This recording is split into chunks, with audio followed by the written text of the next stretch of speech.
Welcome back, everyone. Welcome back to another day, another week, another edition here of the Brazilian StarCraft 2 circuit. El Circuito Brasileiro, papi. Hello, welcome one and all to a big event here happening in Brazil. I'm of course your host VIP. With me, I'm joined by these amazing players, by the people in chats, and by my plushies as well. Welcome one and all.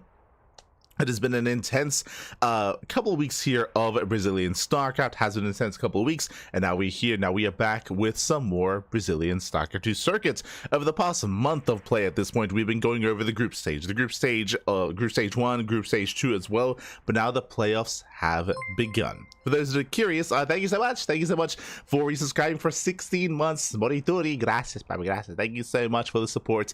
But yes, this event is actually leading into a big offline event in Brazil. The best of the best players in all of Brazil are facing off in one massive tournament, looking to face off in an offline finals in Sao Paulo. In Sao Paulo. And may as well go over the groups, go over the bracket, go over and catch up on what has been going on in this tournament. Exclamation mark be in the chat if you guys want to have a look at the bracket yourselves. It is 5 a.m. here in Australia, by the way. Okay. 5 a.m. Probably 5 a.m. But here we go. We can switch our teams over and catch up on the bracket. So we went over group stage 1.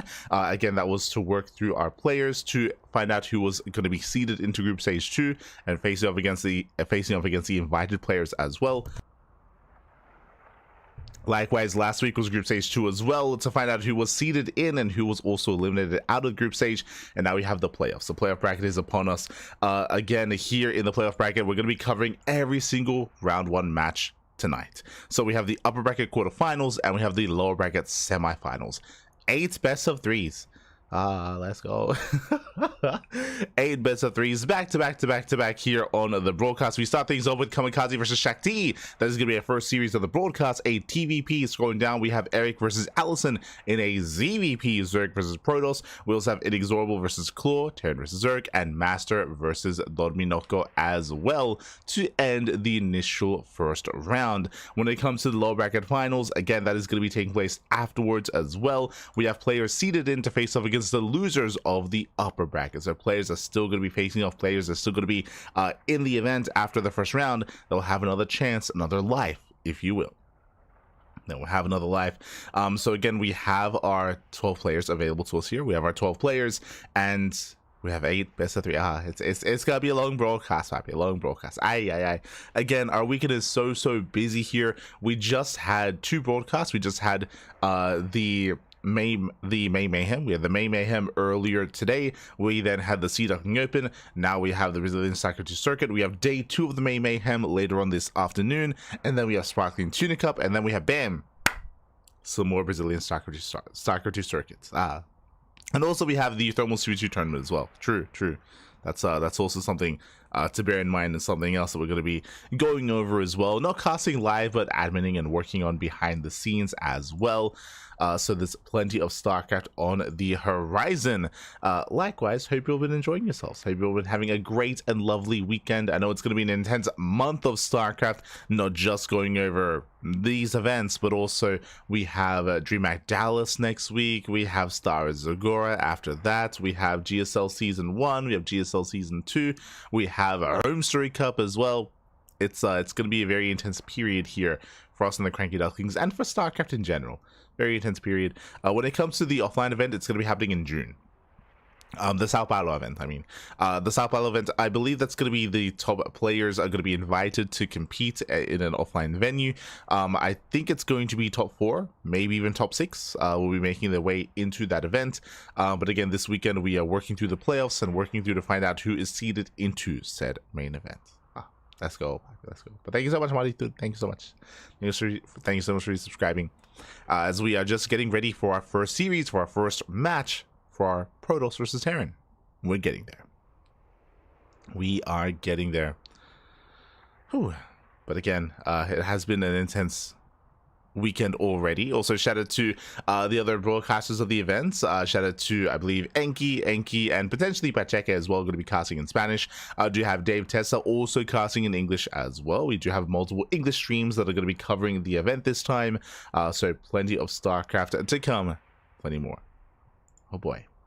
Likewise, I should be able to get a little bit of rest in between broadcasts, in between this event and in between the May Mayhem. Ideally, I'm able to get a little bit of sleep in between and be able to jump in and be able to cast as well. Again, I'm a little bit concerned when it comes to how much sleep we're going to be getting, but it'll be fine, Papi. It'll be fine. Ah, no, Smurge. It'll be fine. Oh, I see Aisan in the chat as well. I see Pikachu. ¿Qué tal? ¿Cómo están? Bienvenidos. Bienvenidos, Papi. Bienvenidos. As our lovely admin's just getting things ready and getting things set up. Oh, beautiful, beautiful.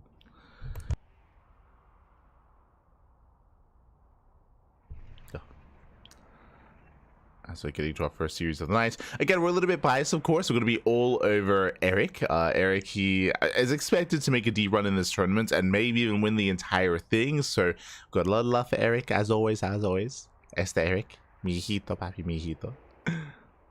So definitely a little bit of bias there. Likewise, when it comes to this event, I mean, I would say the top 3 players are going to be Erik, INexorable, and MasTeR.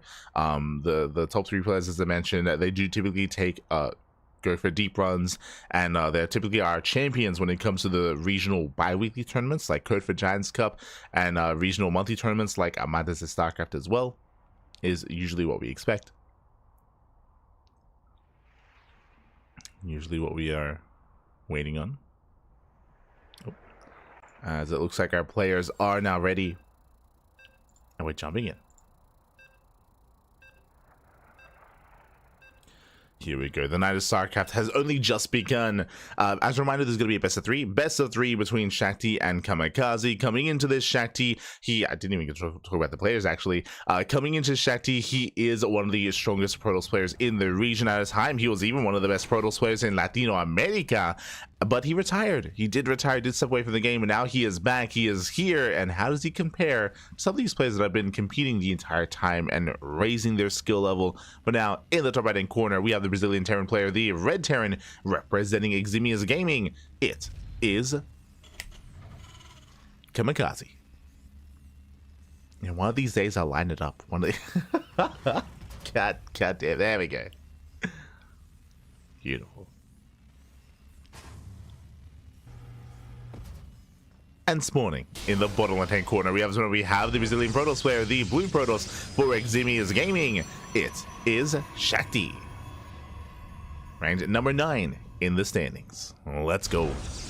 Of course, a shout out to Iskar, as Iskar, he is observing the events, also adminning and making sure everything runs as smoothly as possible.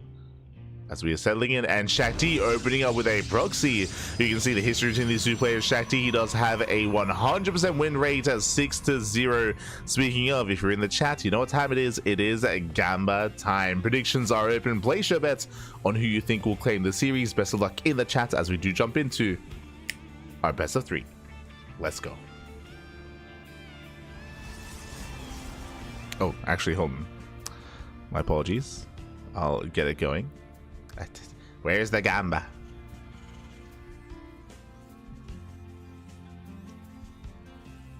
There we go, there we go.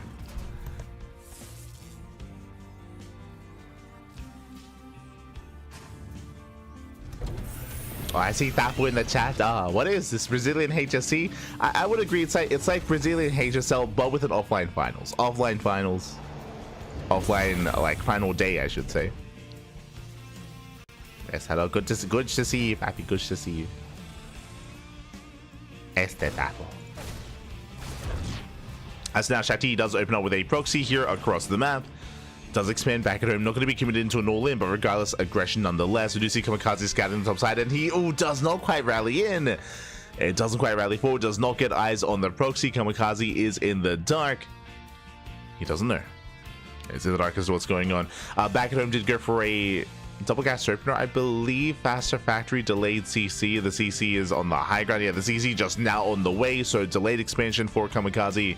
Does get across the map. Should be able to confirm the expansion that's on the low ground as he's making his way over. But again, with that proxy stalker, Shakti, he can delay any CC if it was on the low ground. As we can see though, Kamikaze did expand on the high ground, so the CC is going to be safe. Stalker pokes up the ramp. Kamikaze getting to his own 1-1-1. Cyclones, medevac is on those star parts on the way for that medevac, I would imagine, for drop play. As Depot is going to be fully healed. Yeah, there we go. Medevac is in production. So Kamikaze, he will soon break out. Until then, Shakti nibbling away at the wall. Again, I was mentioning earlier, for a long period, Shakti, he was the best Protoss in Brazil, one of the best in Latin America, alongside Paquito, alongside Paco Mike. They were the top two. Now times number one. As the Cyclone does look to break out. Does break out. Lock on here on the Stalker. Does take down the Stalker. Not bad. Ooh, trades 1-to-1 though. 1 for 2. Not the worst trade here as the second Stalker does fall. Behind this, Kamikaze getting into tank production. The medevac has arrived. He can keep pushing. He can try to move out for a drop. Risky move though. As Shakti is still being active. Kamikaze going for the proxy. Did find it. And we'll look to depower. As he depowers, Shakti coming in from behind. Blink is on the way. But now that the medevac has arrived, yeah, I don't really see Shakti trading too well against this. Yeah, especially with the tank. Shakti here overextends. He'll bleed out an adept. Brutal pickoff. Especially this early on, every unit counts. Kamikaze is committed on one base for now, just now landing at his natural. Does look to expand.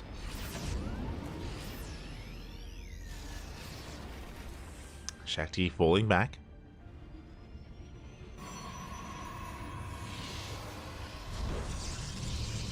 Does fall back, does race back home.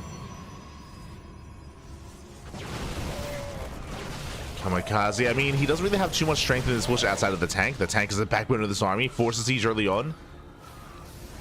Kamikaze trying to get within range of the production of the pylon. And Shakti, he has to commit here. Blink is still not done. Yeah, but he's pushing on through. Tank is going to go down. Massive pickup. Kamikaze overextends. Oh, the micro. The juggling. Doing what he can, saving a Viking, but alas, the tank still fell. And Shakti's holding. Shakti is holding on. Blink is now done. Shakti, he can now break out. He can chase down Kamikaze. Does overextend for a moment there. Bleeds out a lot of Stalkers. Does have to be careful. Catching a Marine. A nice cheeky move here from Kamikaze. Catching a tank. Or I should say, catching a Stalker with his tank. From there, pulls away. Looking at the trades here. 5 Stalkers for a tank, a Viking, a Reaper. I mean, these were brutal trades for Kamikaze. Does survive. And now the game continues. Kamikaze from here can now expand. Third base is on the way, working towards charge, working towards the bay. Charge ults and Colossus on the horizon for Shakti. Meanwhile, Kamikaze embracing his bio. It's not unknown for Kamikaze going to mech, for example, so we'll keep an eye on him throughout the course of the series. For now, it is going to be bio tank. Settling it. Gambling time. Let's go. I mean, again, coming into this series, I do lean towards Shakti just because of his history status, just because of his veteran status. But I do know that Kamikaze has been practicing a lot in recent times. Has been training a lot. Has been improving. And I want to believe that he can threaten Shakti, for sure. Give us an ace match.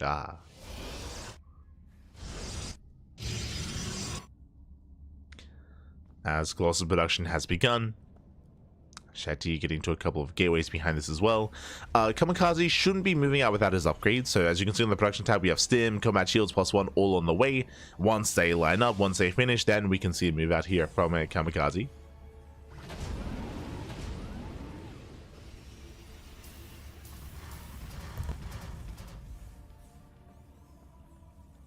And then we can see that move out.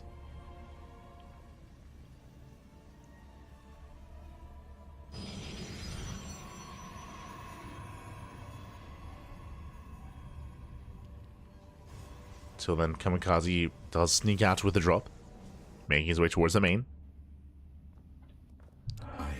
Does look to make his way across.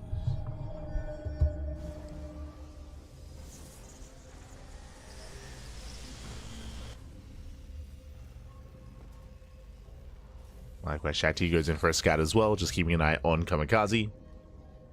Gangway coming through.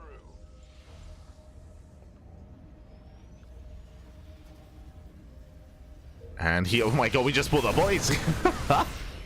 I wasn't sure if we were going to commit this hard, but yeah, he does pull the boys, does move out. And he's going to commit. He's going to commit here. I mean, Shakti does spot this ahead of time. His goal here is to slow this down. Does engage. Yeah, tank's on siege yet. Yeah, tank's just now sieging. A little bit far back. That's going to be how many? 5 tanks? Oh my god. 5 tanks for Kamikaze. It's all or nothing. And again, it's on Shakti to slow this down. Diving in the army, has to pull away. Oof. Brutal tank shots. But does pull away in time. Takes out 10 SCVs. And again, it's on Kamikaze to just poke in, force the siege back off. Coming in from behind. Oh my god. Medivacs, they pick up. They pick up just in time. Here comes the siege once again. And Shakti gets 1 tank. He picks up 1 tank, catches reinforcements. Marines going down, and Kamikaze's running out of steam. Down to 4 tanks. Is it going to be enough? He commits. He commits in. Down to 3 tanks. Down to 2. Down to 1. 1 tank left. That's the final tank for Kamikaze. Another Colossus does arrive. And Shakti holds. Shakti shuts down the main army. He will lose almost all of his Colossus, but does shut this down. Does clean this up. We have more Vikings trickling in. They're doing what they can. But again, we have plenty of Stalkers. GG and Shakti. He will take game number 1. Whew. GG, well played. We saw Kamikaze commit to the 2-base all-in. Unfortunately, as we saw, Shakti saw this ahead of time. He saw it ahead of time. He was able to slow it down, able to engage. He forced like 3 or 4 sieges before the army got across the map. If Shakti was more passive, if he was defensive, if he was stuck at home, then that wouldn't have happened, right? Then we would have seen a little bit more free reign from Kamikaze, getting across the map that much faster. But Shakti, he bought so much time there. GG. GG, well played. Was able to buy enough time for additional Colossus, additional Warpins, and for defense. GG. GG, well played. With that, Shakti takes game 1, and now we are jumping into game number 2. Game 2 is going to be on Maganatha. Maganatha, of course, being the largest map in the tournament map pool.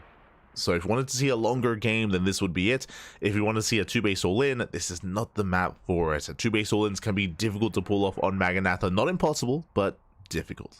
So the pressure is going to be on Kamikaze to bring it back here as we are loading into that second game. Let's go.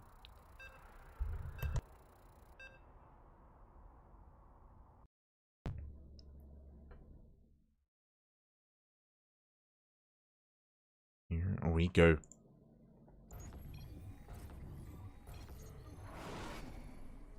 And this morning, in the bottom right hand corner of Maganatha, we have the Brazilian Terran player, the Red Terran, representing Eximius Gaming, down in the series with a failed 2-base all-in, but we'll see if he's able to bring it back here in game number 2 and tie things up and force the ace match. It is Kamikaze.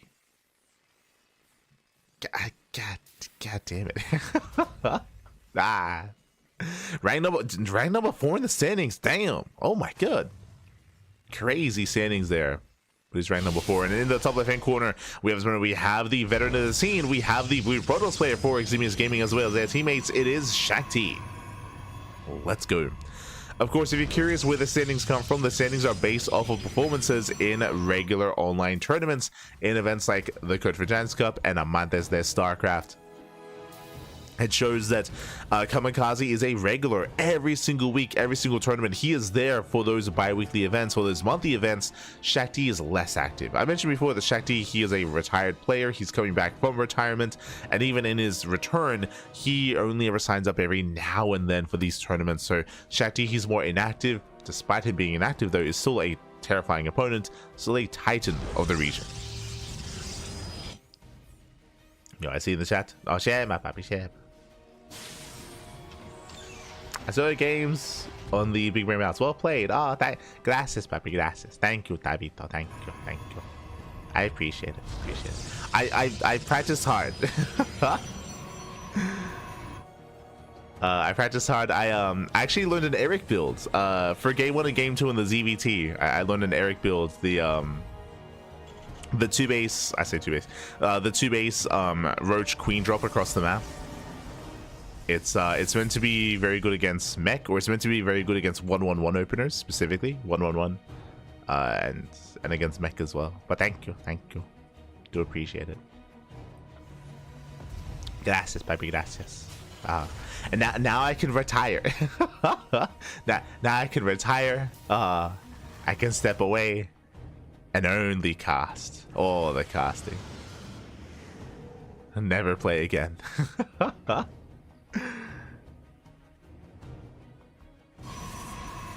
5:30 a.m. in Australia. Let me get some sleep. No, I just woke up. I had a nap in between. I think I slept 5 hours. I got around 5 hours of sleep, and I'm here. I'm good to go. We got too much casting to do to sleep. Too much casting.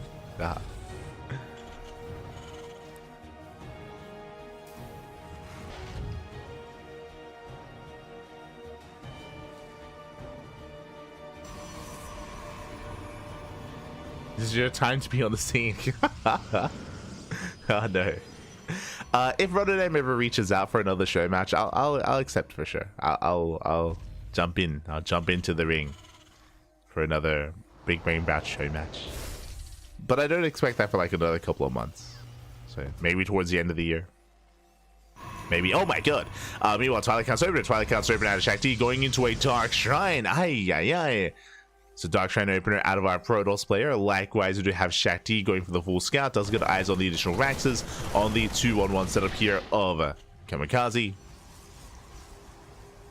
And Shakti being cheeky here. Now, when it comes to DT-based openers, they can end the game. Like, we have casted players like Beyond, for example, just topple over and die to Dark Templar.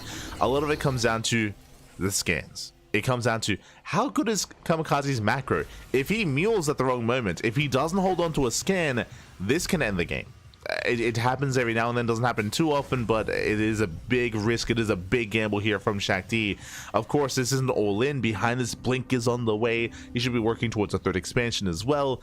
For now, though, the Prism is moving out. The Dark Templar on the horizon. And will we have a scan? Oh boy. Hopefully so. Now, the other scary thing here is that this is a 2-on-1 delayed starport into medevac production. I believe it's a 3-1-1 actually, so there's no potential for Raven. It's not uncommon to go for Raven-based openers, but there's no access to a Raven here for Kamikaze. DTs are waddling in, and how many scans? How many scans does he have? Show us the main. We need to see the main. What's happening? Let's go. We have one DT towards the natural, two DTs into the main base.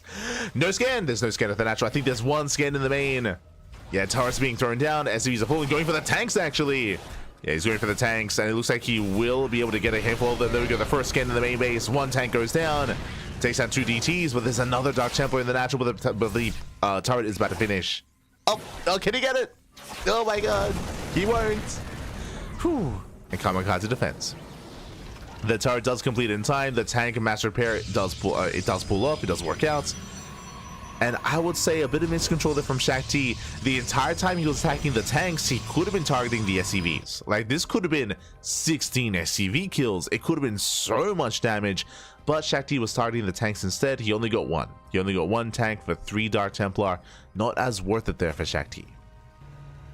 And the game continues. Kamikaze holds. Does hold on. We have more DTs into the main base, but at this point, the turrets are complete. I mean, as you can see here, it doesn't take much time at all here to just eviscerate a mineral line. 6 SCV kills. Oh, there's him! Oh no! The Prism! Get out of here! Oh my god.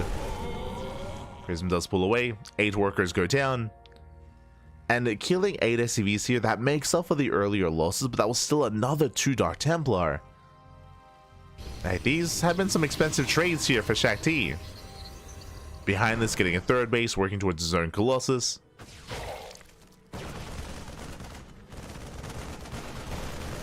Oh. Shakti does pull out, so does get the hell out of there.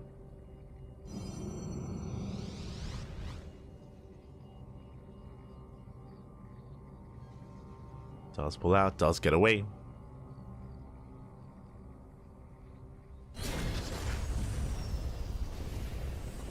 Likewise, third TC in production.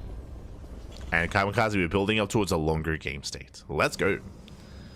Are building up. Shakti trying to recover. As a reminder, again, we are loading into the largest map, so it takes a long time to get across the map, to apply pressure, to punish, to be aggressive. So for now, we're going to be staying back home. Going to be chilling back home. Starport now on the way for medevacs. Once medevacs arrive, then Kamikaze can be active. Until then, we're turtling up.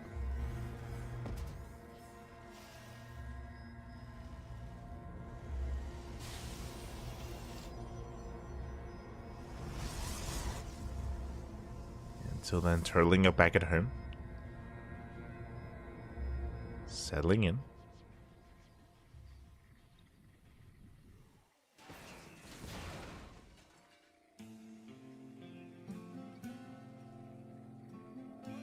Prism does threaten the main.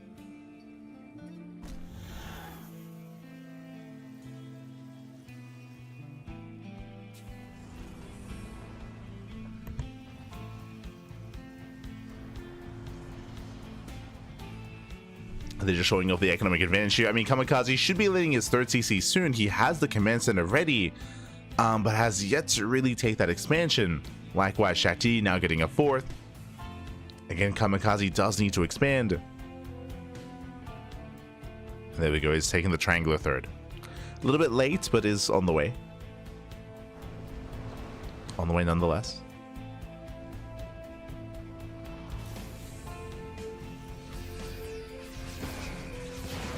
Likewise, Shakti going throwing down the gateway explosion.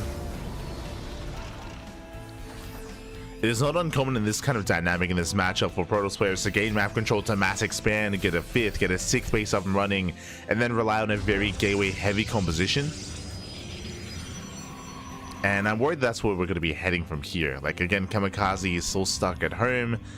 Shakti has free reign. There we go. There is the 5th expansion. 5th Nexus on the way for Shakti. And he's getting up to what? 12 gates. Kamikaze is getting a better idea what's going on. Still building up. Ghost Academy is on the way. We're building up towards a longer, later game.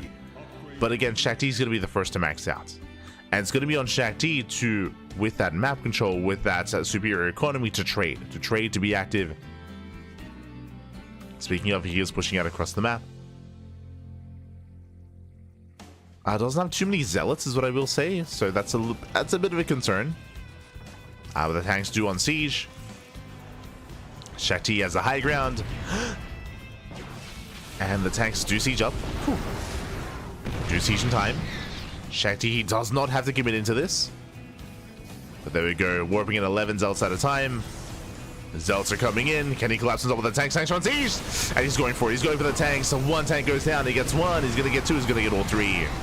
All three tanks do fall. From here, Vikings can be targeted. Colossus wasting the DPS. Yeah, Colossus, they just attack the depot, but regardless, GG gets called. Kamikaze, he taps out. And Shakti will take the 2-0. GG. GG, well played. I mean, it was a rough position for Kamikaze to begin with. Again, later 3rd base, he was caught on the low ground. He was caught on siege. He lost 3 tanks immediately. And it was just a really rough fight there for Kamikaze. Shakti, he will claim the series. And the game was actually set up for a longer one. Like, we were expanding, taking more bases, establishing the entire map. But unfortunately, Kamikaze, just a really rough fight towards the end. He could not survive that, couldn't keep up, and couldn't extend the series. GG. GG, well played. With that, Shakti does advance on in the upper brackets. And, oh, my apologies. I was going to say he advances on. Wait, is this a best of 5?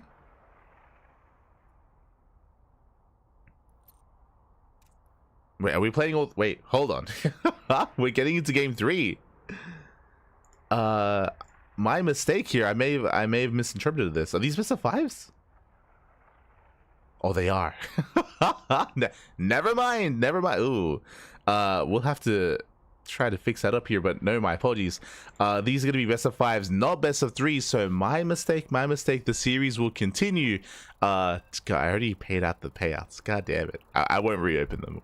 So my mistake. But never mind, these are the best of 5s. Oh, it's going to be a longer broadcast. I thought we were casting 8 best of 3s. No, but we're casting 4 best of 5s and 4 best of 3s. Oh no. Oh no. Let's go. So yes, my apologies. Best of 5, not best of 3.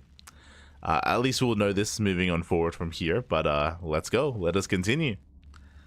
I will fix this up for the rest of the matches though. Don't you worry. We'll fix this up.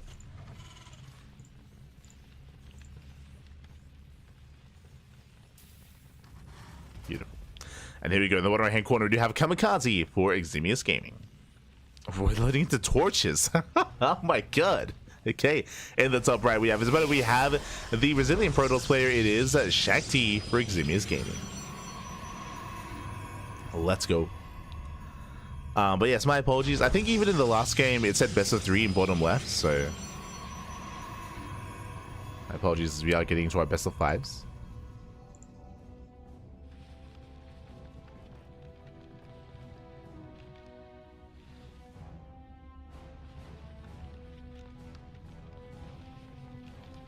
I know excited like playing in a show match. Yeah. Oh wait, Roddy did reach out. So if he reaches out again, I'll be more than happy to accept. Right now I'm very out of practice though. Like I've barely played since the show match. But I'll get back on that horse next week. Back to laddering. After all the casting. We're just showing off some of the features. We have torches. We have the healing pad towards the left. We have the goal bases on the right. When it comes to torches, this is, I want to say, the most, if not one of the most vetoed maps in the map pool. I want to say Last Fantasy and Torches have been vetoed the most when it comes to competitive play. The reason for this isn't just the healing pad, but also the rush distance by ground. Very short rush distance by ground, very short rush distance by air as well. Aggression is favored, heavily favored on this map, in this matchup as well. So we've seen a lot of all-ins, a lot of really assertive play. I think a big example of that, we casted Clem versus Shin earlier this morning, actually, in the May Mayhem, and Clem just was looking so comfortable on this map, expanding forward, taking the triangular third base, the northern third base, taking the goal base as a fourth base, and just expanding towards Shin and being hyper aggressive and not allowing any creep, not allowing Shin any room to breathe here. And we'll see how Kamikaze will approach this, because we have a concussive shell opener into a second and third racks. So 3 racks opener out of Kamikaze.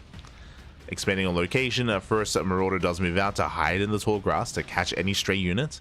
Ideally, you do want to catch Stalker, catch in the depth. Stargate opener out of Shakti. Interesting. Now, the Stargate opener, on the one hand, makes sense because of the short rush distance by air, but on the other hand, because all-ins are favored on this map, a Stargate play can leave you vulnerable. Opening up Phoenixes and going into Stargate play can leave you quite vulnerable here. So that is going to be a concern.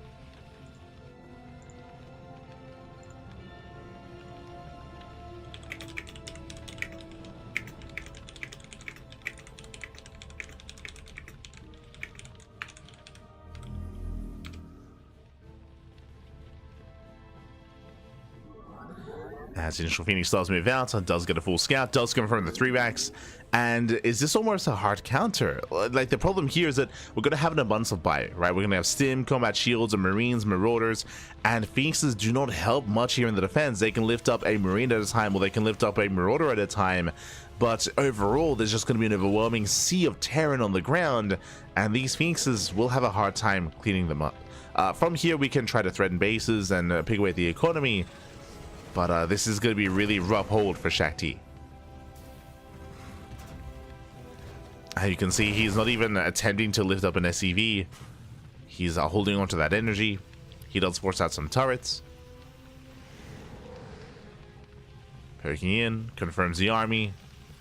Back at home, I feel like force fields are going to be a must. Sentries on force fields to hold on to that ramp. You can see shield batteries on the way, safety, mortar production as well.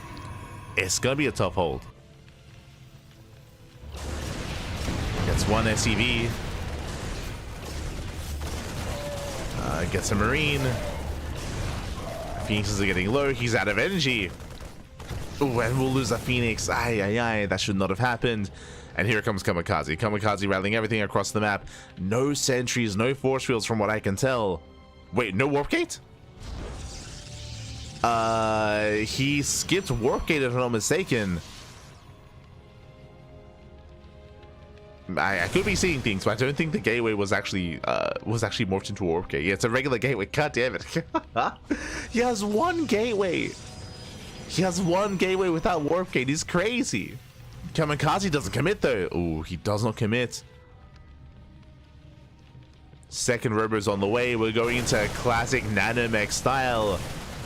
It's been a long time, but we're going Stargate opener into double robo. Only one gateway, no warp in, purely like robotic units, purely robotech, robo production, and Stargate production.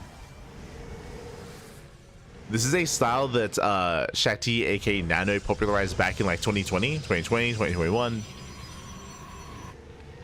This more like Protoss mech style where you just don't get warp gate, you don't get gateways, you don't get charge, blink, or anything. Just purely Colossus, Immortals, Phoenixes, and Void Rays. It's been a long time. Again, the army is almost non-existent. Like, Kamikaze can end the game. He can end the game here and now. As Shakti, he's out at his third base. No shield battery. Kamikaze does he doesn't know how vulnerable Shakti is. He's not going for it. And just like with mech, this can get out of hand. This can very quickly get out of hand and get out of control. Kamikaze races back home. He turns around. No. Kamikaze turns around. He's defending. He's expanding, taking his third base. And that means that Shakti will get away with this.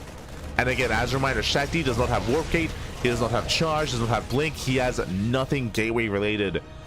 He has two Immortals. And now he's going to Mass Colossus. And again, this is such a greedy style. But Kamikaze does not punish. From here, we should be seeing like a third robo or a second Stargate.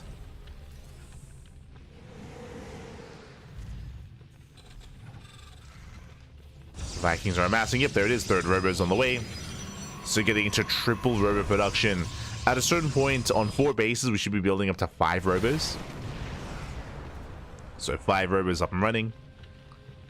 There's that second Stargate and the third Stargate. So it's going to be triple Stargate, triple robo. Yeah, I think Ice Guys now realize what's going on. We're chronoing out +1 air attack as well. +1 regular attack.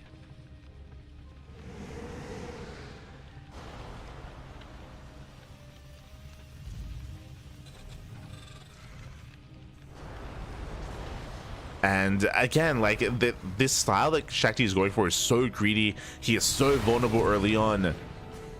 Kamikaze had the opportunity to punish this, but he missed it. He missed the opportunity, and now Shakti is getting away with murder. He's getting away with something that you should not be able to. Something that's illegal, papi. It's illegal. It should not be possible, but he's getting away with it.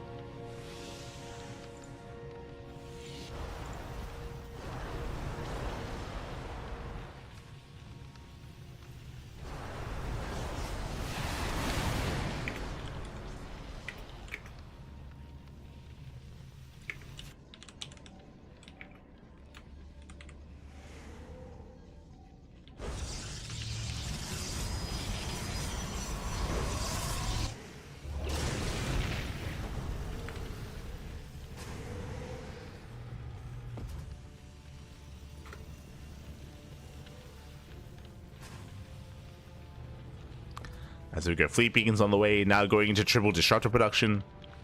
Usually I would say it's typically Colossus Immortal, but now it's going to be Colossus Immortal Disruptor. You can see he has 5 Colossus, and he could keep going, but the Viking count is relatively high, so you don't want to like double down too much in Colossus. Disruptor is going to be a nice way to supplement the army. Este password. Ga, papi, ga. Este password.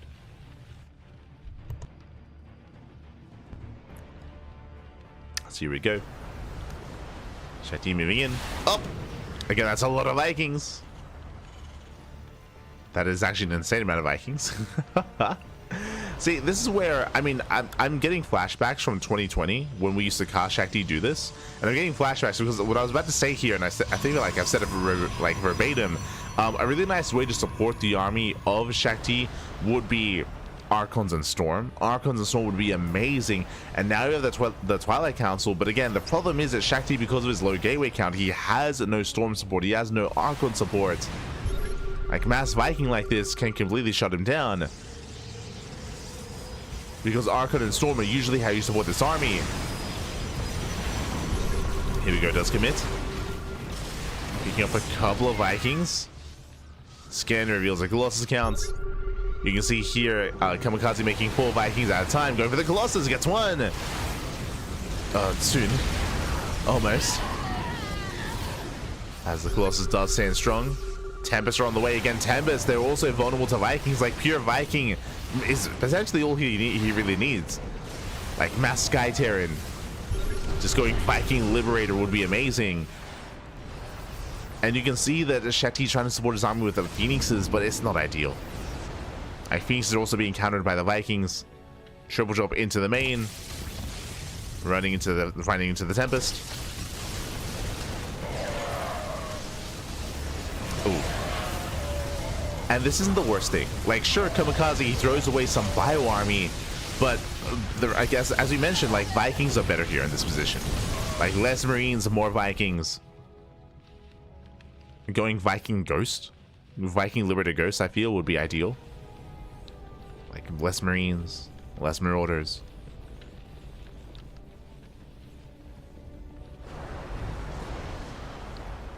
And Kamikaze, he can hold his own. Can hold his own here.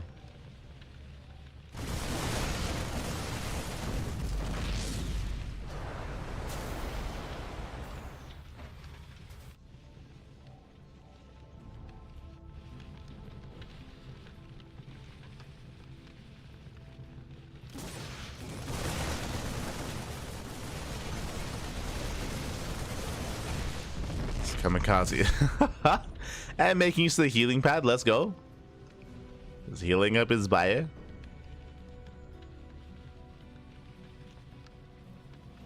Getting topped up. Carrier production has begun. You can see here Kamikaze making 7 Vikings at a time. Now, something where I have to be a little bit critical here is that Kamikaze, he is not getting his upgrades. He only has +1 ship weapons. He should be working on double armory, double upgrades for his Vikings. So the Vikings are 1-0. He's getting 3-3 bio upgrades, but as you mentioned before, the Marines, the bio army does not really matter as much. I would say they're almost dead supply. Almost. As that's committed, Nova's a zone away the ground army. The V sound is going to be completely reset. Vikings, again, they can now trade. Gets a Colossus. There's 2 Colossus left. Ooh, Nova does connect. 1 Colossus remaining. Nova, oh no! Oh my god, brutal connection. The Nova does pop up. And as we mentioned before, like, a Viking Liberator would have been better here. You can see the Vikings, they are winning the battle in the sky. Vikings, they reset the Phoenix count, they reset the Colossus count, they go for the Tempest. The Vikings will kill everything they should. But now we need something for the ground. You can see Kamikaze going and committing and going back into Marines. Still Marine Marauder.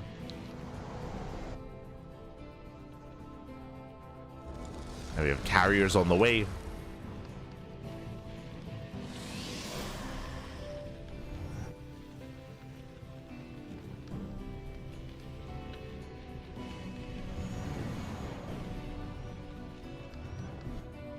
As again, it was expected for Shakti to lose all of his Sky Toss. Was expected. Now we get upgrades on the way. Now we have +2 Fusion Core as well. The Viking count is a little bit low, unfortunately. Kamikaze, the problem here that we have a scan. He needs more Vikings. Like, Kamikaze has not been rebuilding. He's been hyper-fixated on his bio army instead. And the problem here is that now we're getting more Colossus again. He's making 7 Liberators at a time. That will help. We'll see how he's able to engage. Yeah, carriers, they push forward. The Viking count, not ideal, not anymore. As I mentioned, they're just... I mean, the Marines have potential, but zoned away time and time again. Running out of Vikings, no! Down to 2, down to 1. And soon to be 0 Vikings. And there's still plenty of Sky Toss. There's still plenty of carriers in the sky. Now Kamikaze starts up his Viking production, making 5 Vikings at a time.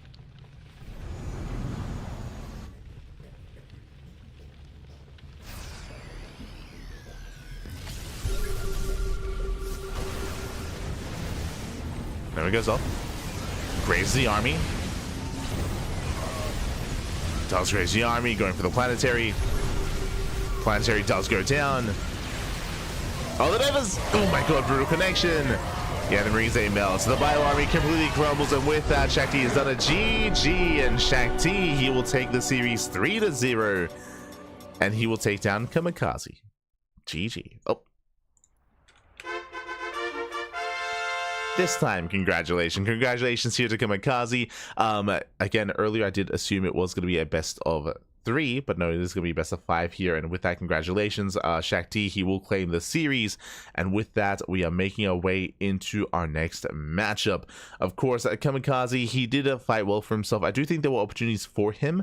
Unfortunately, in that last game, I don't know how familiar he is with this kind of like nanomech style, right? So this pure robo, pure Skytos composition, it can be quite tricky to deal with. I do like initially that we did see Mass Viking, but as I mentioned, there weren't any upgrades for the Vikings. Likewise, unfortunately, Kamikaze did stop Viking production, so he wasn't able to replenish his army, wasn't able to rebuild, and wasn't able to sustain himself. He went a little bit too hard back into Mass Bio, back into Mass Marine, into a ground army that didn't really help. Like, he was just being zoned away perpetually by the Disruptors, by the Colossus, by everything.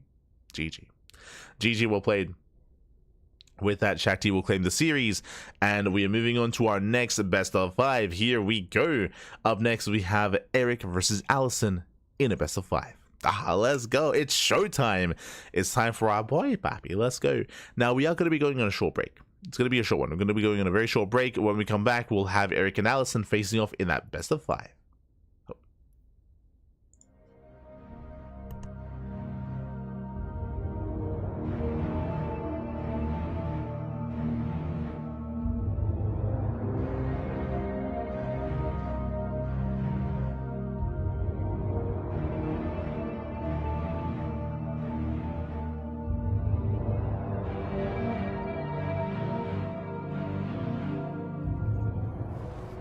When I say short break, I mean it, as here we go, we're jumping into our fresh best of 5 series, and spawning in the bottom right hand corner, we have the man of the hour himself. We have, for the CranKy Ducklings, the Brazilian Zerg player, the best Zerg player in all of Brazil.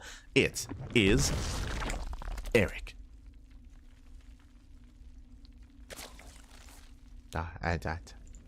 Where's the zoom?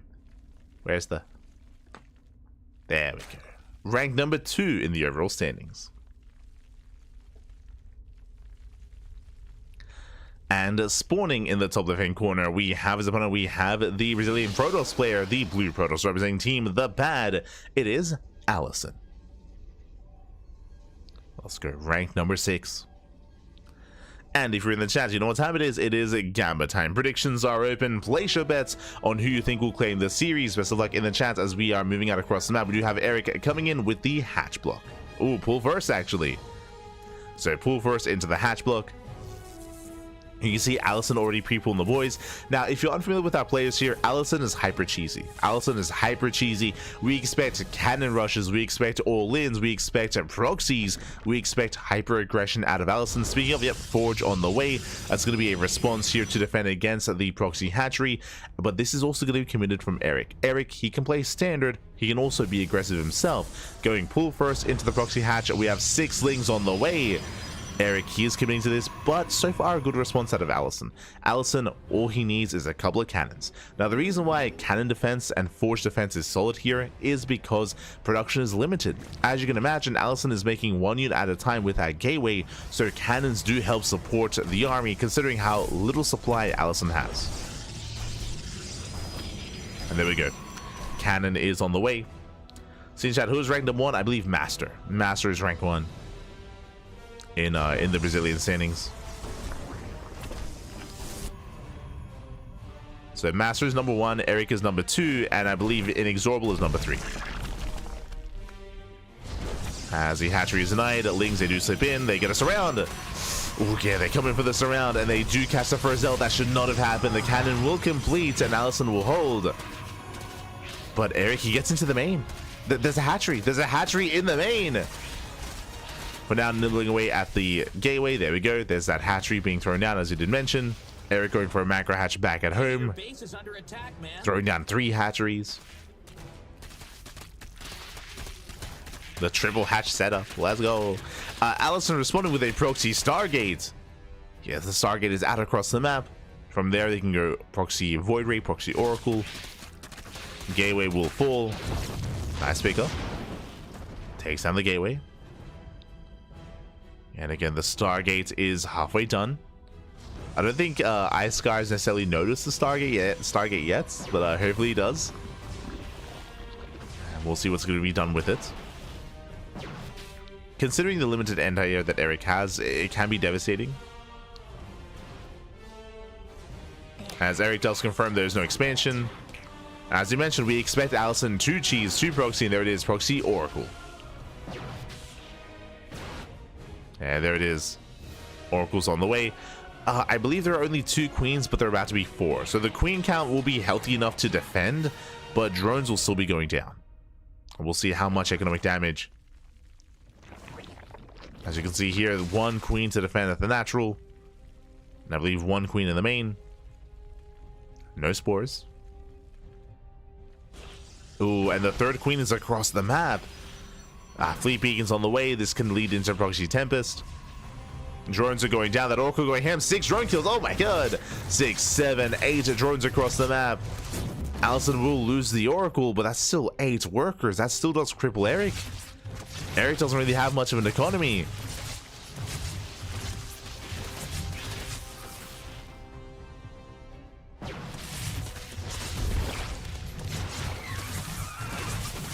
As Lings are surrounded, MasTeR does defend, takes down the queen. Yeah, Erik, he over-invested here across the map. This is all going to be cleaned up.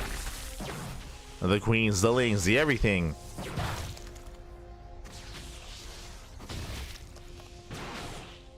And Erik, he's in a rough position. Erik trying to reestablish his economy. Spores are finishing. Proxy Tempest on the way. Erik, he has no answer. He has no answer to Proxy Tempest. Like, this can end the game. Especially with these shield batteries. Like, there is a little outpost here for AlisoN to protect that Tempest. Yo, when was the last time you saw a Proxy Tempest? It's been years. I want to say it's been years. Proxy Tempest, there was a time where this was a little bit more meta, a little bit more common amongst pro players.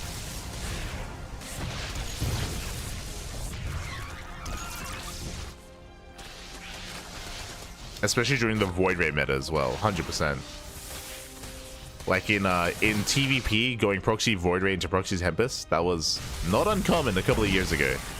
But there we go, Lings, they do flood in, cannon is done, shield battery as well, the cannons do defend. AlisoN does hold. Tempest is revealed. Oh, Spore does zone. Spore does zone away. You can see AlisoN leaping forward with those shield batteries. Does push forward. Another Tempest on the way. Roach is in the main of AlisoN. And those Roaches that morphing into Ravagers, they can help deal with the side defense. Oh. And bearing in mind, AlisoN does not have anything at home to defend outside of side defense. I believe there's that one Stalker.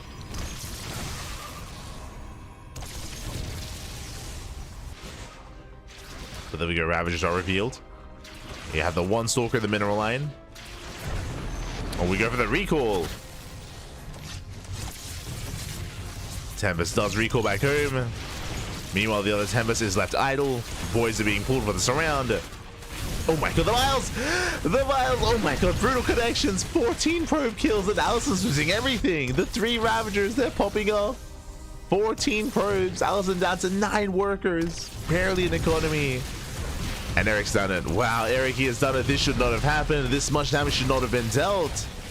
22 probes. And with AlisoN has no economy. Again, AlisoN was set up very well here across the map to wreak havoc, to kill everything.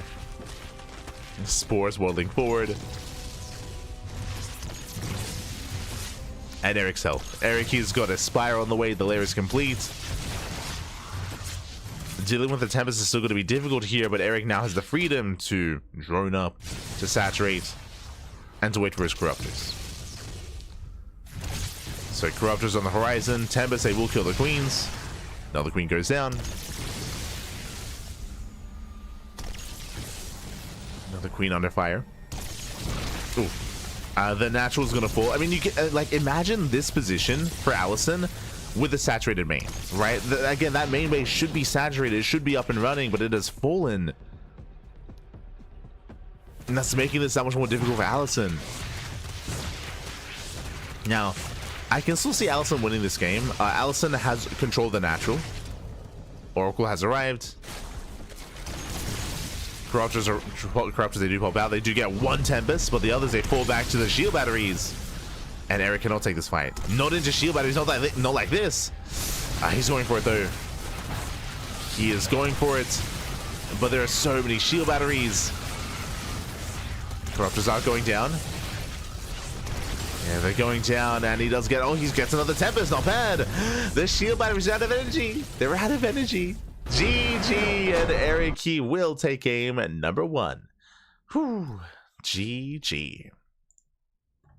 Erik does take lead in the series. A very chaotic game. Again, AlisoN, things are looking solid. Things are going well for AlisoN until the Ravagers. Until the Ravagers got into the bases. Until we saw that Erik did break the main. I don't think that should have happened. Again, the Nidus was able to maintain itself. There was no other defenses back at home. AlisoN underestimated the power of that proxy, of that hatchery. GG well played. The Ravagers did overwhelm. The Tempest was not good enough to defend. And with that, Erik takes game 1. Let's go. Let us go. Yo, I see Toppin in the chat. Oh my god, Toppin. Bienvenidos, baby, bienvenidos. As we are jumping into game number 2. And we'll see how this story continues. We'll see how this best of 5 will continue here. As spawning in the bottom left-hand corner of Ultra Love, we do have the red Zerg player representing the CranKy Ducklings, as he is one of our own.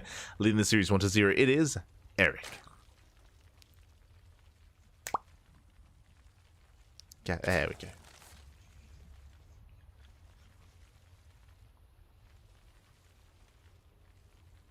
And spawning in the top right hand corner, we have his opponent. We have the Brazilian Protoss player, the blue Protoss representing Team The Bad.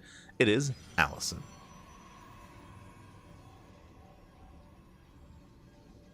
Ranked number 6 in the standings.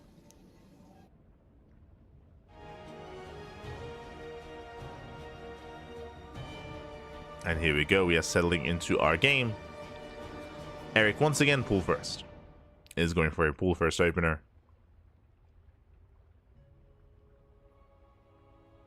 So I believe it is going to be pool into hatchery here from the side of Erik.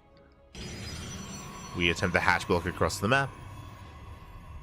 Oh, 2 gate opener out of AlisoN. Uh-oh. So 2 gate opener out of our Brazilian Protoss player. Erik does go for the hatchery into the main.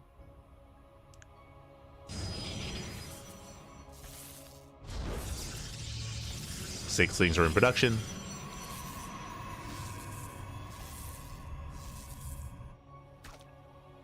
Hatchery has been placed.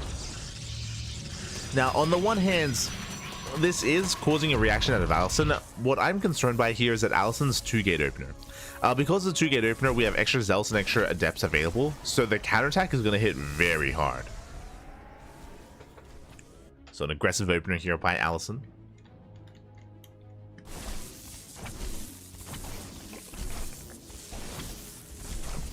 Boys are being pulled. Extra hatcheries on the way.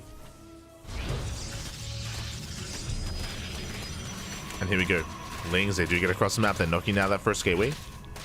They're going for the gates, and the first adept will arrive. Hatchery, oh, it's going to be close, but it should be denied as well.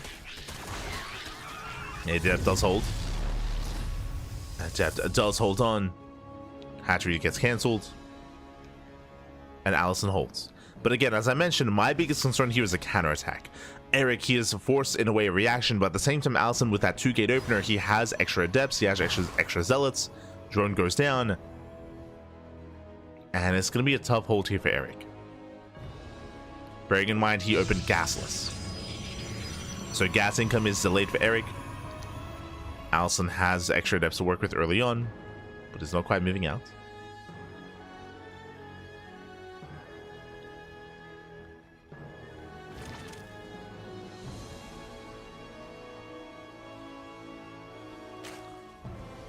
Yeah, I do think that AlisoN is missing an opportunity. Basically, in this time, as long as AlisoN has a wall back at home, he should be able to move out across the map and to wreak havoc and to get drone kills and to force links out of Erik. But AlisoN playing this scared, stays at home. We can see that Erik is looking for proxies. After the last game, I don't blame him, but Erik, he fans out his lings, searching for proxy pylons, searching for proxy stargates. And AlisoN does miss the opportunity to be aggressive. So this is on AlisoN here.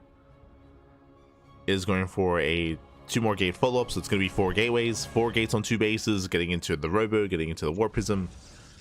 These are going to be vanilla adepts. No glaives.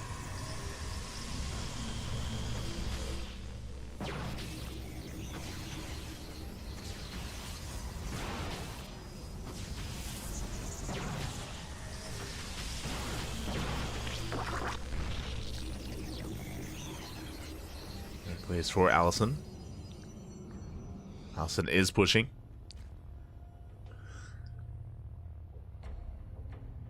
I say vanilla adepts, are going to be vanilla stalkers as well.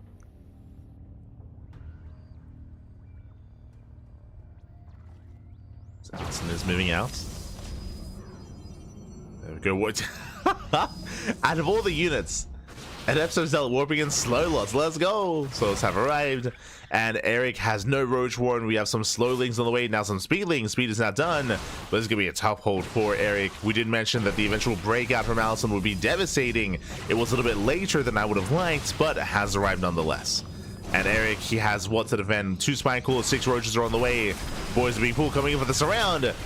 Zealots are trading well for themselves. They are trading well. I'll pick up here under AlisoN. Nice control. And AlisoN with the all-in has broken free, denies the Spine Coolers, cancels production. And Erik has almost nothing to defend. Erik down to a handful of Roaches. Again, production's being camped. Another massive warp in. We have 2 Ravagers on the way. But AlisoN has done it. AlisoN has broken the natural. Hatcheries are going down. Getting the macro hatch, getting the natural base as well. Erik stuck on 1 base economy. And Erik shouldn't be able to deal with this army. I'm hoping that AlisoN doesn't feel too tentative and actually commits into the main. And now Erik trying to make a stand. Moving in with the Ravagers. Trading well against the Stalkers. Can he bow down the Prism? Can he get close enough?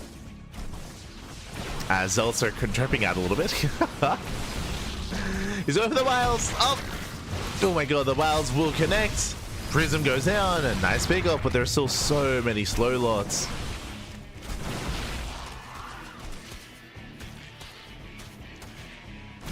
There are so many Zealots here to work with.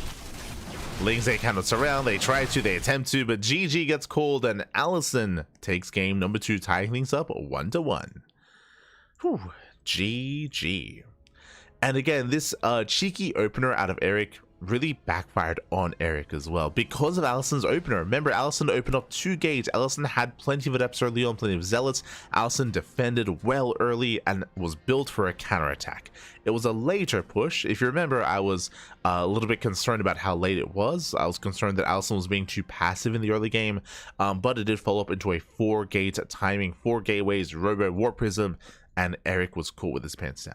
Erik, he did not have enough to survive to defend, and was shut down.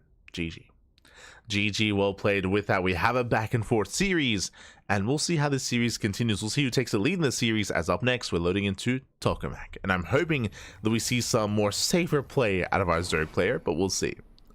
As spawning in the bottom left-hand corner of Tokamak, we have the Brazilian Zerg player. He's one of our own. He's one of the CranKy Ducklings being forced into a tied series. Can he bring it back? Can he tie, or can he take a lead?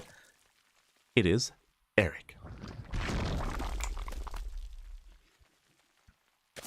One of these days we'll line up the first intro. One of these days.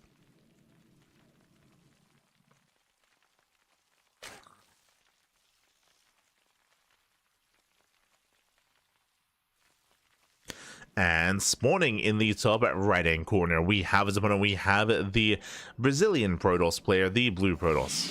Representing Team the Bad, it is AlisoN. Here we go. Now, Erik, he does open up pool first once again, going for a pool first opener, and once again moving out with that hatchery across the map. With the drone, I should say. Going for the hatch block. Ooh, AlisoN opening up with a cannon rush. Gate Forge opener out of AlisoN. And this is a clash of styles here. I'm a little bit concerned for Erik. So a couple of things are happening here. AlisoN is opening up Cannon Rush. Erik is going for the proxy across the map. Erik, ideally, like, the purpose of these builds, the purpose of these openers that Erik has been going for this entire series is to disrupt his opponents and to make them more uncomfortable, to delay their economy, and to force these more aggressive responses, these otherwise inefficient responses. But AlisoN is a very cheesy player, and he's often not really making probes to begin with. He's never really looking to play a macro game. So he's more comfortable in this kind of position than I would say even MasTeR is. Like, he likes it, Pap. He likes it. It's like, oh, you want to proxy hatch me? It's fine. I wasn't going to expand anyway. True. So we do have the Forge response. Behind this, Erik is droning. Thankfully, Erik is droning up. A couple of extra boys are being pulled. The Zealot has arrived. AlisoN will deal with this, but this time Erik doesn't make links, so we have a very different response. Even though Erik did open pool first, because Erik saw the Forge and because he saw the cannons, Erik drones instead. I like this. This is what I was concerned about. If Erik did make lings, then he would not have found any value or any damage and would have seen a repeat of game number 2. Here the hatchery is denied. Erik is double expanding and just droning up as much as he can. Erik has 0 lings. He made 0 lings. Even triple expanding, getting a natural, a third base, and a macro hatch as well. All the hatches are being thrown down, and Erik knows he's safe. Why does he know he's safe? Because of the Forge opener. AlisoN is walled off, and AlisoN has nothing to work with, nothing to threaten Erik.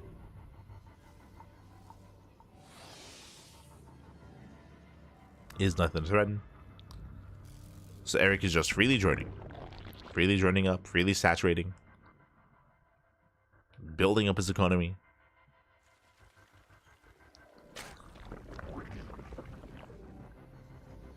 We can see as well Stalker first out of AlisoN, not Adept. So with that Stalker, Erik is also safe.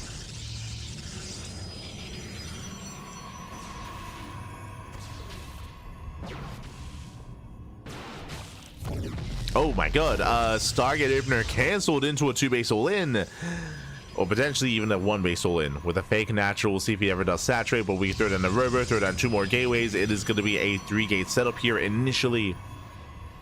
This is looking very similar to game number 2. Very similar. Oh boy. Warp gate is almost done. There we go, we have 4 gates in total.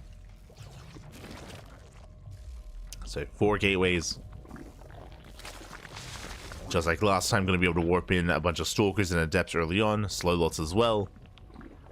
And Erik is in the dark. Now, thankfully, Erik is getting a safety Roach Warren. So a much earlier Roach Warren this time. Earlier gases. Remember, earlier income.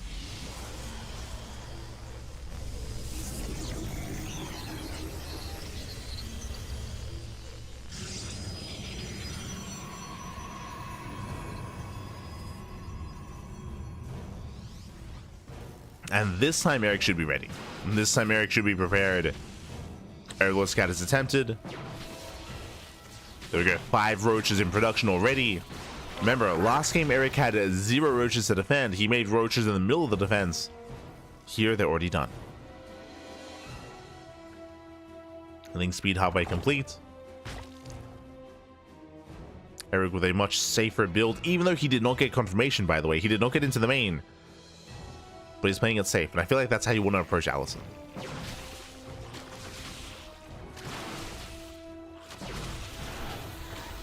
As Erik does spot the army, he pulls away. We have 20 Lings in production.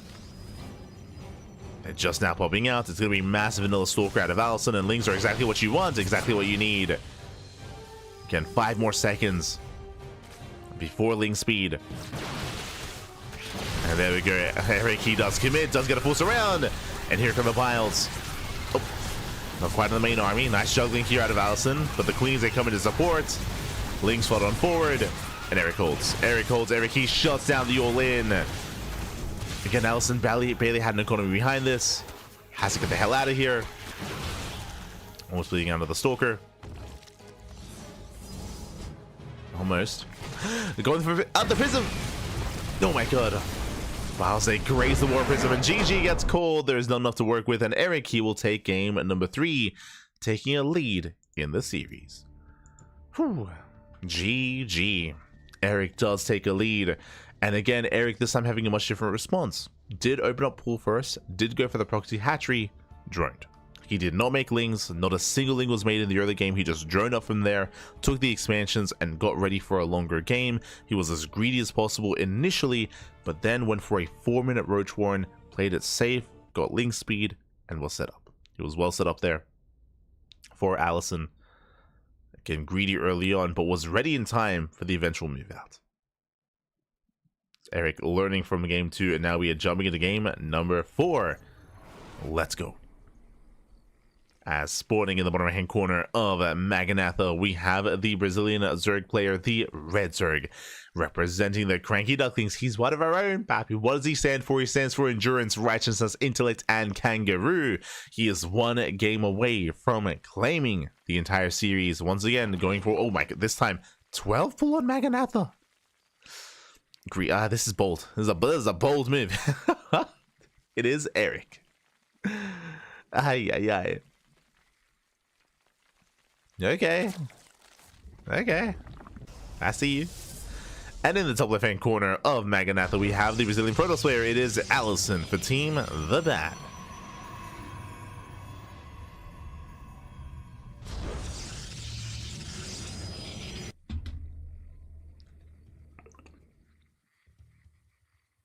So 12 pool proxy hatch out of Erik. Last game we saw Erik go pool first into a proxy hatch into droning. Here with the 12 pool, they're going to be Lings. And we see AlisoN opening up Forge. There you go, 6 Lings are on the way. Forge opener out of AlisoN in the main. Not expanding. He's cannon rushing. Okay. So what looks to be a cannon rush out of AlisoN. The Erik, he does scout the main base, does confirm the Forge, does confirm the gateway, does go for the hatchery further back behind the gas geysers. Let's go. Does go for the proxy hatchery. Meanwhile, AlisoN setting up his own proxy across the map. But AlisoN has to respond to this, has to respond to that hatchery. Now, what's scary is that AlisoN didn't scout. AlisoN went across the map for the proxy. AlisoN does not know about the 12 pool. AlisoN doesn't see the Lings coming. And AlisoN has a cannon on the way. It's almost halfway done, but the Lings are here. And they can focus on the cannon. They can focus on the cannon. Unless... Wait, is that a full wall? Yeah, it's a full wall. Okay. It is a full wall. AlisoN is safe. AlisoN is secure. And AlisoN, I believe, is going proxy Stargate. That makes the most sense in my mind. Here comes another cannon. don't think that cannon's within range of the hatchery, by the way. Then there it is. Proxy Stargate out of AlisoN. Last time we saw this is the setup of a Proxy Tempest. To set up into Tempest play. And Erik is searching. Erik is searching for the Proxy. He knows something is wrong, something is amiss. Something doesn't quite add up. Yeah, the cannon is out of range. So Erik, he can proxy lings and even roaches and spines into the main base of AlisoN. I would love to see drones. I'd love to see proxy drones instead.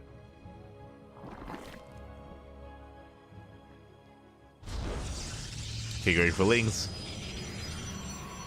More cannons on the way. Stalkers forced out.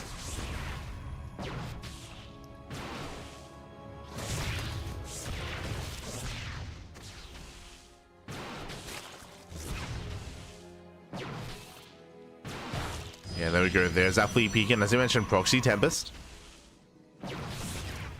Proxy Tempest out of AlisoN. Erik getting into the main. Is spreading creep. Oh, but that queen is going to be shut down. We'll actually allow the tumor to finish. Do appreciate that. Tumor is done. Lings they trade as best they can.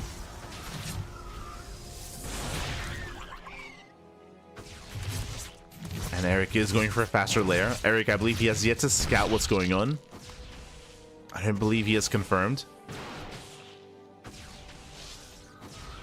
Yeah, spores are on the way. Erik is droning. Shield batteries are ready for the Proxy Tempest.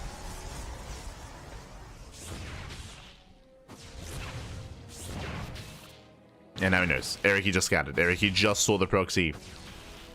So he is aware of what's going on. Spores are a must, and he needs that Spire. I'm assuming Spire, not a Hydrogen. They both have their place, but here Corruptors would be more ideal.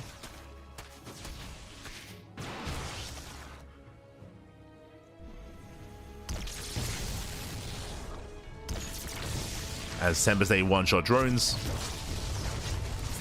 Can one-shot. Spore moves into zone away. Spires in production.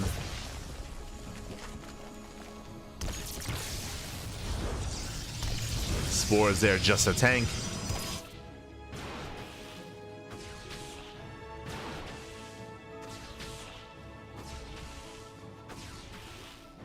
That's behind this. We have more Tempest massing. Now getting into 2, soon to be 3 Tempest. Spore moves in once again, and again, it's just buying time. Just buying time for the Spire. And trying to protect that mineral line.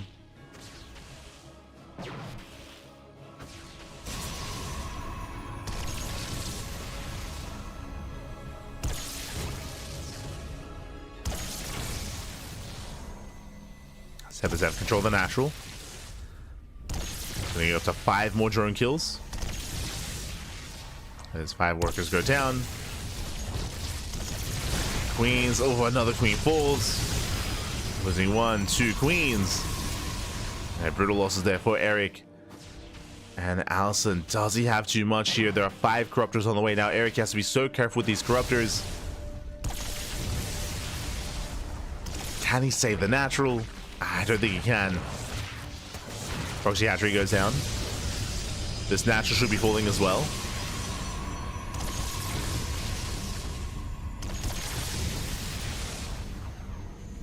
And again, Erik, he did lose a lot of queens here and spores and drones, but it was all to buy time. And here we go, Corruptors have arrived. Does he say that? No shot, he saves the base. No shot. Corruptors a zone.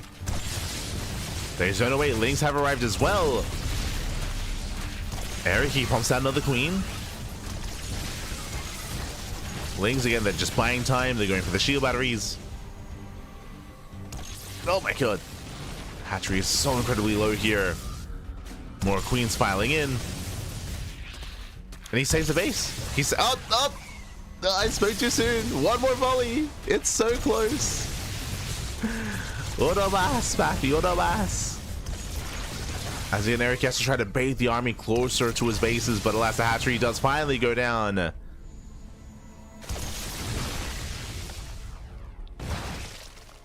Hatchery does fall, but Erik bought a lot of time with it.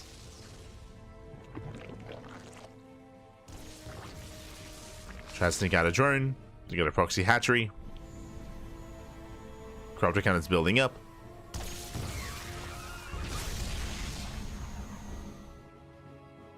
Corruptors are building up. Lings, they denied the shield batteries, so there's no setup to push into the main. Not yet.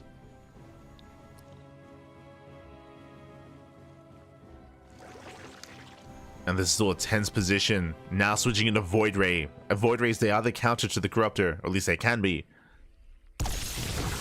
And high enough numbers. AlisoN getting a little bit too cavalier. He has to be careful. AlisoN has to fight within range of those shield batteries. Against the Corruptor specifically. More creep. Let's go.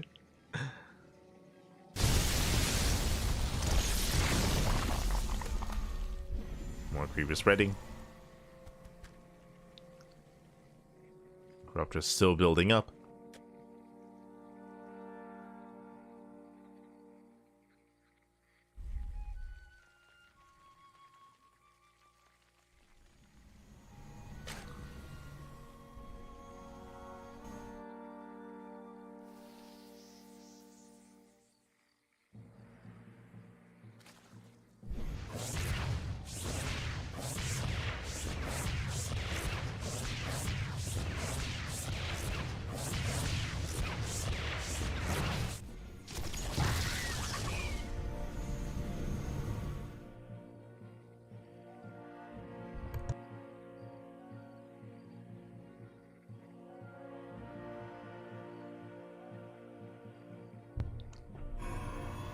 Natural is completing.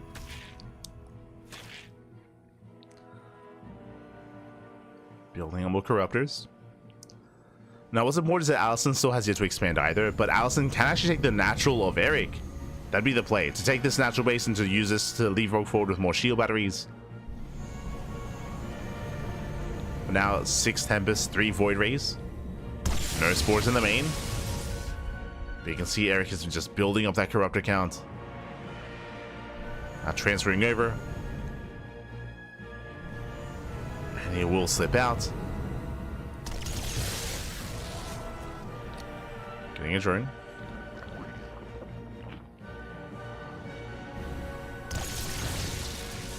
Oh, Erik, he's ready to pounce. He's ready for it. He's going in. He gets one. Gets one. Void Ray pulls away. Prismatic alignment was activated. And Erik has to wait out Prismatic alignment. Just as to wait it out. Another Queen falls. Does run out. He commits. He commits. 1, 2, 3 Void Rays fall.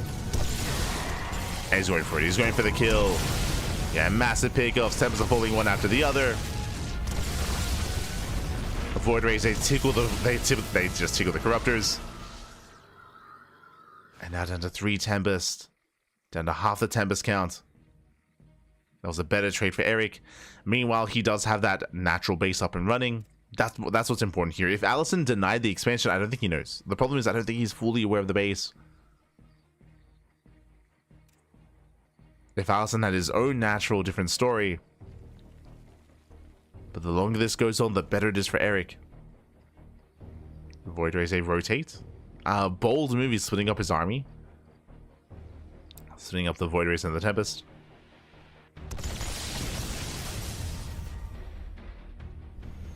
Okay, Void Rays are going for the natural. But again, they're on their own. Yeah, I'm not too fond of this. They're going to go down. GG gets called, and Erik, he will take the series 3-1. He will take down AlisoN and advance on into the next round. Whew, GG. GG, well played. Very patient play there out of Erik. Again, things looking dire. Erik, he lost his mineral line. He lost his base. He was stuck on one base as well.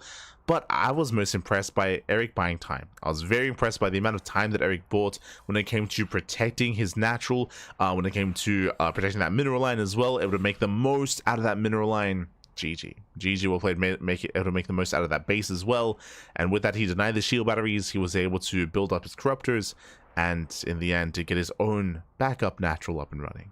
GG. GG, well played. With that, Erik will claim the series, and we are getting ready for our next best of 5. It's going to be a best of 5 at TVZ between INexorable and Claw. We're going to be going on a very short break, again like a minute or so. When we come back, we'll have our TVZ.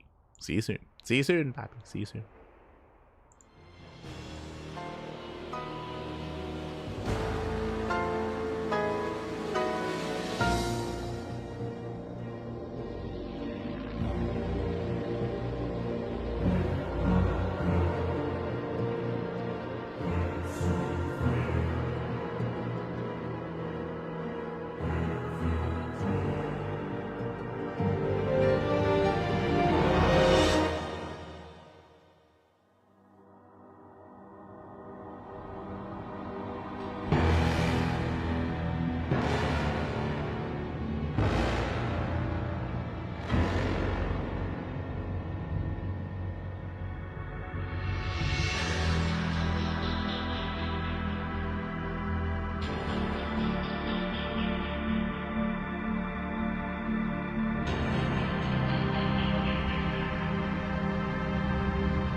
And welcome back, everyone. Welcome back. Ooh, hope you enjoyed that lovely brutal OC as we have returned. We have returned with our third best of 5 of the broadcast. We just wrapped up with Erik versus AlisoN. Now we are here with our TVP, our TVZ, our Terran versus Zerg, and spawning in the top right-hand corner of Tokamak, we have the Brazilian Terran player, the Red Terran, currently teamless, representing himself.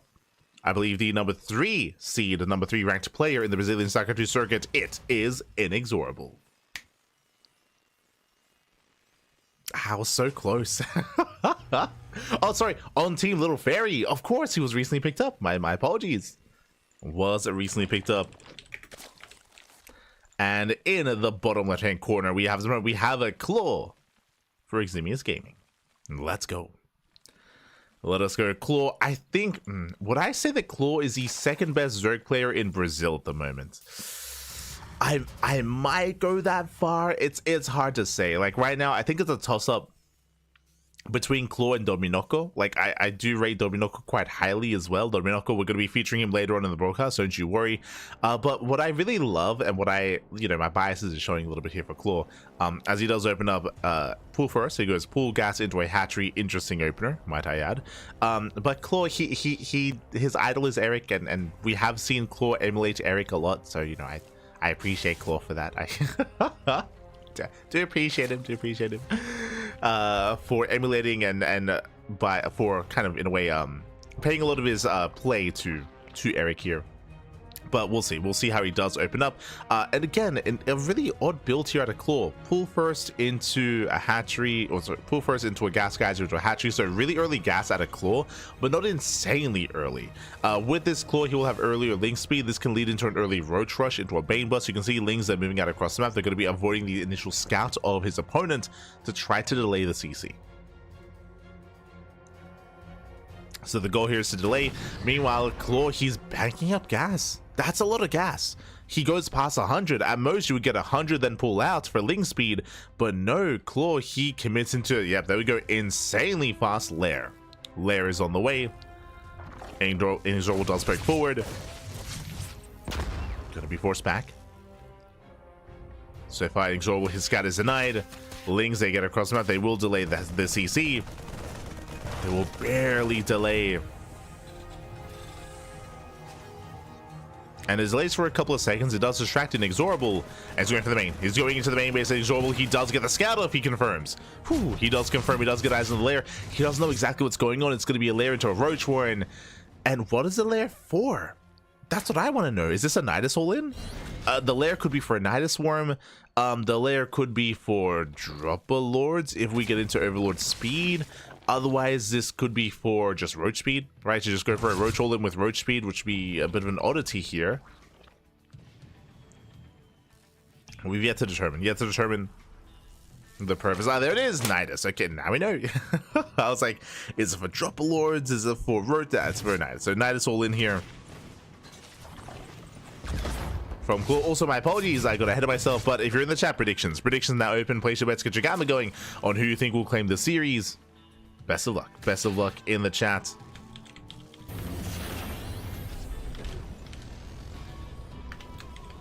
As predictions are open for a couple of moments here as we get into our series.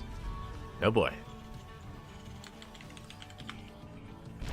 Here we go. Meanwhile, we have the Nidus in the main base. INexorable, he has vision, he has scouting, he's aware of what's going on.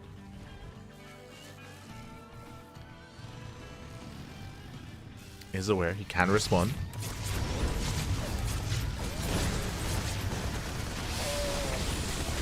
And here we go, roaches, they do pop out.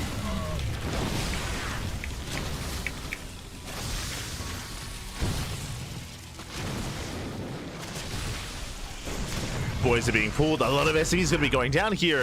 Going to be 9, 10, 11 SCV kills. I mean, this is getting out of hand. This is getting out of control. Oh, getting up to 15 SCVs. Okay, 15 SCV kills. Does critical damage in the main. But is it enough? There is a Banshee. Nidus is going to go down. Now, what I'm worried about here, this is good damage. Don't get me wrong. This is good damage. INexorable still ahead. Economically, I mean. INexorable, he has 23 SCVs plus mules. Right now, Claw has a 3 drone advantage. and that does not make up for the mules here of INexorable. So this is good.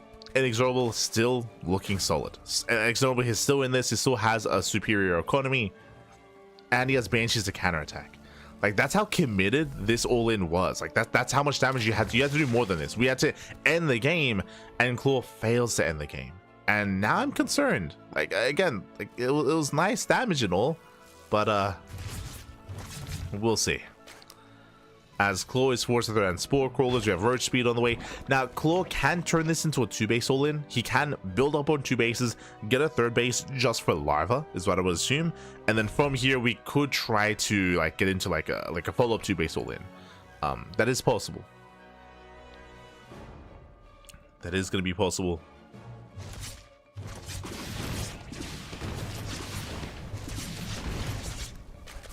As the Banshee does poke in. Spire is on the way, so okay, 2-base Muta. Okay, this is once again quite risky here from Claw, but I'm all for it. 2-base Muta here out of our Zerg player. Behind this, we have INexorable getting into Bio, getting into Stim. Going for his own 2-1-1 setup. Into 3-1-1 actually.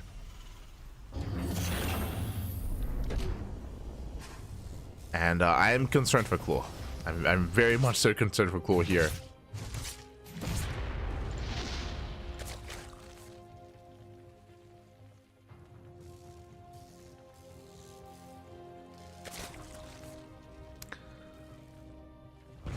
On the one hand, the Spire is unscouted. That is true. Mutas, they can get damage done. That is also true. What do Mutas struggle against? Early Sim timings, right? Like, we have so many Marines and so much Bio to work with, and here it is. We have the initial double drop. And we're going to need some Roaches here to defend. I believe Claw should have enough, especially with his Queen support. He should have enough to hold on. Oh, a brutal supply block. We got 1, 2, almost 3 Overlords. Kai's back nicely, takes down all the Lings. Shuts down the Slowlings, going for the Roaches. Roaches are going down. Oh my god. Getting one. Will bleed out 1 medevac, but that was still well worth it here for INexorable. Because of that supply block, he took down 3 Overlords. There's no Mutas. The Spire is done, but 0 Mutas for Claw. He has 800 gas in the bank. He wants to spend his money, he wants his Mutas, but he needs his Overlords first. And here we go. 7 Mutas on the way. Getting to Lingbane, transitioning into Lingbane.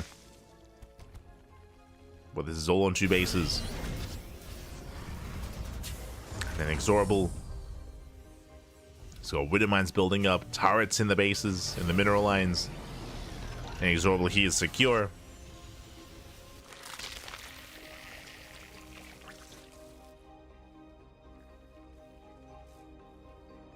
It's looking very in form. And as the Mutas move out, I believe that's a Banshee going for the mineral lines.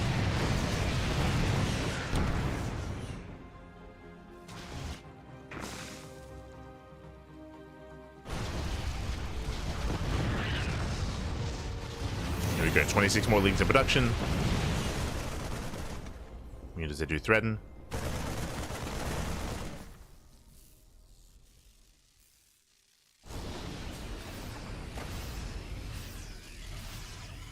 To threaten the bases.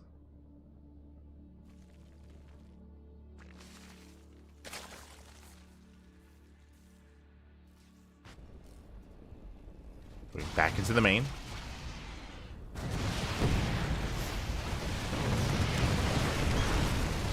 Oh my god, back into the main base. Mutas, they just get annihilated. They get shut down.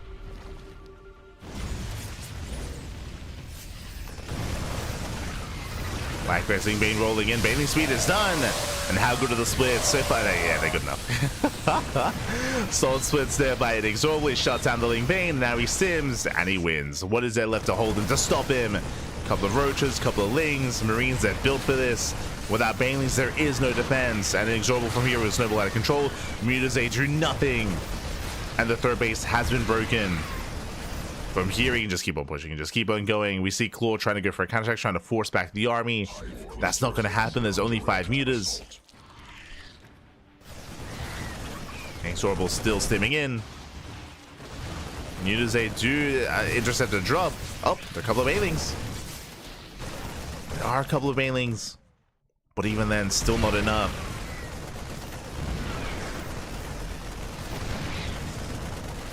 As INexorable still stimming on forward, going for the baneling nest itself. Oh. And it looks like Claw barely has enough to hold on. He does survive. Jeez. The hot pickup. Never mind. Never mind. He does not survive. He doesn't hold on. GG, well played. INexorable, he will break the base. He will break Claw, and he will take game number 1.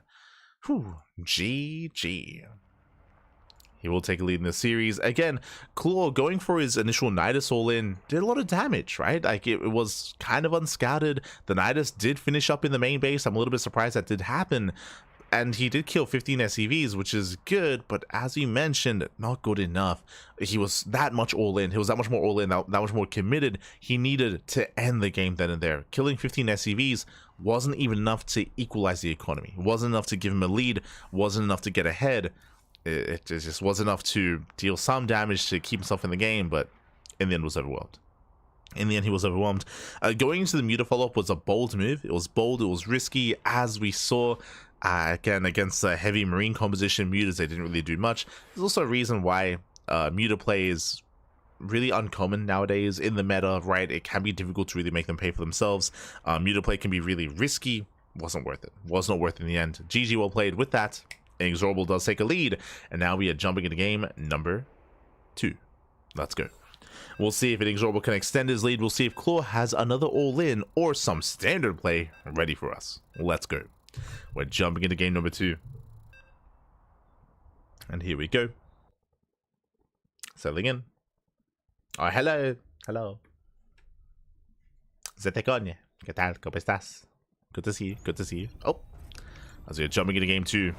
And spawning in the bottom right hand corner of Pylon, we have the Brazilian Terran player, the Red Terran, leading the series 1-0. Representing his new team, Little Fairy, it is INexorable. I got too ahead of myself.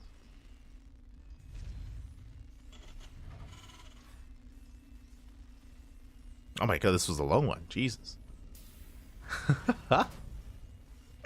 There it is. Rank number 3 in the standings. As the #1 Terran in the tournament, and spawning in the top left hand corner, we have his opponent going for a 15 pool opener. We have a Claw for Eximius Gaming. Let's go. Since I probably should have stayed on Link Bane. I would say that regardless of what Claw went for, it was an uphill battle. Again, just to re-emphasize, he went for an all-in at the start of the game, and the all-in failed. He was behind after the all-in, so whether he went into, if he didn't go Mutas, if he went into Roach Ravager, if he went into Link Bane, I think the best option for him would have been a 2-base all-in in the aftermath, regardless of what it was, whether it was like a Link Bane base all-in or Roach Ravager base all-in. I don't think that a macro game would have been possible from that point, unfortunately, just because of how far behind he was after the first failed Nidus all-in. So it was just a really rough position there for Claw. Very rough. But with that, we are now getting into our next game, getting into game number 2, and we'll see how our players do recover coming into this. As a reminder, Claw did go for a faster spawning pool. He went pool, hatchery into a gas geyser. Wait, no, my apologies. So once again, he went pool, gas, hatch. Okay. And this time, no rushing into a lair, rushing into early roaches. Once again, he's going for an all-in. Oh, he's going for a roach rush, I should emphasize. Ooh, as he attempts to pull the boys, but he does not deny the scout. INexorable, he saw everything he needed to. He saw the roach warren. And INexorable, he is aware. He also should be aware of the earlier spawning pool as well. Reaper dips in. And he will confirm. Yeah, he does confirm. Back at home, Link does arrive to delay the CC. So he is there to delay. And it looks like he will disrupt a little bit here. Oh, does not get the SCV though. It doesn't kill the SCV. We do see that INexorable is going for a low ground defense. This is a bold move. I don't know if he can pull this off. But he's going for the low ground defense instead. 3 bunkers on the way. This is a big investment here to hold on.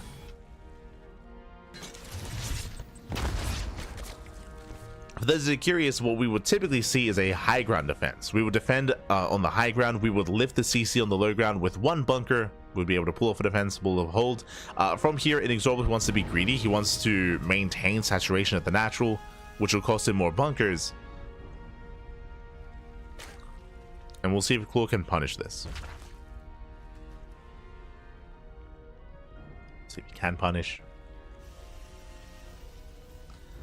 As he is fanning out with his army. He sees the wall of bunkers.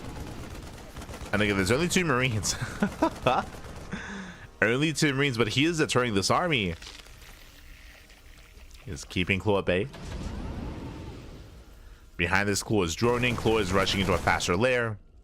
1-1-1 out of INexorable. Now with Ravagers, he can pile this down, but alas, the tank has arrived. And INexorable, he should be fine. He should be fine. He should be able to hold on. If we had preserved resources for a faster Ravager Morphin, then this low ground could have been broken, but this is not all in, right? This is not committed. Claw is droning up.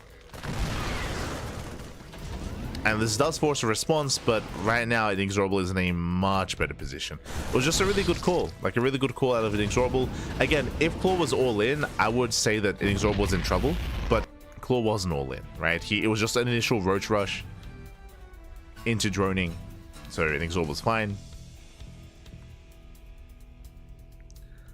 He's perfectly fine.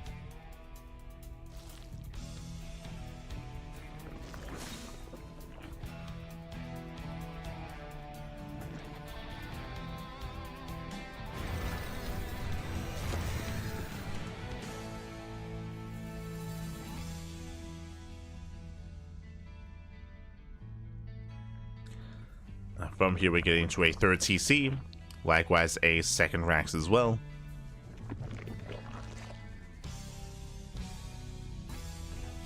We're switching into Roach Ravager Ling Bane. We're getting into the mid game. Getting to the mid game from here.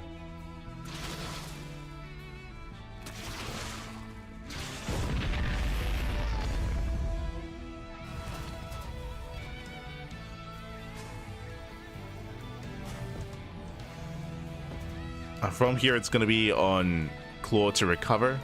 Coming into the mid game, I would say that INexorable, he's in a better position. He has more workers, he has better saturation, he has mules on top of that, so INexorable, he is ahead economically. Again, the early Roach Rush just didn't really pay for itself. Was not worth it for Claw. Now going into Overlord Speed, interesting. Overlord Speed is on the way. Are we tempted to go for a drop play? Potentially.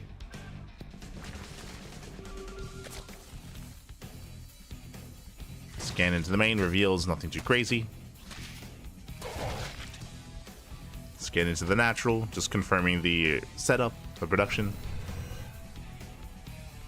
The tech.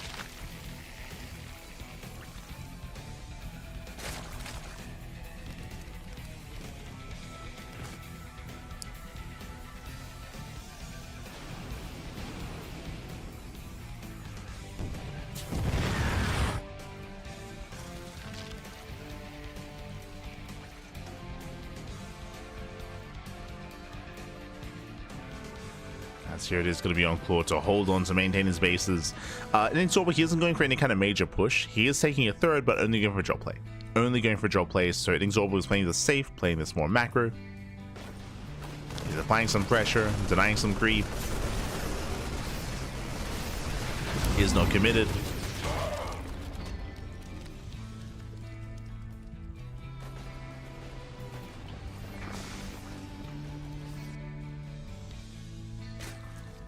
Hydrogen here from Claw. Going into the main Hydra. This is going to be a more gas-intensive composition. I'll be honest, I don't think Claw has the gas to sustain Hydra production. He's only on 2 gases. Now getting a third gas geyser. And a fourth gas geyser. Like he's, yeah. He's now taking his gases.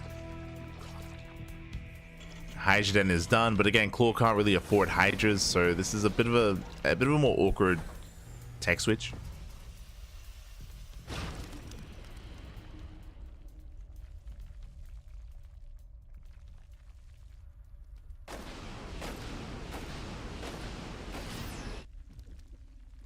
He is working on those upgrades. So let's go. We have 3 Hydras on the way. The problem here is that investing into Hydras this quickly, like the upgrades aren't really there for them. So there's some anti-air, I suppose. But for the most part, INexorable is still in control. Still looking solid. Nice target firing here on the Banelings. Sims into the main. Does what the Hydras is aware. And we'll boost away. Now we have confirmation INexorable he's not going for a 3-base all-in. He is getting a 4th CC, second factory, extra gases.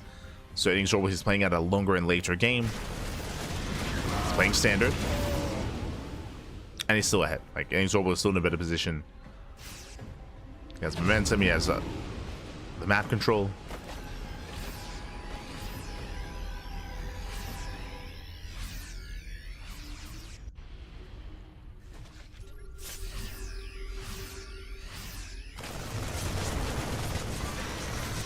Again, nice target firing. It looks like one medevac does not go down. He's holding on to that boost.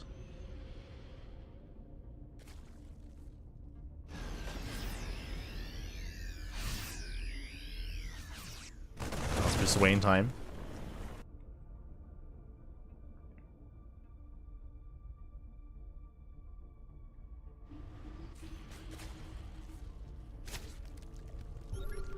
Likewise, INexorable, here comes the main push. Again, this entire time he has just been poking and prodding, but here comes the main army. INexorable, he's had enough waiting. Does break out, and oh god, like I'll be honest, it's gonna be a tough hold for Claw. Does commit in, he's got a handful of Banelings, but not enough Banelings, too many Hydras. We have 13 Banelings on the way, but without Banelings, he cannot break this bio army, as there are 5 tanks behind this. Decent Baneling connections. Got some decent connections towards the end. Running out of Marines, running out of bio. Tanks are still pushing forward. Again, INexorable, he had a rough fight towards the end, as he bled out a lot of Marines, but he still has enough. He still has enough. Breaks through the main army, breaks through the Lings, breaks through the Hydras. And with that, GG, well played. INexorable, he will take a further lead in the series 2-0. GG. Whew. GG, well played. Once again, INexorable just had a very strong start. We had Claw going for an early Roach rush into 4 Roaches, 1 Ravager, or 2 Ravagers really, but he didn't go for an all-in, just an early Roach rush, and he did not do enough damage. He was hoping to at least force an overreaction and delay the natural, but if you remember, we did see that INexorable, he just threw down 3 bunkers. He decided to call the bluff. He called his opponent's bluff. He maintained his natural, and he got it fully operational, real fast and real quick. Early on, I say early on, the entire game, INexorable, he had the better economy up until the end. Towards the end, he did cut workers at 66, pushed out on 3 bases, and again, unfortunately, Claw, he just could not keep up. Not after the early game. He did decide to switch into Hydras. I would argue that he switched too soon. Too soon into Hydras. Their Hydras, they're good supportive units in a longer game, but against these earlier and these strong timing attacks at around 7 minutes, 8 minutes, 9 minutes, that's where Ling Bane is most crucial to survive against the bio army and to get on top of the tanks. The Hydras, they didn't really do much there in that final fight. With that, GG. GG, well played. With that, we're getting into game number 3, and we're hoping for a back and forth. We'll see if Claw can bring it back and make a series out of this. INexorable needs 1 more game to claim the series. Let's go. Let's go. Yo, meanwhile, shout out to Bombilla in the chat. Ga, papi, ga. ¿Qué tal? ¿Cómo estás? Bienvenidos, papi, bienvenidos. Good to see you, Bombilla. Subscribe for 2 months in a row. How is doing my best Australian friend? Ay, papi, ¿qué tal? ¿Qué tal? Good to see you, good to see you. Es temprano aquí en la mañana, temprano. Son las 7 de la mañana, 7 in the morning, but we're good. We're going strong, but oh my god. As in the top right hand corner, we have the Brazilian Terran player, the Red Terran, representing his new team, Little Fairy, INexorable. Let's go. Have INexorable. And in the bottom left hand corner, we have his opponent. We have the Brazilian Zerg player, the Blue Zerg, representing Eximius Gaming. It is Claw. Once again, pool first. Now, we have seen a pool first into an early gas geyser every game so far. Game 1, it went for a lair into a 2-base Nidus all-in. Game 2 was early Roach Rush. Game 3, once again, there's that gas geyser before the hatchery. What haven't we seen yet? So we've seen a Nidus all-in. We've seen a Roach Rush. We have not seen a setup for straight up 2-base Muta. We did see mutas in game 1 technically, but that was after the Nidus, right? That was after the failed Nidus worm. So we could see straight up 2-base muta here. We could see maybe a drop lord base all in and going for earlier lair into earlier overlord speed into Queen Roach. We'll see where Claw takes us. We'll see what the gas is going to be spent on. That's what I'm most curious by. Do we spend it on link speed? Do we spend it on something else? So we'll keep an eye on the gases here for Claw.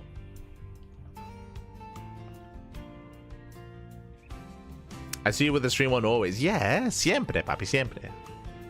We cost more than any other channel out there, more than anyone else, and we have the answer. It's going to be earlier gas into earlier roaches. So far, this is the same build that we saw last game. Same build. Same. Now, if you remember, last game, it was only 4 roaches. Only 4 roaches, and then Claw droned. I would not be opposed to maybe Claw committing harder into this aggression and leaning into it more.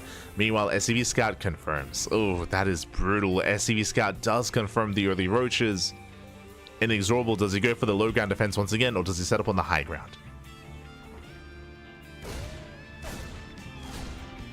How committed is Claw going to be this time? As the Roach Warren is now done. Lings, they attempt to delay. There we go, 4 roaches in production. Last game was only 4, and this time, yep, same thing. Same thing. Only 4 roaches. So behind this, Claw is droning. So he's not committing too hard into this, but it is delaying his economy is a problem. Like, this is still delaying himself to be this aggressive. And we saw that last game he killed 0 SCVs. Misread here from INexorable. He throws down the high ground defense instead. What does this mean? This means that INexorable, he will not lose SCVs, but he will abandon his natural. He will be stuck on one base that much longer. Okay, so the mind games. The mind games are real. INexorable, he will give up on the natural, and this is what Claw wanted last time. Like, Claw, he wanted INexorable to overreact and to over-respond.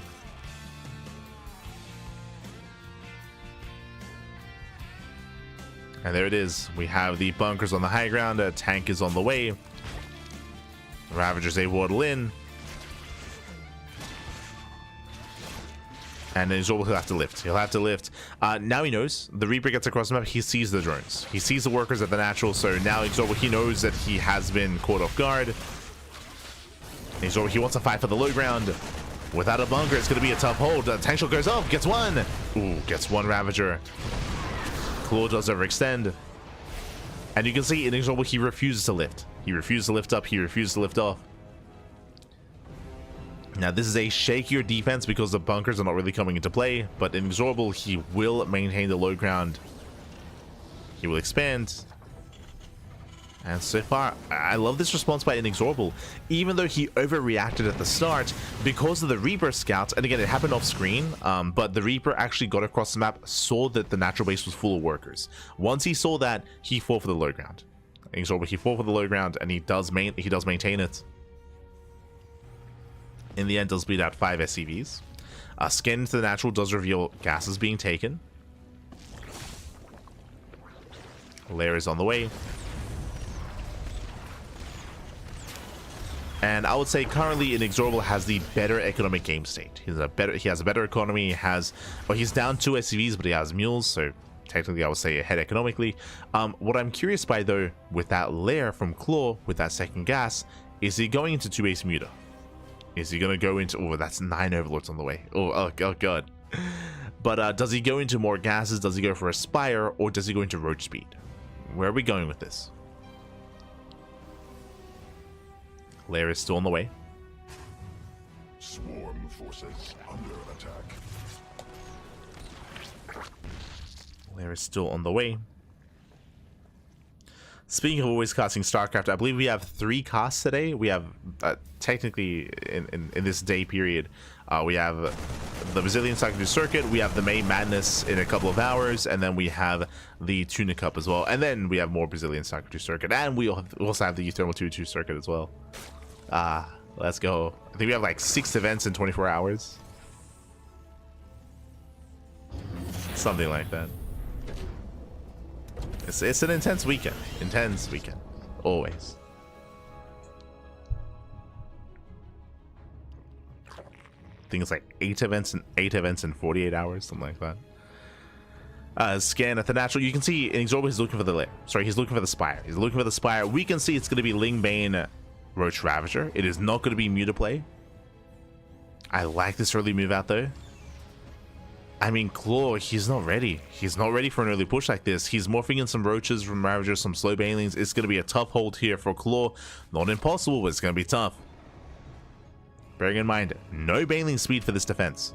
These are going to be slow Banes. So they should not connect. They should not connect.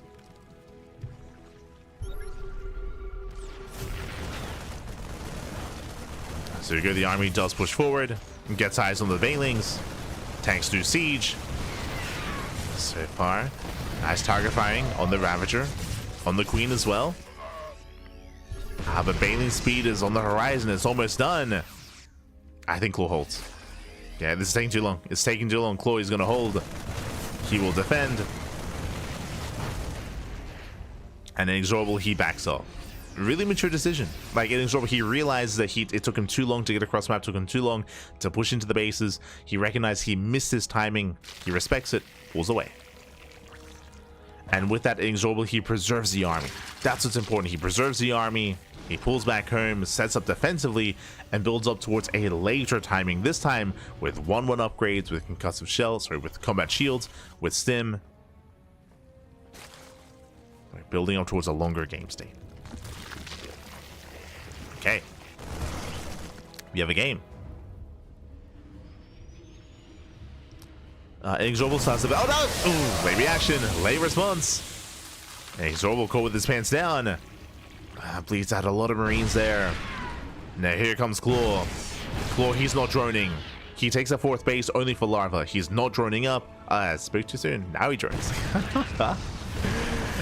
This is late, I would say. These are late workers for Claw.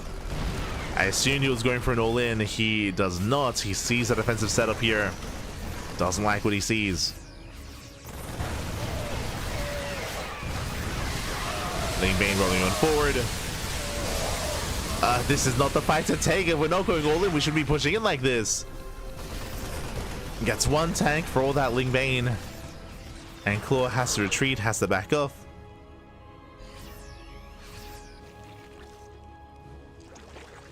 Has to pull away. Still very close, very intense. Supplies are neck and neck.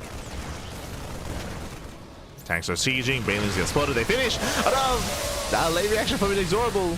Pulls away a little bit too late. And with that, Claw, he will clean this up. He will shut this down. Claw did not have enough Marines. Sorry, I should say INexorable didn't have enough Marines. And with that, Claw takes a strong fight. And INexorable overextends. Big overextension. Claw has momentum. For the first time this series, for the first time this series, Claw has momentum. Claw is in a better position. Claw, for the first time this series, he's up in workers, up in drones, up in supply. 1-1 is on the way. Now, that's my biggest concern. Okay, so if the game extends, right, if the game goes on any longer here into a longer macro game, the upgrades are so late. Sorry, Claw, he has 0-0. He's on 0-0 right now. He's just now working on 1-1 upgrades. Meanwhile, INexorable, there's going to be a period in time where the Terran player has 2-2 over the 0-0 of the Zerg. Like, that's terrifying. Now, if the game progresses, eventually Claw will catch up. Eventually, Claw, he will catch up and he will make up for those upgrades, but he needs time. This also shows that he wasn't really set up for a longer macro game. Like, he had no upgrades.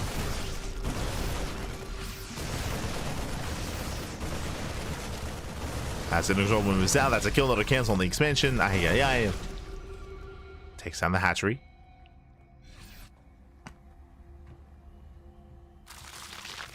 Well, he's taking up into the infestation pit, working towards hive tech. INexorable is just turtling up back at home. We have a siege line. We have a missile darts as well. In preparation for tunneling claw roaches.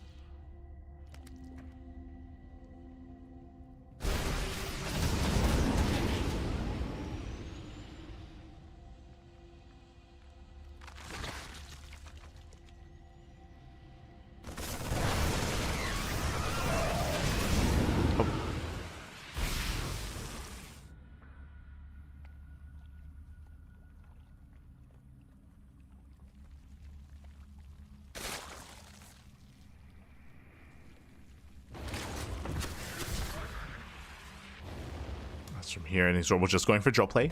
Double jump into the natural. Gets behind the mineral line. Does get behind.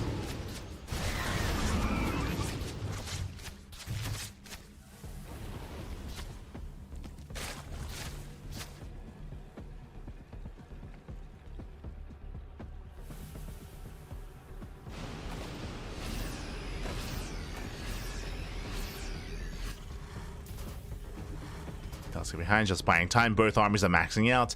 Remember, 3-3s on the way for INexorable. Claw is on 1-1. He did not begin 2-2. So again, upgrades are falling by the wayside here for Claw. The hive is going to complete, and from here he can go into Viper Tech, which will help, but actually going into Lunkers. And eventually Vipers, I'm sure. But I would say that Claw is stuck with a bit of a subpar army. Oh, jeez, there are so many tanks. Oh my god. The tank level. No!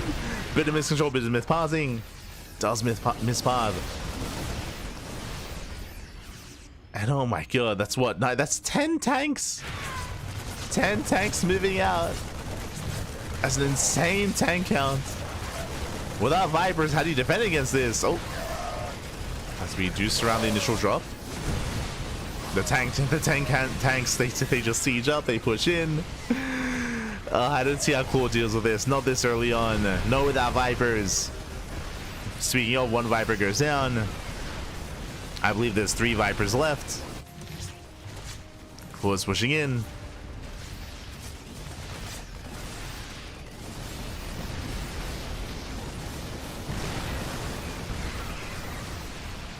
He does force himself forward. We have 4 lurkers on the way. It's not going to be ideal. Baneling's morphing in as well against a heavy tank and marauder count. Baneling's not ideal either.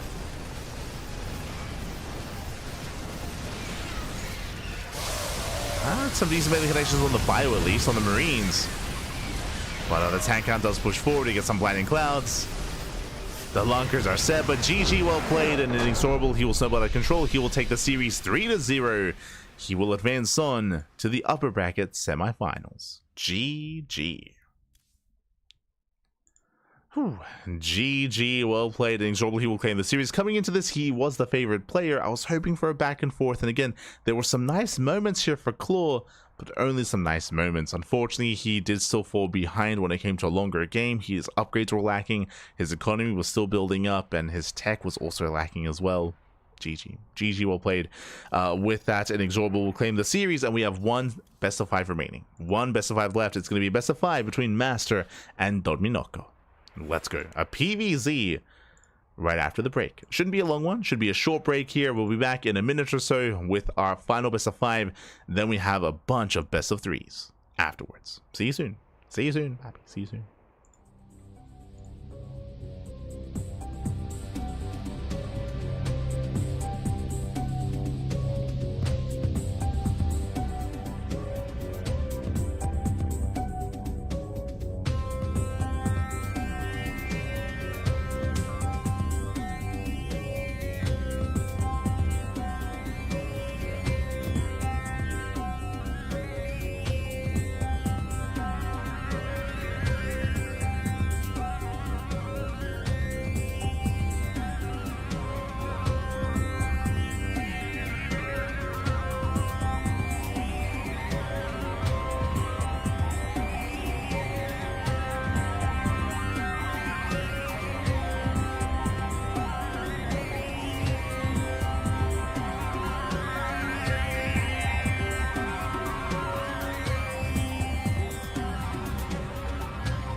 Welcome back, everyone. Welcome back to the final best of 5 of the broadcast. We'll have more matches. We're still getting halfway through the broadcast, to be honest, but we've made it here to the final upper bracket quarterfinals match. We have a PVZ between a Protoss and our Zerg. Let's go. Let's jump on in, featuring the #1 player of the Brazilian StarCraft 2 circuit, but we'll get there because in the top left-hand corner, we have his challenger. We have the would-be usurper. We have the Brazilian Zerg player, the Red Zerg representing Eximius Gaming.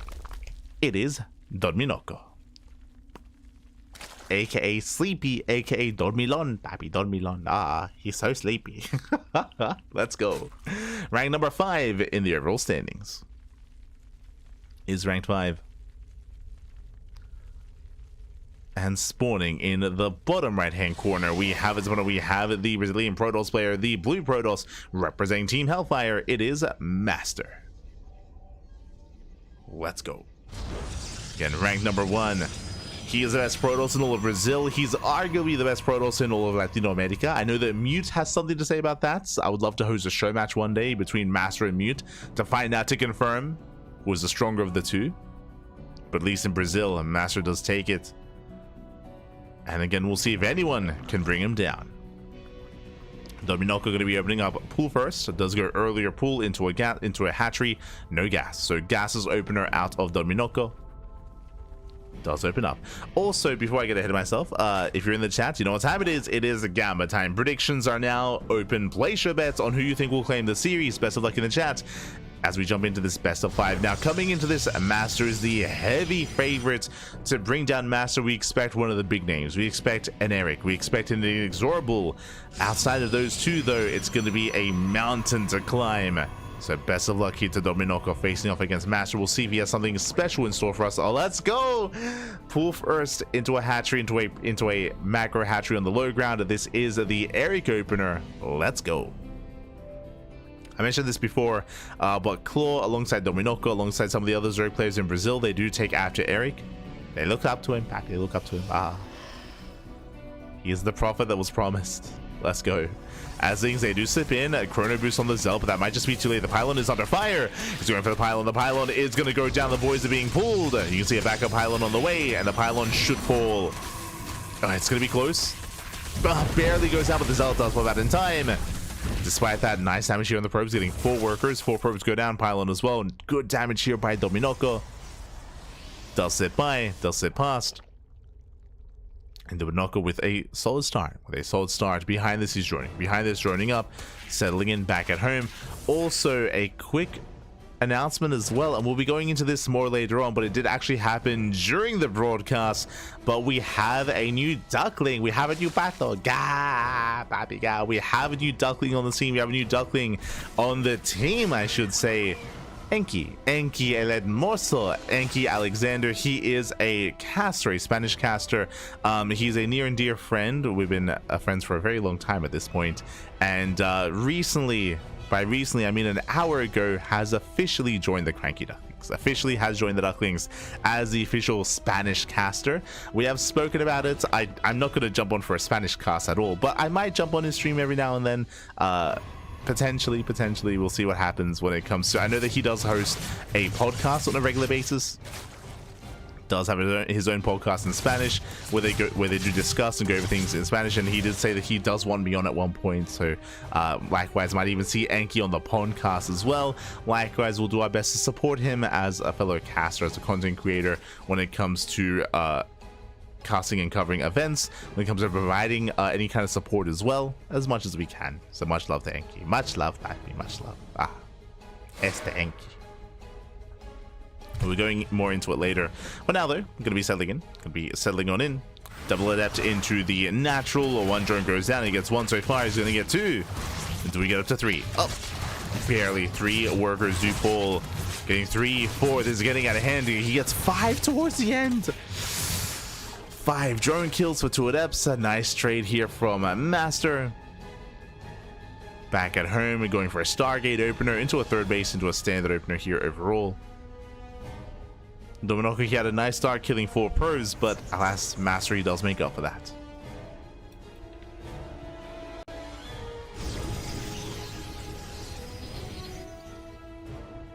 does make up for it in the end.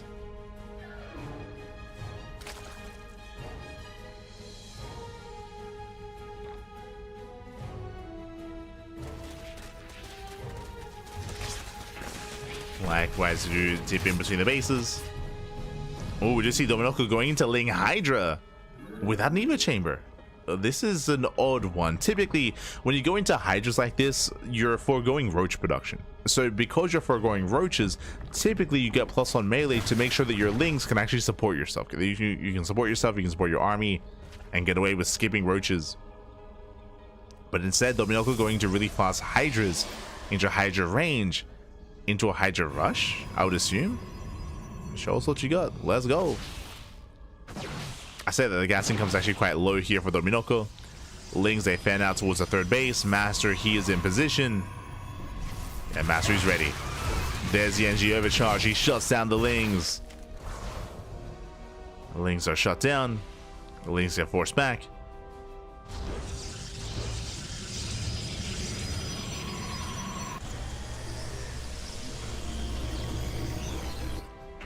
And with that, we do have that Stargate follow-up. Oracles, they get across the map. The Queen's out of position, getting up to 3 more drone kills.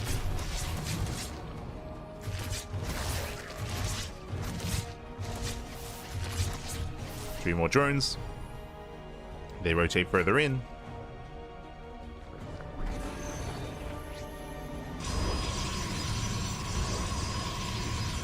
Let's rotate further in. We get the recall back home. Behind this, a transitioning not into Colossus. Switching it up. Going into Storm.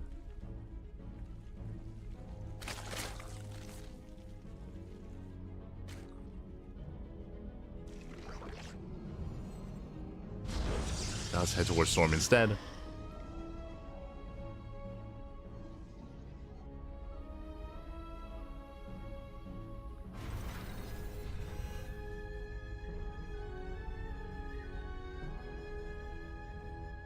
Likewise, MasTeR, I mean, he has momentum. He has been able to deal quite a bit of damage here. Blink is outdone. His goal, deny the fourth. Deny the fourth expansion. Now, Hydras have been amassing quite quickly here. We have a Roach follow-up. That I was not expecting. So, Hydra Roach, not Ling Hydra out of Dominoko. That's very gas-intensive. Very gas-intensive as a composition. Expansion is going to be denied. There's no saving this. And brutal pickup. Catching out some Stalkers as well.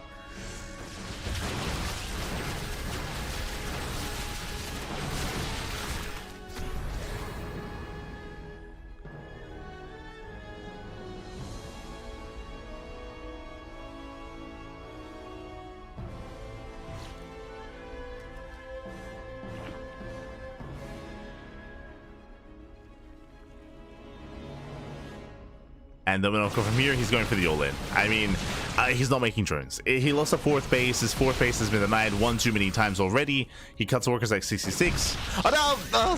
We'll take a stasis to the face. The stasis goes off, creates a force field essentially.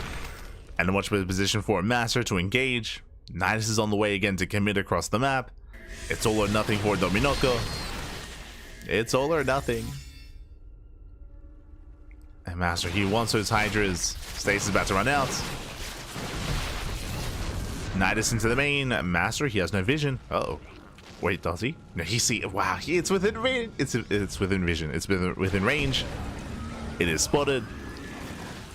Nidus does complete. We have a couple of Roaches spilling out. A couple of Hydras as well. Ooh. Stasis does go up.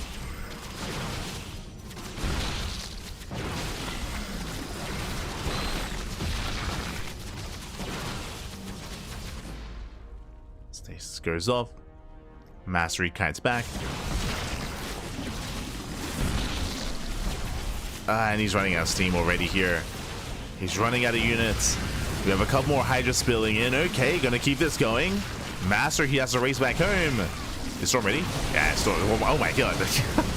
Is that even a question? Storm is done. The all-in is being shut down here. Oh, another storm on the Hydras. They spill out into the storm. And with that MasTeR, he will completely shut this down. He cleans up the all-in, shuts down the Nidus Worms. Across the map, he's getting a fourth base, expanding towards his opponent. We have a backup Nidus into the third. And MasTeR, does he notice?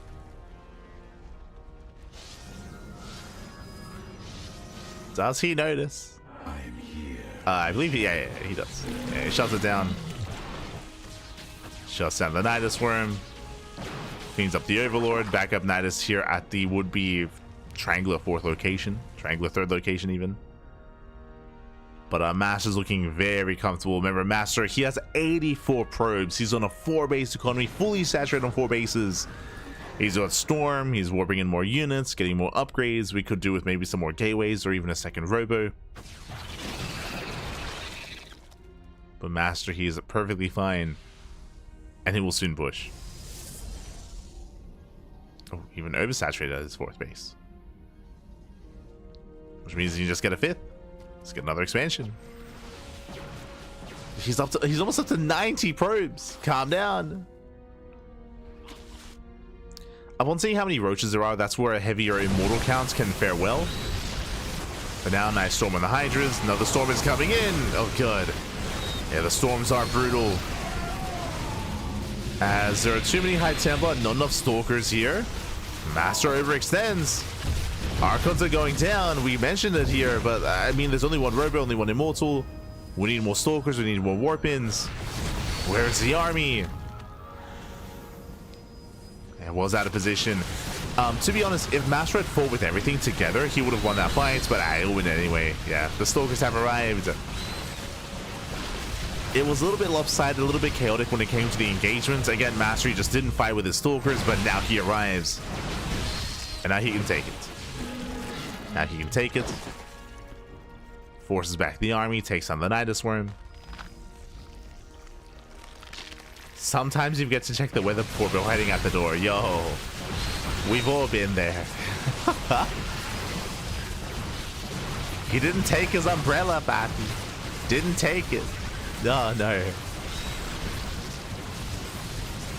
And here we go, MasTeR with some very nice blink control. Does blink forward, breaks through the main army. GG gets called, and MasTeR, he takes game at number 1. Ooh, GG.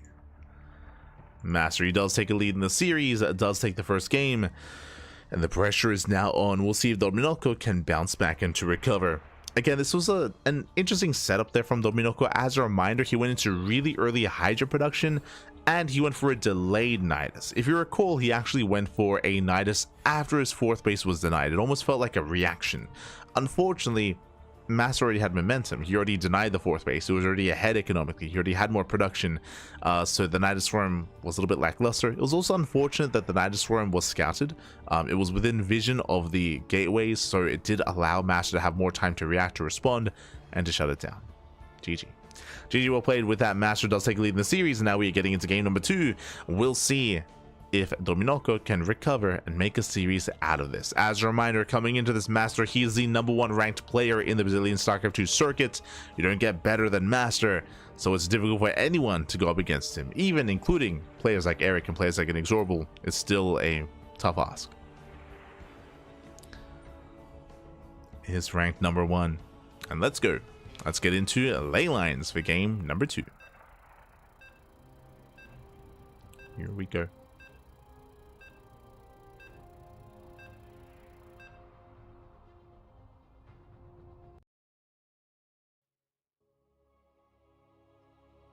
We are loading into ley lines. Let's go.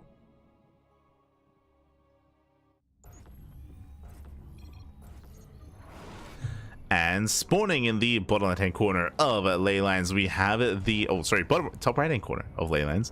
We have the Brazilian Zerg player, the Red Zerg, representing Eximius Gaming. Oh, down in the series. We'll see if he can recover. We'll see if he can bounce back and make a series out of this. It is Dominoko. Once again, going for the 15 pool, I would imagine.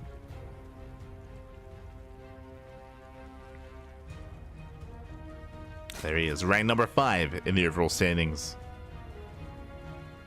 Let's go.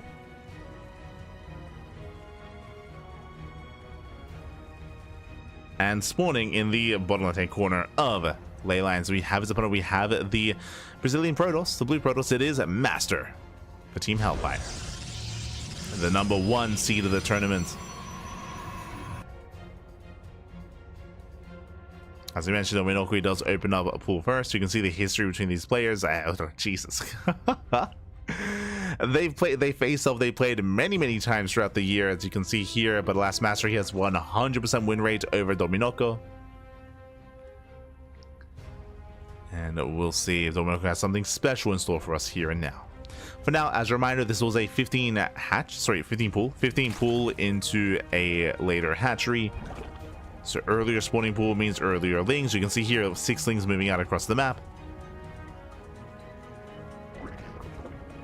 6 lings do move out, and MasTeR spots this, he confirms, and this time a much stronger reaction. As a reminder, last game, MasTeR, he was very lax. He went for a delayed zealot, so his pylon went down and he lost 4 probes at the start of the game. It was actually a really nice start from Dominoko, but this time MasTER's all over this, and he denies the hatchery. He knows! He denies the hatch. He delays the macro hatch, forcing out a third base, but MasTeR is all over that drone, and he will heavily delay Dominoko. The problem here is that these macro hatchery builds are more uncommon, and they're more a little bit strange, and they're more out of the norm unless you're in Brazil. Like, MasTeR is very well practiced, very well versed. The Zealot is in the wall. He does fully wall up. Second Zealot's on the way. MasTeR is perfectly safe and sound. This time, MasTeR, he will not lose any workers. He will not lose the Zealot, not lose the pylon. So MasTeR defends. MasTeR, he also disrupts the build of Dominoko.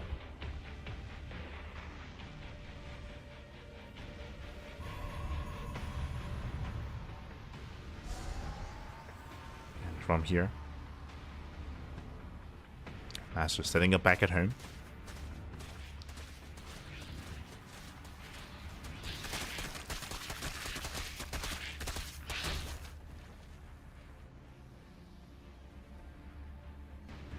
Making more depths.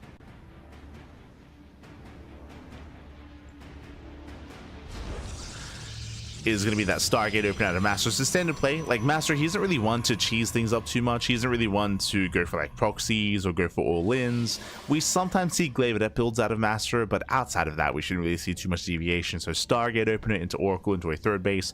Dominoko back at home going for his own third as well. Getting a delayed expansion.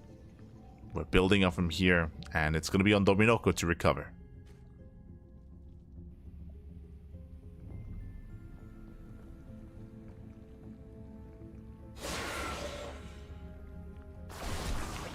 As the devs say, get across the map.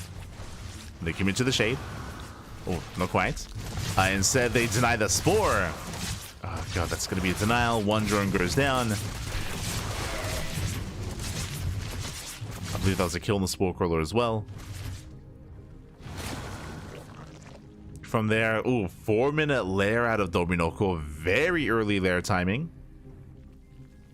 Now with the 4-minute lair, this can lead into Nidus, right? It can lead into Link Queen Nidus.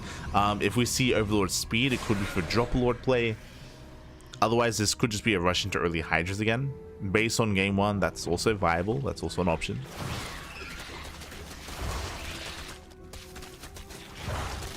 Rotron gets thrown down. Lings, they attempt to engage, but again, the Adepts, they hold their own. 14 more Lings on the way.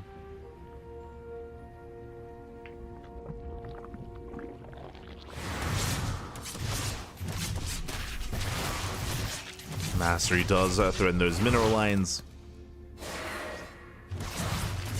Does threaten. Getting behind the bases. Shading into the main. Lings are having a hard time keeping up. And 2 drones go down. Nice damage here from MasTeR. Takes down 2 workers. Denies mining at the gas. Scouts the early lair. Is cleaned up. Oh, we'll lose the Oracle. That should not have happened. MasTeR with a bit of an overextension.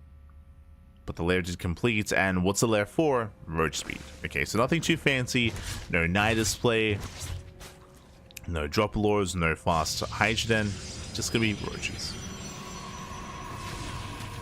So rush production underway. The shield battery is not done. These stalkers are going to be going down. Oh, can he get one? Barely not. Barely doesn't get the stalker. The Oracle does race back home in time. MasTeR holds. MasTeR holds, MasTeR defends. MasTeR has a massive lead at this point. Dominoko, he has 1,000 minerals in the bank. Oh, he's supply blocked. Brutal supply block. We've all been there. Ay, ay, ay. Because all the damage dealt earlier, he was distracted. This will hinder his own macro quite heavily, actually. 4 overlords. He's taking all of his gases, doing whatever he can to spend his resources. But a really rough position here for Dominoko. He does miss like 2 entire macro cycles, and he still has a bank. He still has 700 minerals. Like, he still can't spend everything. And as he's trying to spend his money, MasTeR moves out, and I'll be honest, I don't see Dominoko saving his 4th. Like, his 4th base is so exposed.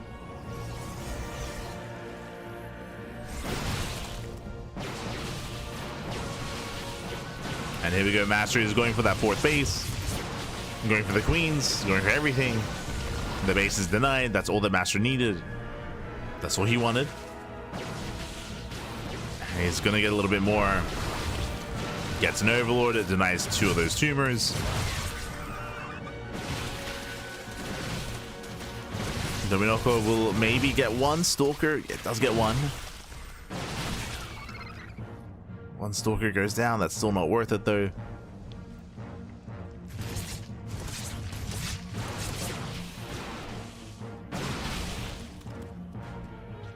MasTeR rotates.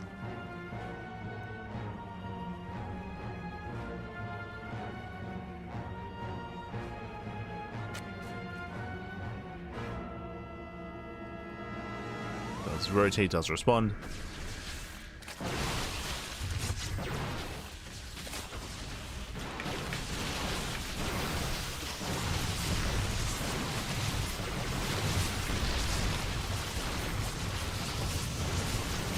Yeah, it's not just forcing his way up the ramp. I mean, so far, Dominoko, he's holding his own. Stasis goes off. Nice stasis.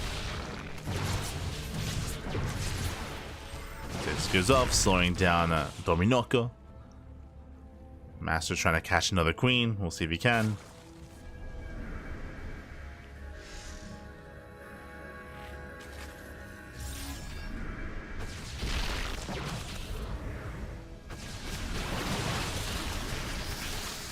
Does break in.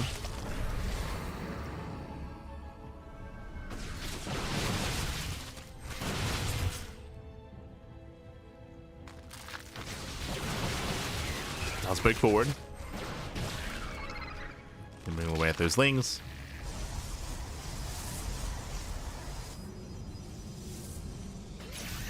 Still containing Dominoko. Bearing in mind, Dominoko, he's still down a base. He does have a 4th, but it's not drawing. He's on 57 workers. MasTeR has 82 pros behind this. His economy is insane. Yeah, brutal economy here. Dominoko trying to keep up, doing what he can.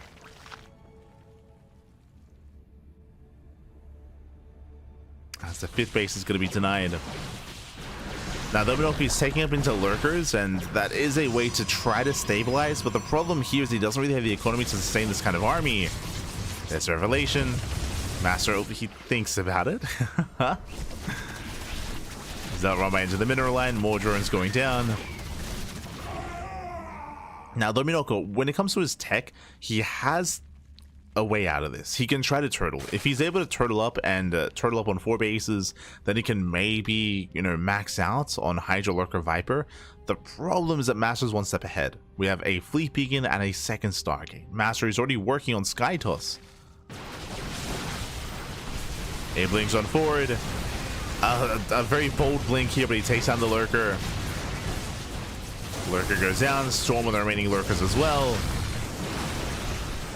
And the 4th base is being broken. Lurkers, they defend the natural at least. Oh, good. As MasTER, he pulls away. Once again, he respects the Lurkers. Backs off for now. Tempest production has begun. Tempest, I thought they had a hard counter to lurkers. They're solid against any kind of siege race units, whether it's lurker or broodlord.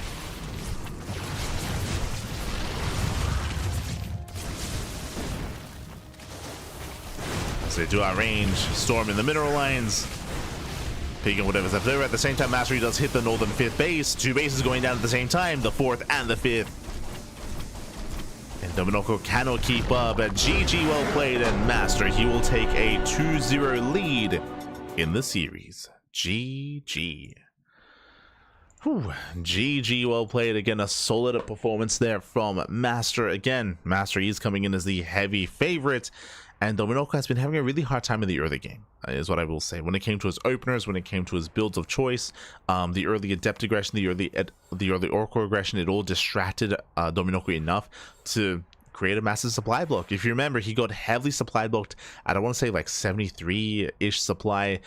He had to make a bunch of overlords. He was banking up almost 2,000 minerals, and that you can't afford those mistakes. At this level of play, you cannot have that kind of mistake because you just slow down so much and your opponent just gets out of hand. Like, regardless of matchup, these are things that they cannot be happening at this level.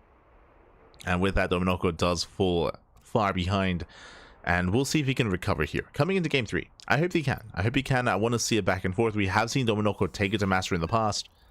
Let's go. As we load into Persephone as game number 3. Again, as we are nearing that halfway mark in the broadcast.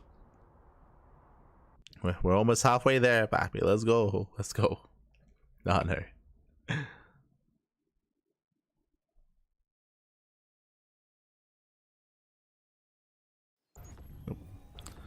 So we're getting into game number 3. Potentially the final game of the series. As spawning in the top left-hand corner of Persephone, we have the red Zerg player representing Eximius Gaming, down heavily in the series. We'll see if he can bounce back. We'll see if he makes series out of this. I'm hoping he can. The pressure is on though. It is Dominoko. I'm so sleepy.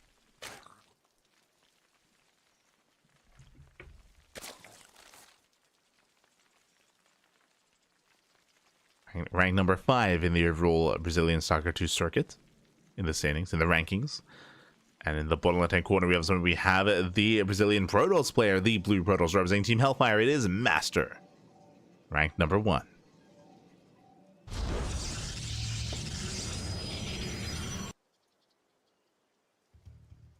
Here we go.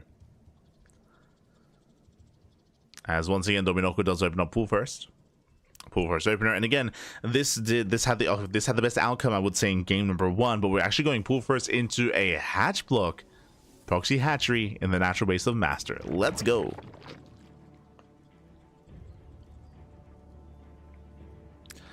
So Dominoko, he does mix it up here.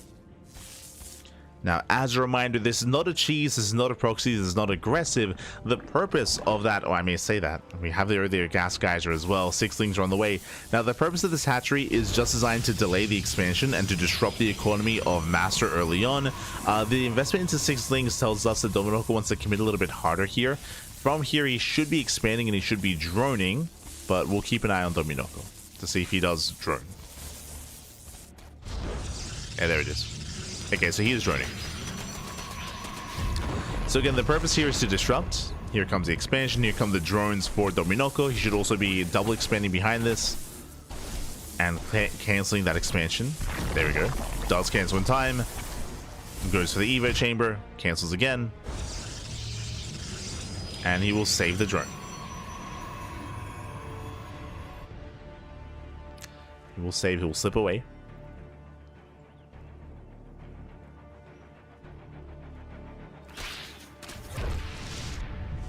Slip away. Likewise, macro hatchery for Dominoko, again double expanding or throwing down 2 hatcheries. And here comes MasTeR's counterattack. Oh boy. Now, bearing in mind, late gases for Dominoko, so late link speed, it means that these depths, they can be quite an issue early on, as we have to rely on slow link defense.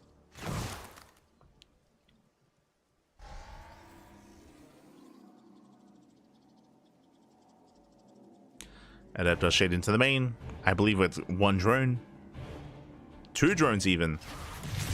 2 drones going down. Getting up to 3. Oh, getting up to 3. That's a bit much already. 3 drone kills. Bearing in mind, Dominoco has to also make spores in his bases. Oracle is on the way.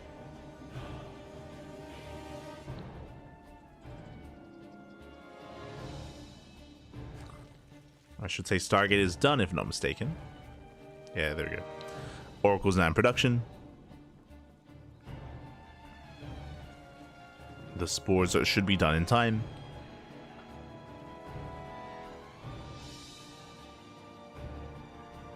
And the game will continue.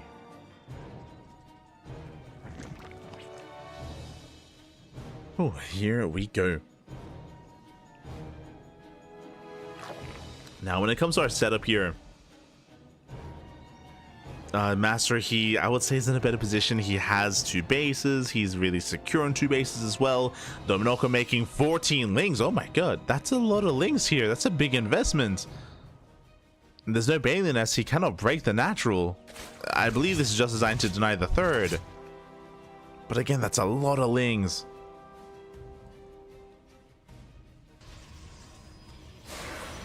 And the goal should be the 3rd base. Should be the goal. That Epse shade in. Lings, they get spotted. MasTeR does respond, and these lings are not getting any damage. Now, the problem here is that it's not that these lings aren't getting damaged, it's that these lings could have been drones. They could have been workers. They could have been a 3rd base. And there is no 3rd. There is no 3rd. The worker count is still lacking for Dominoco. The lings that didn't really achieve much. They did delay the Oracle. Now we have the 3rd base on the way, but it's a late 3rd.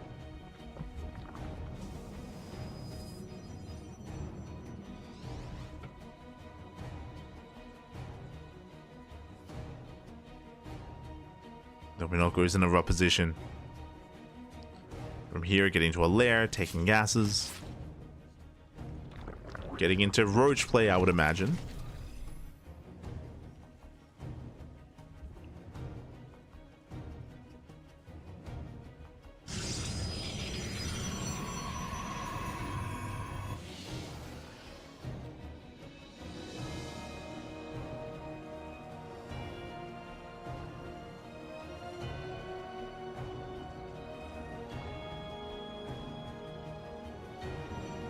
Things they get across the map. And once again, they're trying to force a reaction or threaten the expansion. And we have Blink on the way with +1. When it comes to that Blink timing, I do think it's going to be quite brutal. We have a massive gateway explosion. We have 6 gates on the way. That's going to be 8 gates in total. This looks like a 3-base all-in at a MasTeR. This does scream 3-base all-in. The one thing that MasTeR is missing to confirm this is a proxy. Gateway across the map to be able to warp in. That's what we're waiting for. Is for that proxy pylon and proxy gateway. MasTeR moves out. He does not take gases at the 3rd. He's got 8 gateways. And yep, here comes a proxy. So it's going to be a 9-gate 3-base all-in at a MasTeR. And this kind of response, this build that MasTeR's going for, is ideal when you have a strong early game. If you have a strong early game, if you know that you're ahead, if you know that your opponent is struggling, then you just go for the kill. You can just go for the kill. You can just go for the throat. And that's what MasTeR's doing here. There's that pylon, and there is a 9th gateway. So 9 gates all in. Even setting up a shield battery as well. Dominoco, he does go for a Ling Ramai to maybe force a defensive warp in.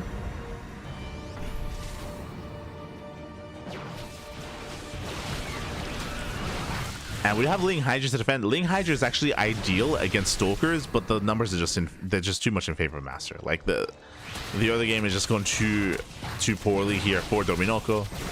Dives on the Hydras. Hydras get surrounded. And that's the army. That's the army going down for Dominoco. He has almost nothing left. The all-in continues. Lings, they do trickle in, but that's what the Oracles are for. The Oracles, they shut down the Lings. And there is nothing left. And GG, good luck gets called, and MasTeR will take the series 3-0, advancing on to the upper bracket semifinals. GG. Ooh, GG, well played. Congratulations, MasTeR. He will claim the series. He will advance on to the upper bracket semis to face off against... Oh, is it Erik? No shot. Regardless, does advance on to face off against his next opponent. That is going to be next weekend. Next weekend is going to be... tomorrow. My apologies, I'm getting ahead of myself. Tomorrow is going to be the upper bracket semifinals, so we got you covered there. Actually, we can try to catch up on the bracket and try to figure out where we are and where we are headed. I believe it's going to be INexorable versus MasTeR tomorrow. Oh boy, that's going to be a banger of a series. As we switch our scenes over. And the upper bracket has concluded. You can see here before you is a little bit small. I do apologize, but we have Shakti. Shakti took down Kamikaze 3-0. Erik took down AlisoN 3-1. INexorable took down Claw 3-0, and MasTeR took down Dominoko 3-0 as well. So when it comes to tomorrow's broadcast, it's going to be Shakti versus Erik and INexorable versus MasTeR. But we are only halfway through the broadcast because up next we have the lower brackets. You can see down here the lower bracket is ready for us. These are best of threes. It's the players that got knocked out in the upper bracket, they get pulled down to the lower bracket. They have another chance. It's going to be Kamikaze versus MasTeR. It's going to be AlisoN versus Victor. It's going to be Claw versus Elevolts, and it's going to be Dominoko versus Yan. Oh boy. So 4 best of threes are still remaining in the broadcast. We're only halfway through. We're halfway there. Halfway. Bearing in mind that we do have another broadcast at 2 p.m. That is going to be 6 hours. In 6 hours. 6 hours from this message, we have another cast. And then 6 hours after that, we have another cast. So 6 hours, then another 6 hours. And then 6 hours after that, we have another another tournament. And then 5 hours after that, we have another cast. So back to back. All the content continues, Fappy, as always, on the CranKy Ducklings. Let's go. As we do need 1 minute before we do begin our next round, so we're going to be going on a very short break. We'll be back in 1 minute with the TVT of MasTeR and Kamikaze. See you soon.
And welcome back, everyone. Welcome back to the second half of the broadcast here. We just wrapped up with the upper bracket quarterfinals. Now we're here with the lower bracket. Let's go. We have elimination matches as spawning in the top right hand corner of Ley Lines. We have the Brazilian Terran player. We have the red Terran representing Team Hellfire.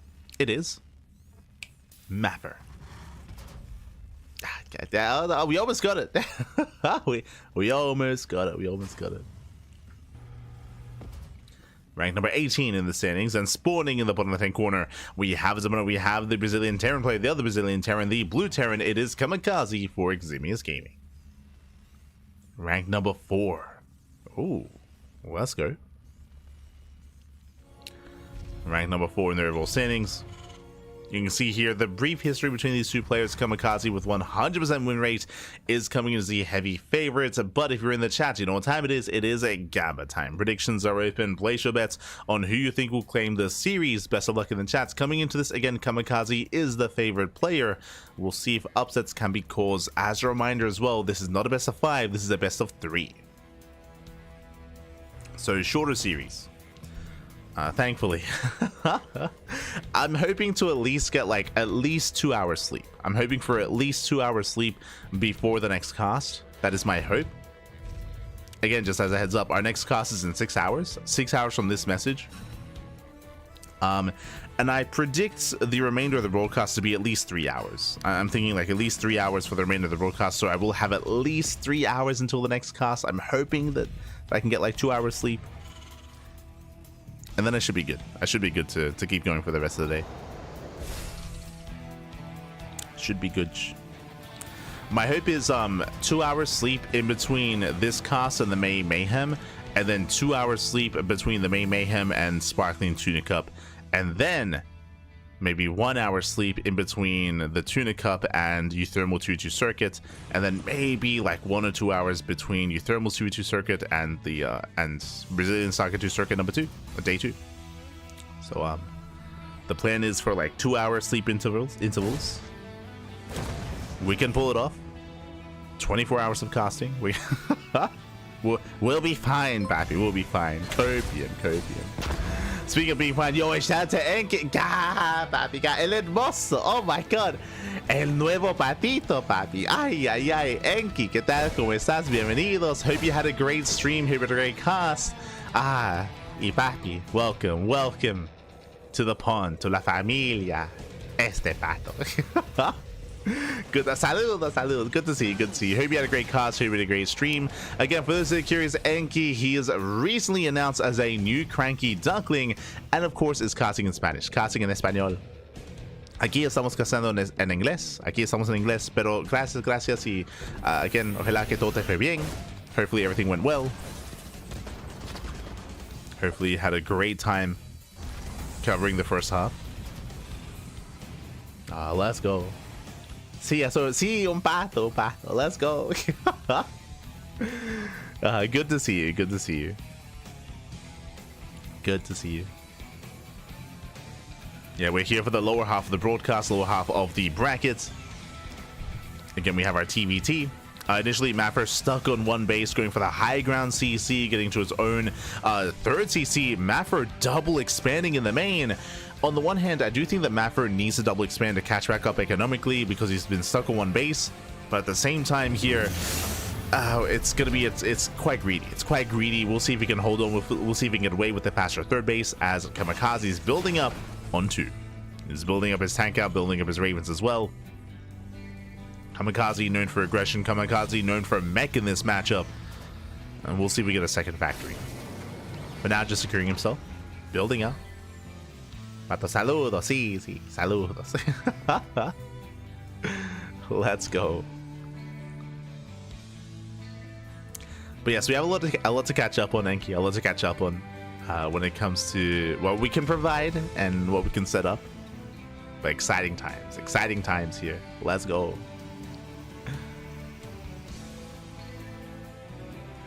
For now, the third CC has begun for Kamikaze. Now, if Kamikaze is going to be passive, if he's going to be defensive, then MasTeR will get away with this. Remember, he double expanded. He can make 3 SCVs at a time. Going to have the extra mules as well, as he's morphing in that orbital. So far, this is paying off for MasTeR. So far. The downside, of course, is the army. The army size is still in favor of Kamikaze. He has more tanks.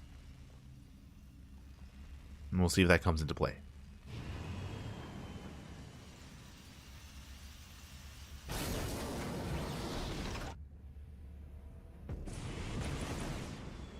Here we go.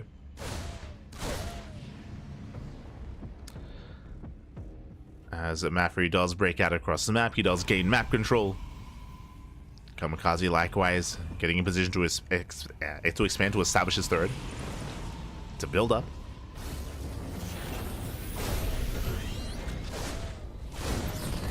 Meanwhile, MasTeR does delay the CC, not bad. Pulls out of the main.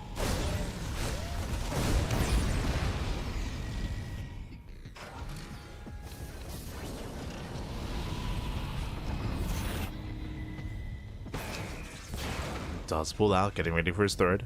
Likewise, MasTeR should soon be taking his own third base as well. As I said, that Kamikaze the first to move out with all he has. Also, I appreciate that Kamikaze is going into bio. We have Stim on the way, second racks, third racks as well, double eBay. He is not making it up. Not in game 1. Thank God.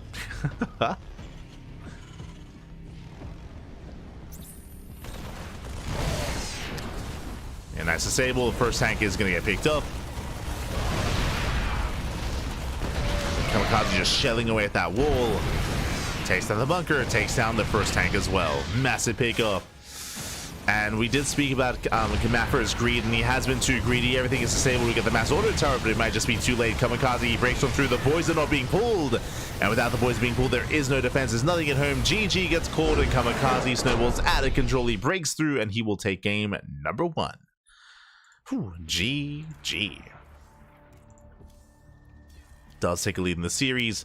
Again, Kamikaze with some solo play there. We did see MasTeR being greedy, cutting corners and going into a faster third, but as a reminder, because of the faster third base, he had a lower tank count. The tank count was much lower. He had a smaller army, and in the end, it did pay the price for that. Did pay the price. A solid push when it came to Kamikaze. Unfortunately, to pull off that defense, we'd have to pull the boys. We'd have to have the counter disables as well, but none of that was quite there, and in the end, MasTeR was broken as we are getting into that second game. Here we go.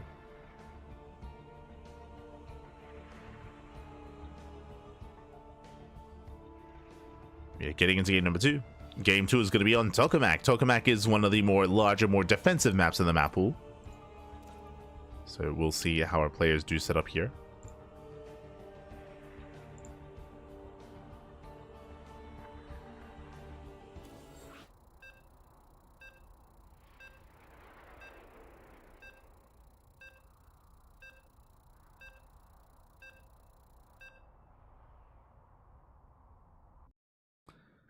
Go as we are loading it.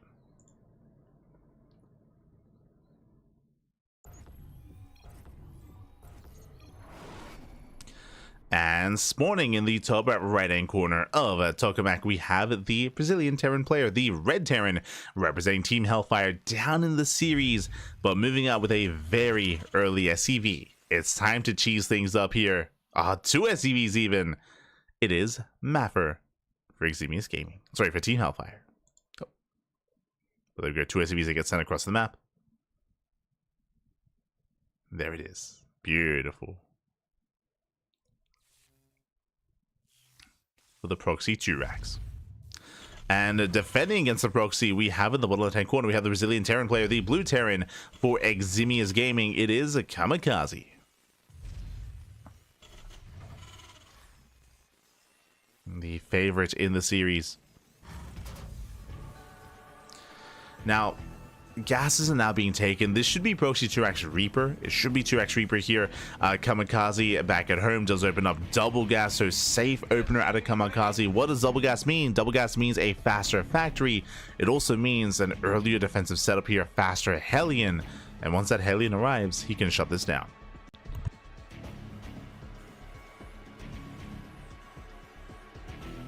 So I wouldn't say that Kamikaze is going for a hard counter, but he just has the tools to defend. He's just playing safe, has the tools to defend.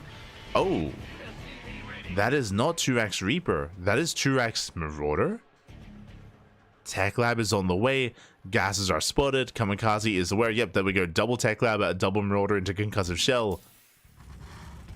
A bit of a more unique all-in here, or unique proxy from MasTeR. It's more committed. It's more committed. Proxy 2x Reaper, you can transition out of it into a longer macro game. This, less so. You're just doubling down that much harder here. Marauders are amassing. Concussive is on the way.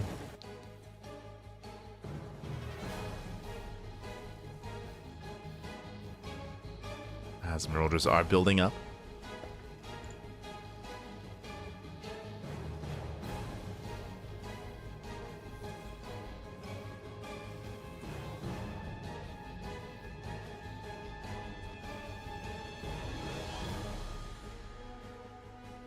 Yeah, they're building up back at home. We had the boys are pre-pulled. I mean, he's getting ready for a Reaper defense. I don't blame him. Oh my god, we just pulled the boy. Let's go. We pull the boys. We send it. The boys are being pulled. Kamikaze with a misread. Again, he's reading this as Proxy Shurax Reaper, which I don't blame him.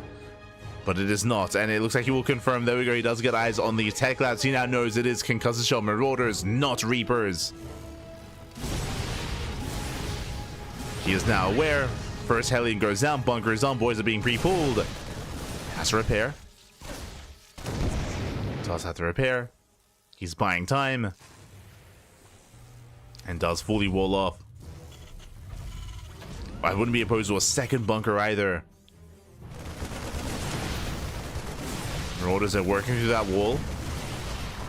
Debo gets fully healed up. Let's go. GG gets called. Yeah, the full heal on the wall. Kamikaze shuts down the all-in. There was a full wall set up, and with that, Kamikaze will take the series at 2-0. GG. GG, well played. MasTeR is knocked out of the tournament. Kamikaze does advance on, and he will continue his reign tomorrow in tomorrow's broadcast. GG. GG, well played. That leads us into our next best of 3. Again, when it comes to these all bracket matches, there are certain players that are favored. There's a bit of a wider skill gap here. I appreciate that MasTeR went for the all-in, that he went for something cheeky. We even saw that Kamikaze misread the all-in as well, but with the full wall, it meant that the SCVs couldn't really do much. The SCVs, they could not really engage. Likewise, we also had the MasTeR repair. We had the depot as well, the cooldown supply depot, I should say, to fully heal the wall as well. GG. Just a sole defense there from Kamikaze. Up next, the mirror matchups continue. This should also be a shorter series just because the players involved. Up next, AlisoN versus Victor. Let's go in a PvP. Game 1 is going to be on Pylon. Once again, we're going to be going on a very short break. And when we come back, we will have our next series. See you soon. See you soon after the break. See you soon. Bye. See you soon.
welcome back, everyone. Welcome back. Whew, I hope you enjoyed that short break here as we are continuing our run here in the lower bracket of the Brazilian StarCraft 2 circuit.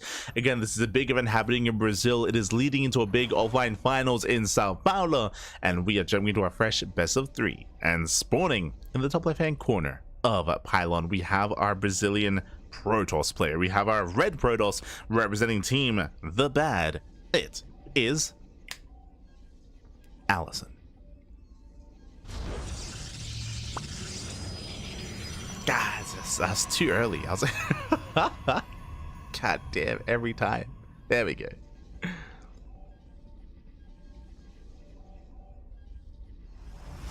Beautiful. Rank number 6 in the standings. And spawning in the bottom right-hand corner, we have the other Brazilian Protoss player, the blue Protoss representing team host Masters. It is Victor. Victor Bansimer. Here we go. As we have our PvP. Now, I mentioned leading into this series that this is going to be a short one. AlisoN, it has a reputation. AlisoN does have a reputation of being hyper greedy, hyper aggressive, hyper cheesy, and we expect some great things out of AlisoN. Let's go. Victor is more of a standard player. So we should be seeing a different dynamic here, with one player being the aggressor, the other being the defender. I say that for now, say that openers. For now, 2-gate opener out of AlisoN, 2-gate opener out of Victor. We'll keep an eye on our players' pylons and probes to see if we ever do proxy, if we ever set up across the map. So we'll keep an eye on AlisoN and Victor. So empty without the fanfare. I know. Smudge. We want the fanfare, Pappy. We want the fanfare.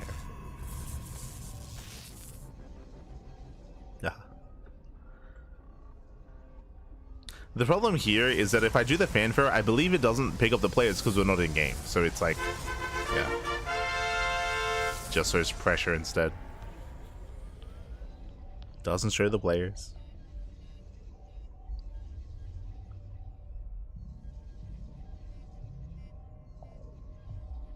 Smudge.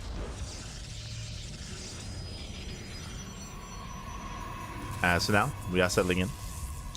For now, we do have our pylons being thrown down. I believe no proxy. Yeah, no proxy. The second pylon is in the main. We have a sentry-based opener. AlisoN is playing standard, by the way. Never mind. I mean, I still stand by what I said, that AlisoN has a reputation for being hyper-cheesy and hyper-aggressive and being all-in.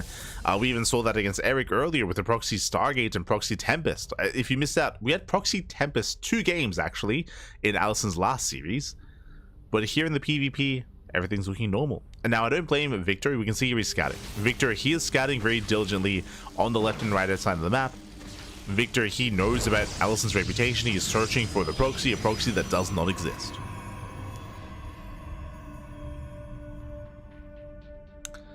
Does not exist.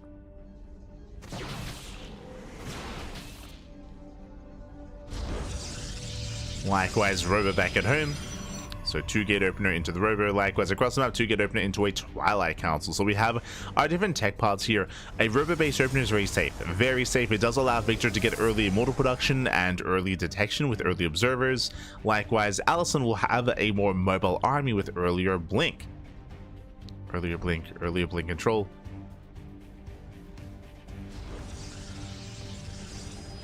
So we do have a different setup here. Different setup coming into this. AlisoN is going to be looking to gain map control momentarily with Blink. Now Victor poking in. Force fields are lackluster. Does not catch the Stalker. Ay. Yeah, some fumbled force fields. AlisoN does defend, but ideally did want to lock down 1 or 2 Stalkers. In the end, Victor walks away.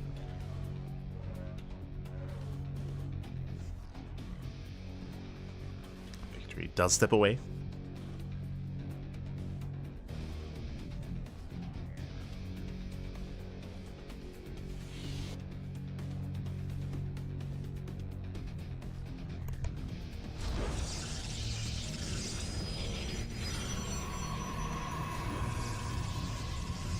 The game continues. We have delayed Twilight Council out of Victor. So with this Victor, he actually has the option to skip Blink. If he wanted to, he could go straight for Charge instead, or even go for 2-base all-in with Glaive Adepts. So Victor, he has options. I'm not ruling out Glaive Adepts. Will not rule it out.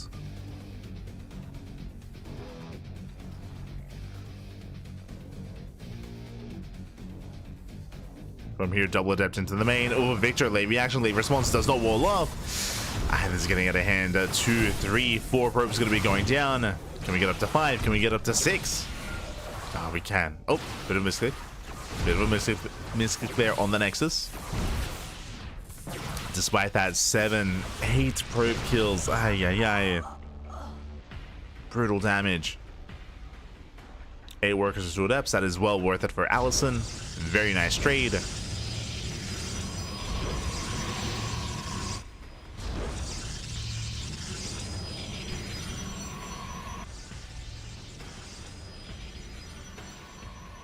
Okay, the onus is still on Victor here to bounce back. Now, he does skip Blink. He's going to charge. If you recall, we did say that, you know, I was expecting even to skip Blink and going to Glaive Adepts, instead going to charge. This is a way to just cut some corners here and skip some tech. So it's going massive mortal charge lot. From here, we should be expanding. We should be setting up. Oh, going for a Dark Shrine. Okay, I see you.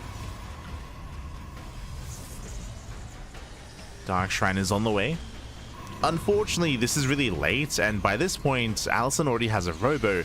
AlisoN already has Observers. So there's a lower chance that this really does critical damage. There's still potential, don't get me wrong.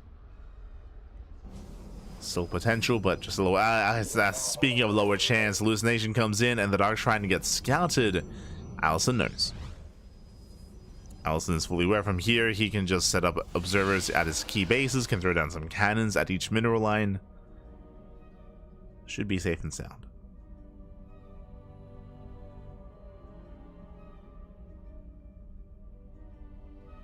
Should be safe and sound from here.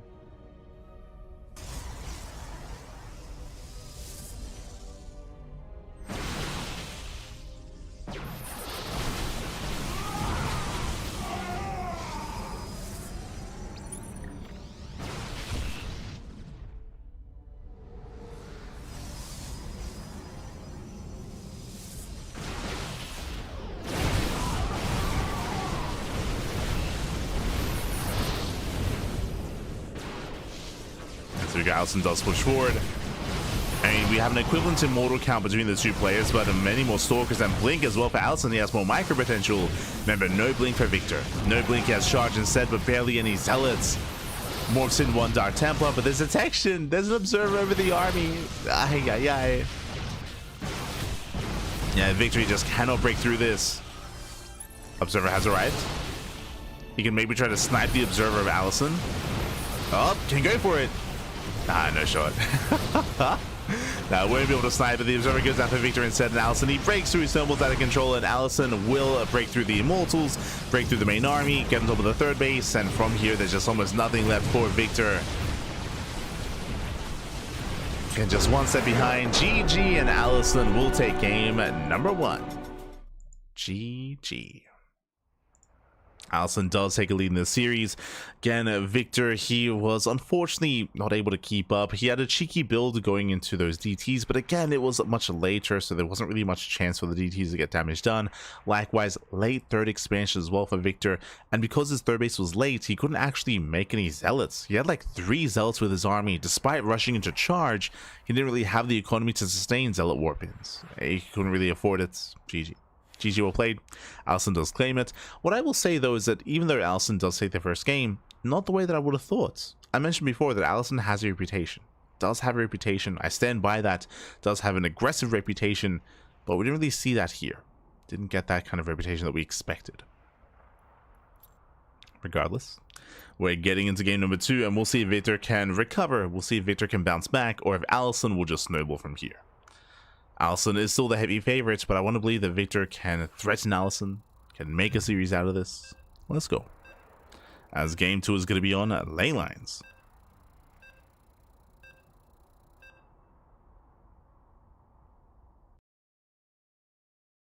Loading into that second game.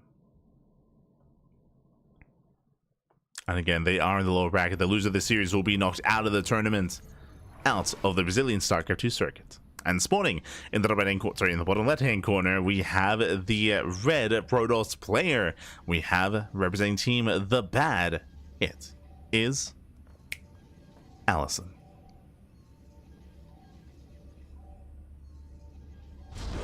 Eventually, we'll get there. Oh, control the cam. There it is. Beautiful. I love the little graphic and the stats that we have for the players as well. I mentioned before that I would love to incorporate that into our own broadcast in some way. As in the right hand corner, we have the Brazilian Protoss player. For host masters, it is Victor, the host gaming. But again, I love like the scorecard, the win loss. The head to head is this part is my favorite part. I would imagine that there's a way to pull this kind of information from like a League in some way, shape, or form. There'd be a way to like automate this, but I love it. I love specifically the head to head part. That's my favorite part. Like I feel like there's a lot of value in that.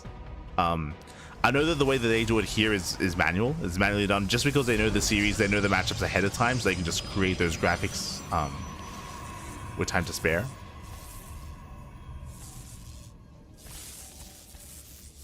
Ooh.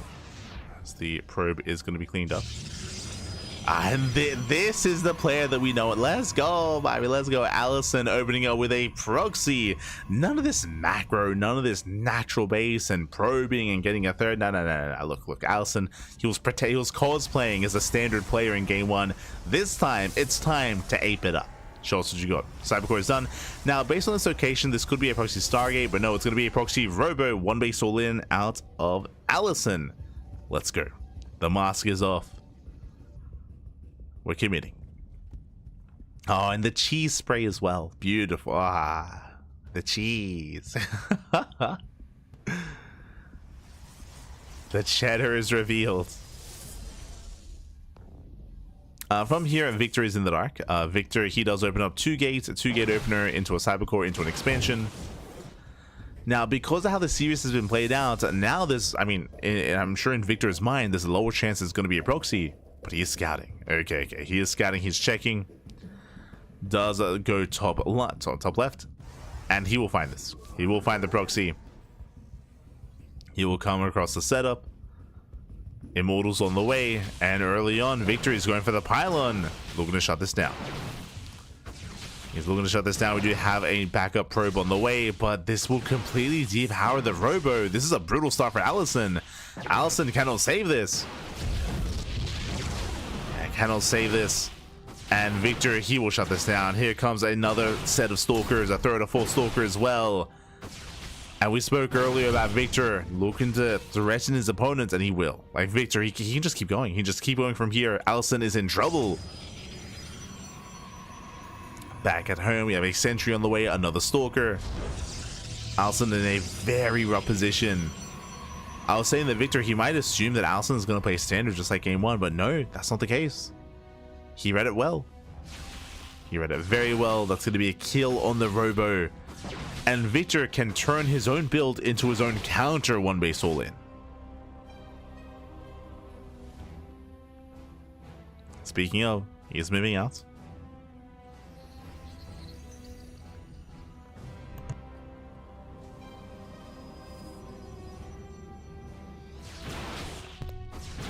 Does move out from here.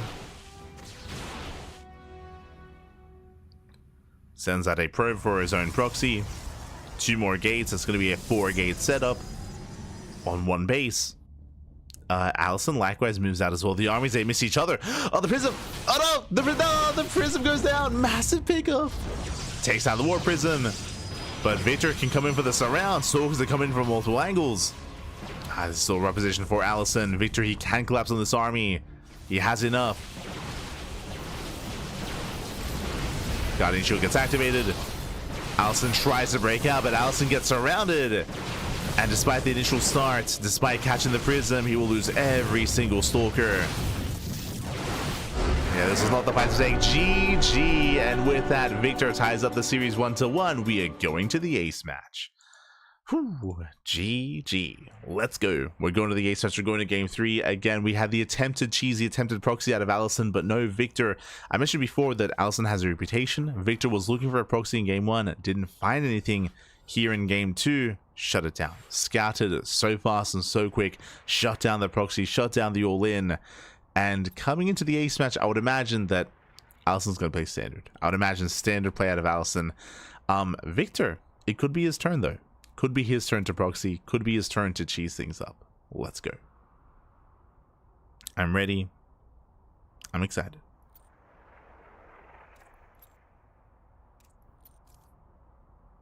Here we go.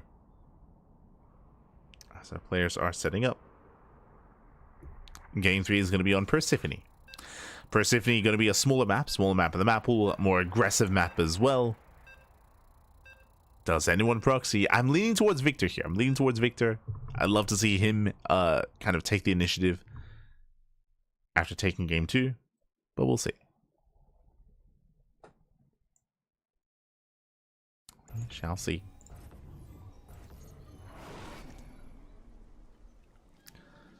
Ooh. Spawning in the top left-hand corner of Persephone, we have the Brazilian Protoss player, the Red Protoss. Favored in this series, by the way, but does drop a map, is forced into a back and forth. For Team The Bad, it is AlisoN. Let's go.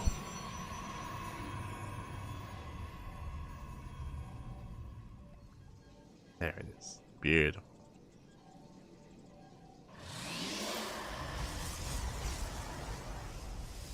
And spawning in the left-hand corner of Persephone, we have his opponent. We have the other Brazilian Protoss player, the Blue Protoss, representing Team Host Gaming. It is Victor. Victor Bansamer. Here we go.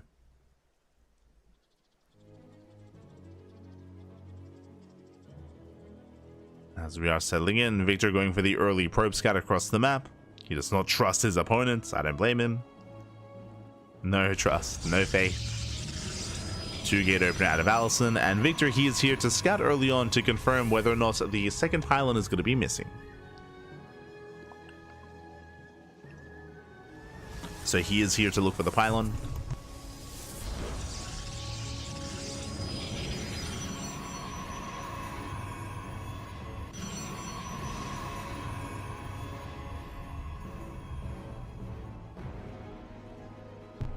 Speaking of looking for the pylon is proxied.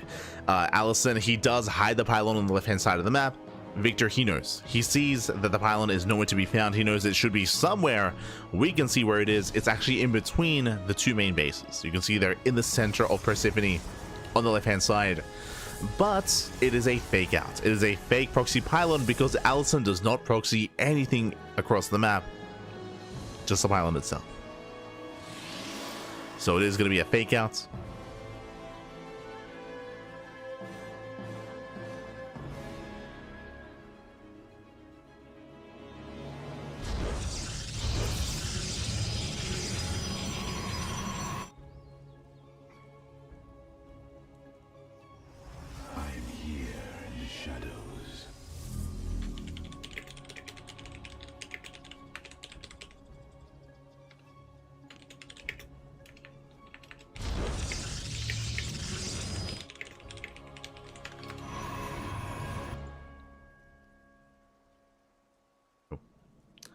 As again, from here, we're settling in.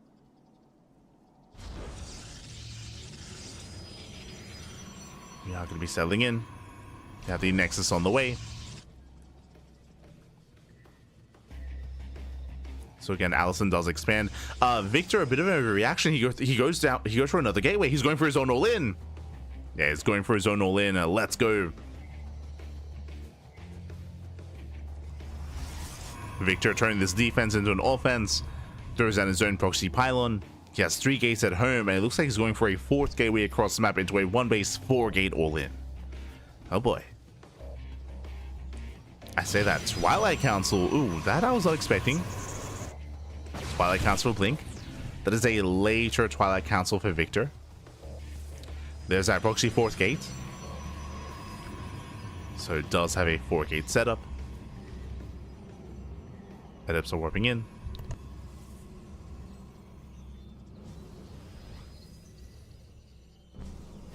I don't see AlisoN being broken at the natural, not like this. Oh, but Adepts do shade in. Late force field. A late force field by AlisoN. Victor does get into the mineral line. Bleeds out a Stalker, but probes are going down. Getting 3, getting 4 probe kills. Very nice damage. Gets 4, gets 5, gets almost up to 6. Stalkers, they take down one of the shield batteries.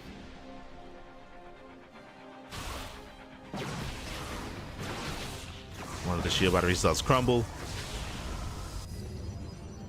More Adepts on the way. 6 probes, not bad. But Victor wants more. He wants more. He needs more. Remember, Victor, he's one base all in. He has to keep going. Adepts shading once again. They just keep shading. And AlisoN once again out of position. More probes falling. Nice damage here by Victor. Crippling the economy of AlisoN. AlisoN may have 2 bases, but currently is down in economy. Nice force field. Going for the pylon.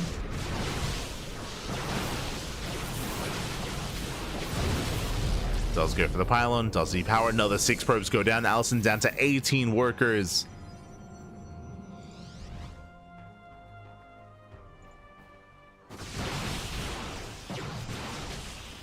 Down to 18 probes.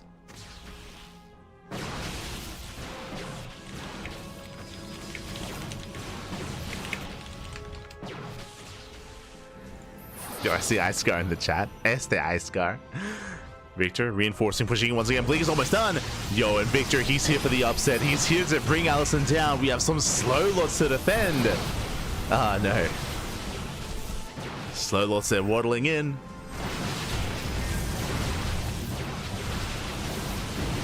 As Victor, he will shut this down. The Zealots are pulling one after the other. Remember, he has Blink. AlisoN does not. Which means AlisoN cannot escape. Yeah, there's no escaping this. And Victor with the upset. GG. And Victor, he takes out AlisoN 2-1. And Victor will advance on. AlisoN is knocked out of the Brazilian StarCraft 2 circuit. GG. Whew. GG, well played. Victor, very well done, very well played. I was heavily favoring AlisoN coming into this. There's a reason why AlisoN had the better seed and has the better ranking, but AlisoN is out. AlisoN is out of the tournament. And Victor is in. GG, well played. Whew. Victor will be able to continue his reign, continue his run in the Brazilian StarCraft 2 circuit. AlisoN no longer, no more, but we still have more elimination matches coming up ahead of us. More series to come. And more series to come here. Up next, we have another matchup, another ZVT between Claw and Elevolts. Let's go. We have our next matchup. We're going to be going on a short break. We're going to be going on a short break here before our next series. But again, it's going to be a best of 3 between Claw and Elevolts. We have 2 best of 3s left. We have Claw versus Elevolts. We also have Dominoko versus Yan.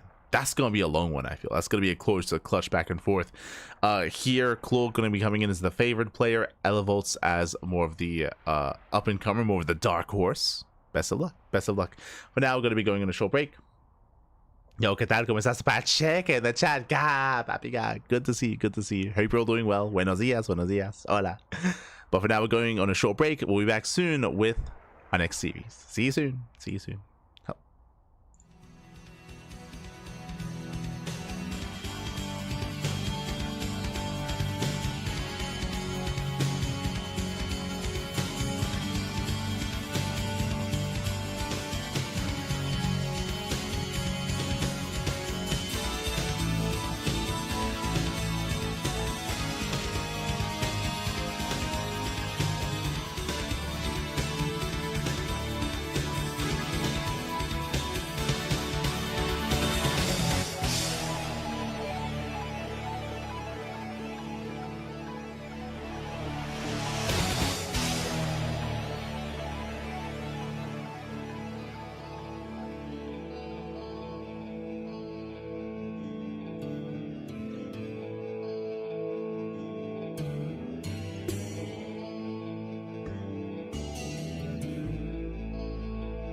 And welcome back, everyone. Welcome back to our second last series of the broadcast of the Brazilian StarCraft 2 circuit, El Circuito Brasileiro de SC2. Here we go. We're back with another elimination match, another best of 3, a TVZ. Let's go. As we settle into this, spawning in the bottom right hand corner of Pylon, we have the Brazilian Terran player, the Red Terran, representing his clan, PWT. It is Elevolts. Power Toxic Clan. Let's go. And spawning in the top left hand corner, we have his opponent. We have, oh my god, we have the Brazilian Zerg player, the Blue Zerg, representing CBSC Gaming. It is Claw. No, we still have the fanfare. Let's go. Going for a pool first opener. As we settle into this, once again, just to reiterate, a new announcement for the CranKy Ducklings. Enki el hermoso, papi el hermoso, has joined the CranKy Ducklings, as of a couple of hours ago. We did make it official. It is something that we've been wanting and teasing for a very, very long time. I've always been, good friends with Enki, always good friends, and did want to bring him onto the Ducklings for so long. For a long time was a part of Alpha X, so Alpha X, they had Enki, all good. But in recent years, Alpha X has fallen by the wayside, and Enki has joined Los Patos. Wow. Un gran pato. It's beautiful. So exciting things to come in the future, I'm sure. Exciting things to come with how we collaborate and how we bring this all together. But for now, we're focusing on our series here. Again, we have our ZVT, earlier spawning pool from Claw, with this earlier link production. And with these links, the goal should be to slip out across the map. Should be to sneak out, delay the CC, and disrupt the build of Elevolts. But we have a twist of fate. Elevolts does not go for the CC on the low ground, he goes for a safe opener CC on the high ground. So these lings, typically they would delay the command center, but because the CC is in the main, now there's less of a chance. Now there's a lower chance of that happening, there's less of a chance for these lings to get damage done. So we have a more defensive setup here from Elevolts. Meanwhile, Reaper does move out across the map. We'll confirm the later expansion, and we'll see what he can get done. Does slip in, gets eyes on link speed. Ooh, and Claw, he stays in gas. Does stay in gas. From here, we can go for earlier roaches, earlier baneliness, earlier lair as well. A very tech-heavy style out of Claw. As Reaper does pull out.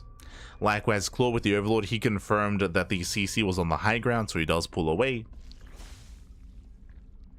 Elevolts looking solid back at home. And Claw, I'm still waiting to see what is going to be done with the gas. And Elevolts, he's waiting to see as well. He sees, like, hey, you're still mining gas. Is it a lair? Is it a roach horn? Is it a baneling nest? What is going on? He's trying to piece it all together. Back at home. Oh my god. We have a 3-1-1 setup. And now we have confirmation. Claw, he goes for the fast lair. Lair is on the way. Gases are being taken. Now with an early lair with 3 gases, this could be muta play. I'm leaning towards mutas. This could also lead into roaches, into like a Nidus based all-in. But I don't see a roach horn yet. As Claw is droning on up. Now, technically, if we wanted to be fancy, this can lead into a swarm host. If we wanted to be really fancy, but I'm leaning more towards mutas here in Aspire.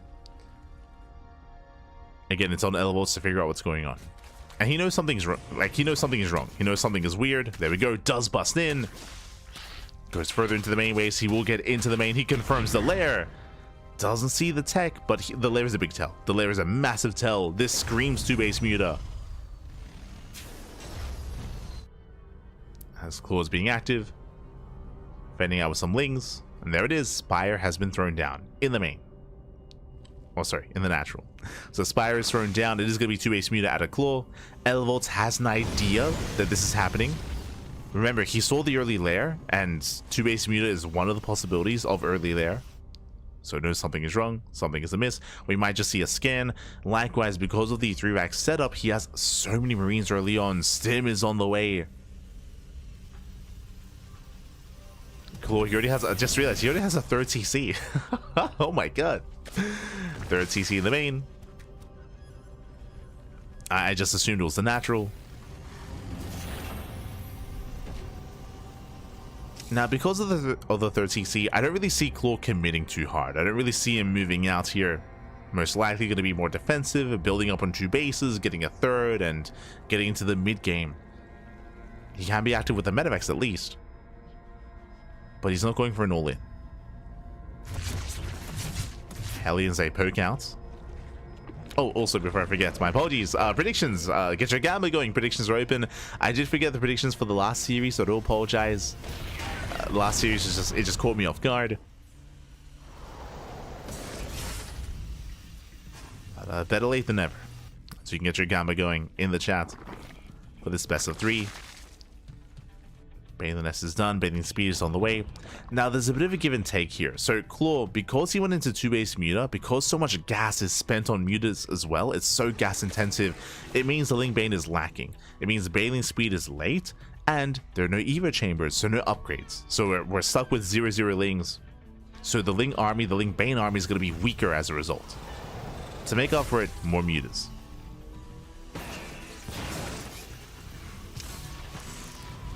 As mutas they make their way across the map, they head towards the natural. The turret is on the way, Widowmine is set. And mutas, they do get in, the mine shot's gonna go up. Brutal connection. Takes down one of the mutas, Marines, they do respond. So far 3, 4, 5 SCV kills. Getting up to 6.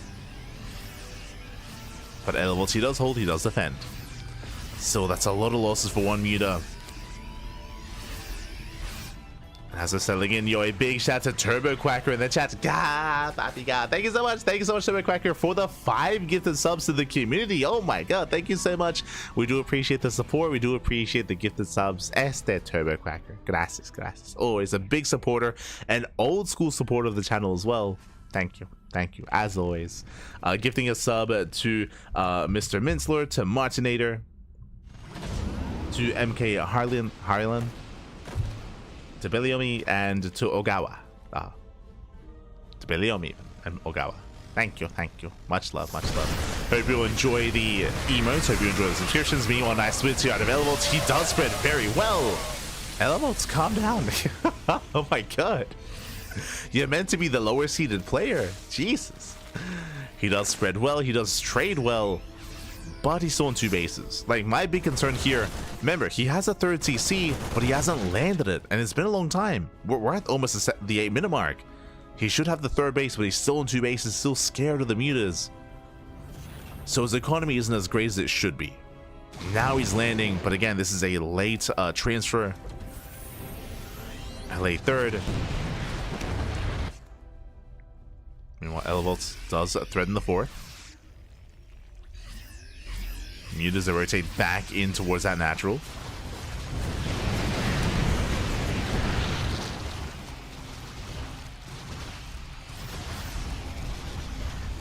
Rotate back in.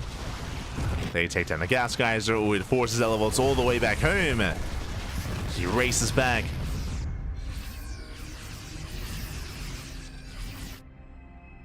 Likewise, Claw rolling in with some Ling Bane, headed towards the 3rd base. Elevates, can he keep up? Otherwise distracted. Ling's rolling in.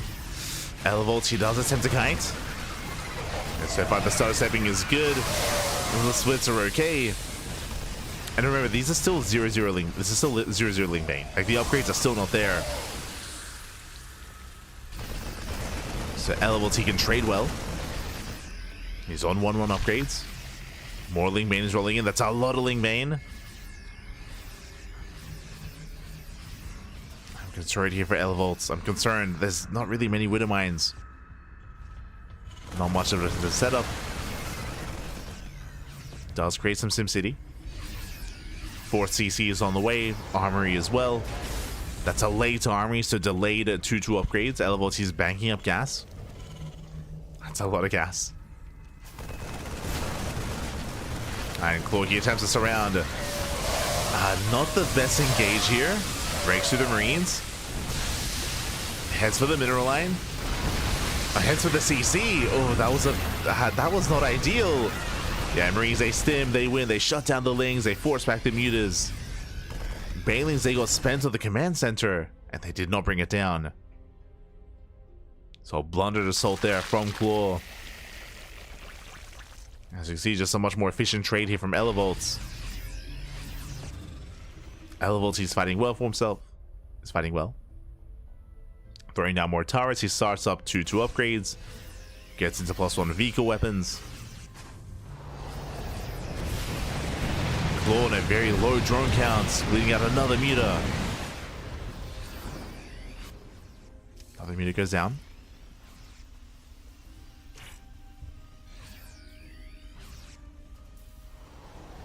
Likewise, Claw now he's forced to drone. Now we have 14 workers on the way, but these are late workers here for Claw. Late droning. He's not really set up for this.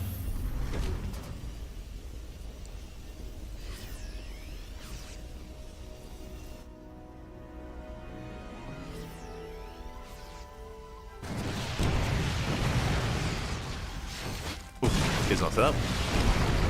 Mine shots going off. Zoning away those meters.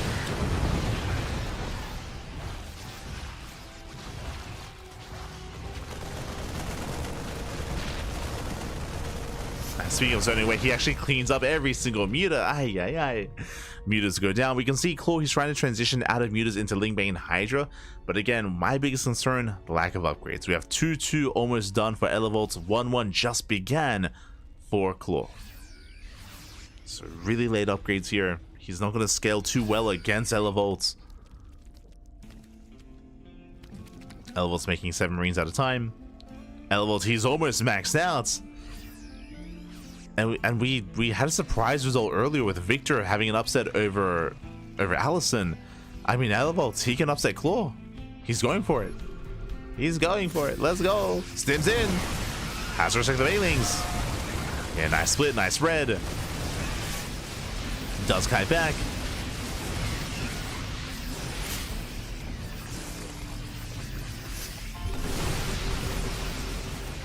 Kite's back, cleaning up all those tumors. Lings, they come in from behind. They attempt us around. Bailings rolling in. Bailings are denied. And Marines, they can stim and they can win. There's 1 Bailing left. It gets targeted down. 0 Bailings remaining. Just Lings Hydras. Yeah, just Ling Hydra. That's not good enough. Elevolts, he breaks through the main army, takes down the hatchery, and Elevolts going to cause that upset. Elevolts, send that pappy, send it. Let's go. Keep going. Don't stop. Oh, 11 Bailings. Oh no! Still 11 Bailings. Still has to be respected. Does pick up. Does pull away. And still trades well. Still does our trade. Behind this, getting into ghost production. Widow mines are on the way. I believe only 1 factory. Elevolts, it does show like a little bit of his unease and uncertainty coming into this, and a bit of lack in macro. We're missing a 2nd factory. Only 1 factory, so Widow mine production is very limited. Very limited here for Elevolts. So that's why he's so marine focused and so marine heavy when it comes to his army composition. And that's where Bailings can excel. But he is maxed. He is maxed out. 3-3 is on the way. He should still be fine.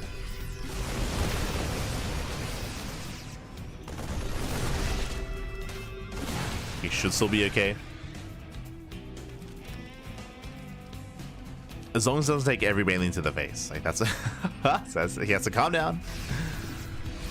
But now Elevolts, he's rotating, he's denying the 4th base over and over again, just containing the Zerg player on 3 bases. I believe he can be a little bit more assertive here, but he's just playing it safe. That's a kill, not a cancel.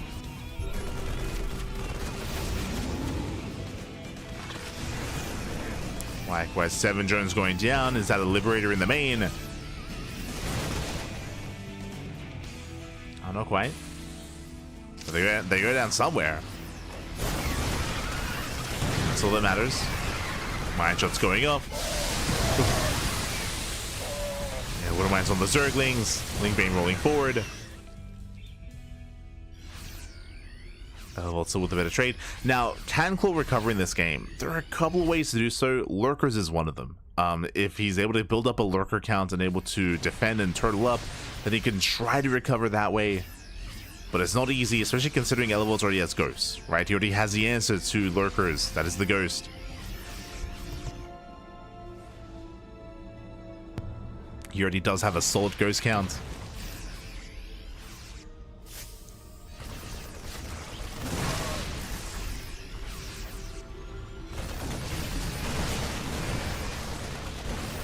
tries to target down some of those banelings.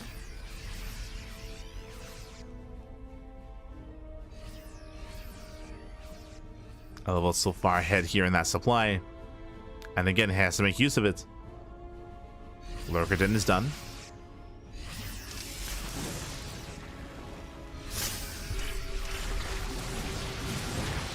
Let's go with the Lurker Den. Likewise is moving in. Catching out 10, 11 drones.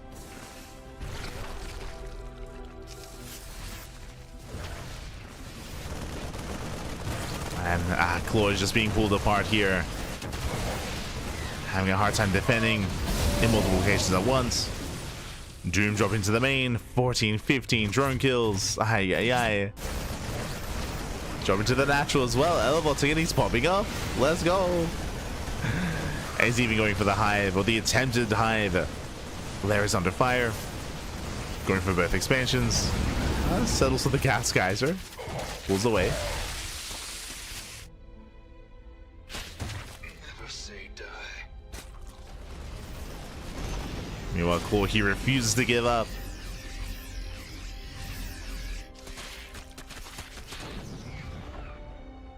He's trying to hang in there. Let's try and hold on.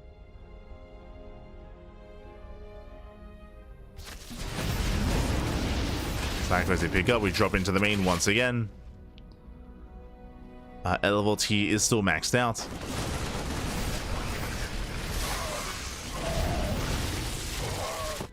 Let's get trading out against the banelings. Back at home, plenty of ghosts. You could argue that his ghost count is too high. Ghosts are ideal against lurkers. Against Ling Bane, you want more Marine Marauder. And more Widowmine as well. So again, we mentioned before, the factory production has been very lackluster for Elevolt. Very lackluster. And there's just too many ghosts. They can still snipe the Hydras at least. They still have value. I mean, he's far enough. It doesn't matter. He's far enough ahead. It's fine.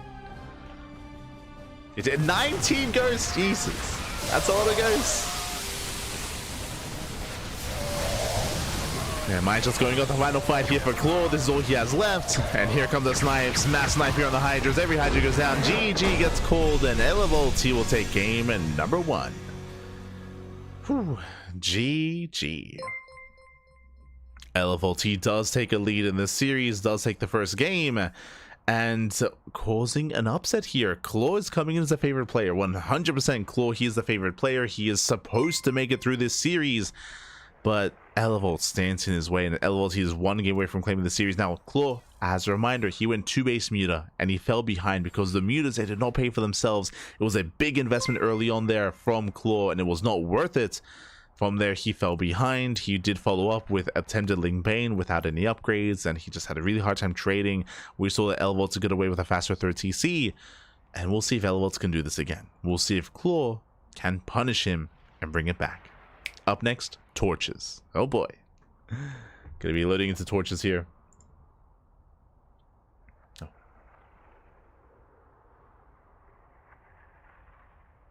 It's catching up. Didn't know I'd gotten a gift till the shadow. Let's go, let's go. Enjoy the emotes. Happy. Also, if you wish, you can also join our Discord server. We do hand out replay packs to our subscribers. So, you can also gain more benefits via Discord, if you wish.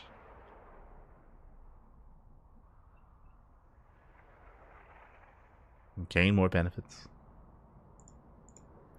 Otherwise, looks like our players are ready, and again, we're going to be loading into Torches. Torches is a hyper-aggressive map. It is the smallest map in the new map pool, known for aggression, known for all-ins. And we'll see if Claw attempts once again to be a little bit cheeky here with an earlier pool and earlier gases. This time we might not see mutas. This time we might see roaches instead. As spawning in the top right hand corner of Torches, we have the Brazilian Terran player, the Red Terran, representing his team, representing team PWT, I believe Power Toxic team. Yeah, Power Toxic Clan. There we go. It is Elevolt.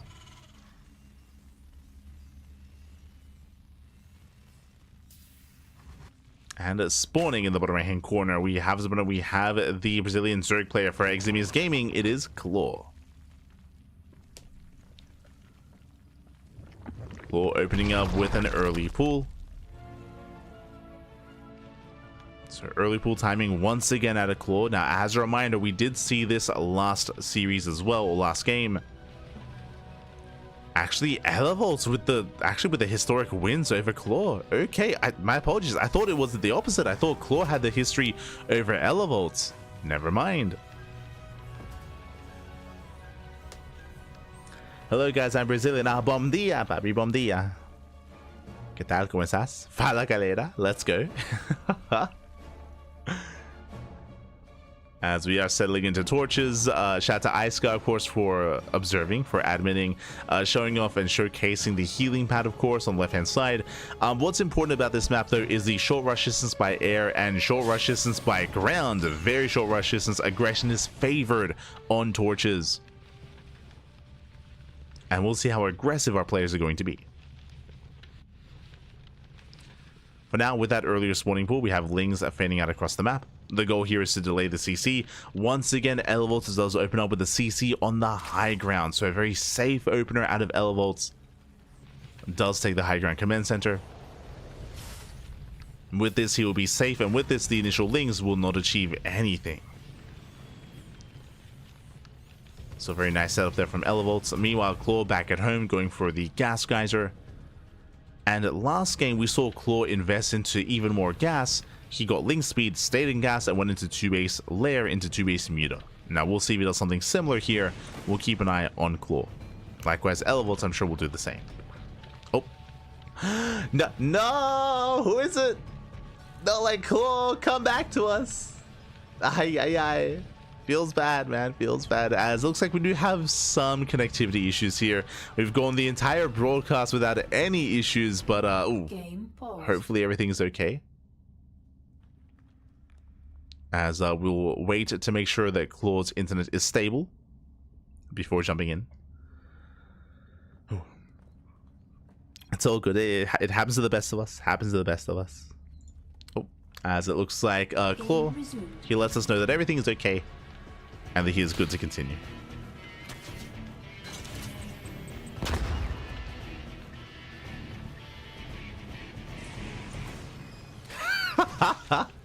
Este Pecoeta in the chat. Don't forget me, papi. Holding up a marry me sign in the chat. You're an animal, Pecoeta. You're an animal. Ay, ay, ay. SMH my hedge. Get out of here. As for now, we're settling in. To have Claw claiming his third base is on the way. Claw joining on up, saturating his bases. Now I was curious about the gas income, and as you can see, Claw, he didn't fully pull out. He didn't pull out at all. Link speed is on the way. He stays in gas, and once again this screams 2-base lair leading into 2-base muta. Now, as I said previously, this could be roaches, right? We could throw down a roach warren instead, and we could play into roaches, into a roach base all in. This can lead into Nidus play as well. Claw has options. Claw does have options. Reaver Scout confirms gas is being mined. Claw eventually pulls out a gas, but this is a late pull out from Claw. Overlord confirms the main is going to be 3cc 311 setup. Very economic here by Elevolts. Reaver goes back in, and Elevolts, he confirms there is still no lair. And they should also confirm there's no gas mining. Ooh, as Claw gets supply blocked. He goes back in. He goes back in gas. Okay. He goes back in gas, and what is this for? Again, this is a lot of gas early on. That's 200 gas. Like, it doesn't sound like a big deal, but to mine this much gas at this level of play, like, it's usually for a reason, right? It's usually for good reason, not for... Not just a backup gas early on for nothing. Otherwise, you could just be mining minerals. And that could be more queens. That could be a faster third base. It could be more drones.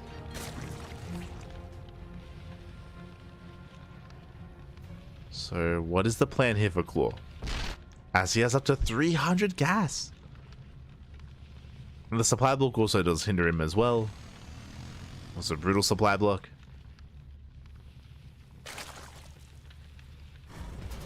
Bailey Ness. Oh, okay. Bailey Ness is on the way. No fast lair. It does look like a bit of an inefficient start by Claw. I think early on it was mind games. Early on he was trying to mind game his opponent, and I think it worked a little bit.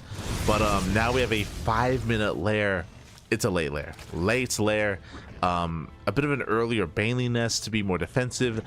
This Bailey Ness is designed to defend against like a Hellbat push. If there was like a Hellbat push or an early move out, then the Bailey's would be ready. But outside of that, it's a little bit inefficient. And from here, Elevolts, he's looking solid. Our Terran player, he's in control of the map, being active with those Hellions. And it's on Claw here to recover. We can see already 7 Banelings morphing in as well. Again, these are safety Banelings in case there was an early push. We can see that Elevolts is just saturating, just building up his bases. And here comes the double drop. Now, what I'm concerned by here is that Claw is droning. Claw is droning. Claw doesn't actually have much of an army. Has to rely heavily on those slow Banelings. Speaking of, lair is complete. Double lever chamber on the way for double upgrades. Baneling speed has not yet been researched. And here we go. Elevolts stimming into the bases. Does stim in, does threaten the mineral line. Claw keeping up. So far it's going to be 3 drone kills. One nice pick up here from Elevolts. Does pull away.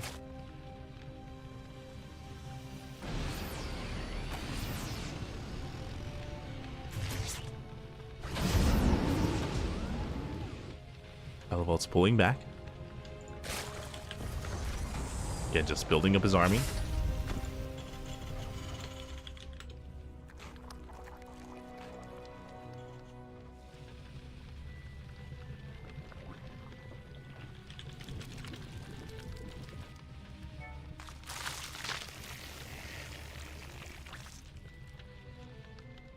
From here, cool.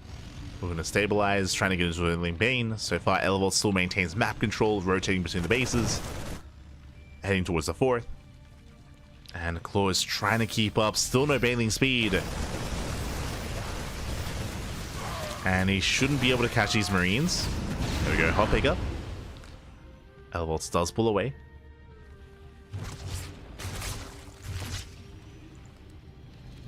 See someone asking in the chat what MR is this? Right now we're in the lower brackets. The upper bracket is where all the GMs and a lot of the bigger names are. We have, to be fair, some of them in the lower bracket as well. But here in this series, these are more Masters 3, Masters 2 level players. I would say with confidence like M2. Like M2 skirting just under M1.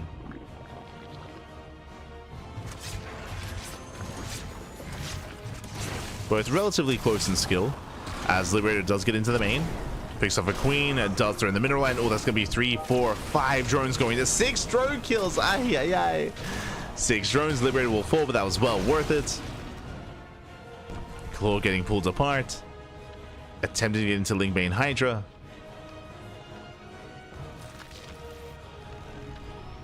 Elevolts pushing in on the right hand side.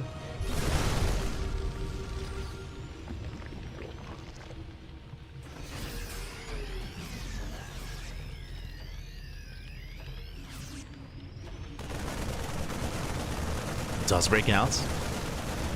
Hellbats morph in, Widowmines are set. Now, last game, one of my big criticisms was the late second factory of Elevolts. This time he has 2 factories. He has 2 factories. He's got tank production and Widowmine production as well. Mine shots going up.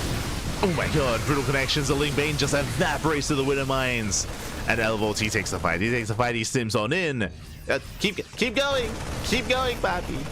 You don't have to stop. Send it. Plays it slow. Takes down the creep. And again, there's not much for Claw to defend. We have 18 Banelings on the way, though. That should be enough. He's buying enough time. Elevolts taking it slow. Being more secure.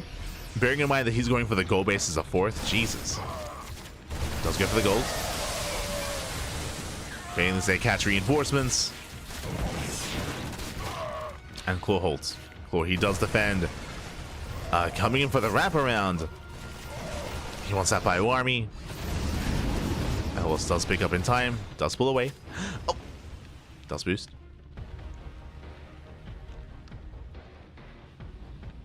Does boost back. And Claw is pretty committed at this point. Claw, he's on a 3-base economy, he has a 4th base just for larva. He's lacking 2 upgrades, he's lacking a hive. Yeah, he's committed on the lair tech. Just pure Lingbane Hydra. Oh, the mine shots are brutal though.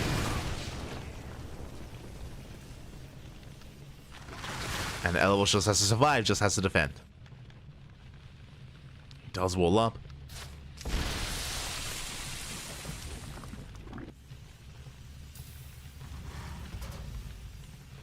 Just walling up on 4 bases. Remember, with the boosted economy of the goal base, Elevos, he should max out. You can see he's throwing down 2 more CCs. He has an abundance of resources. It looks like not too used to having a gold base, of all things. As he's just drowning in money, drowning in minerals. And his production isn't quite set up for it. Yo, making use of the healing pad, let's go. Heals off the medevacs.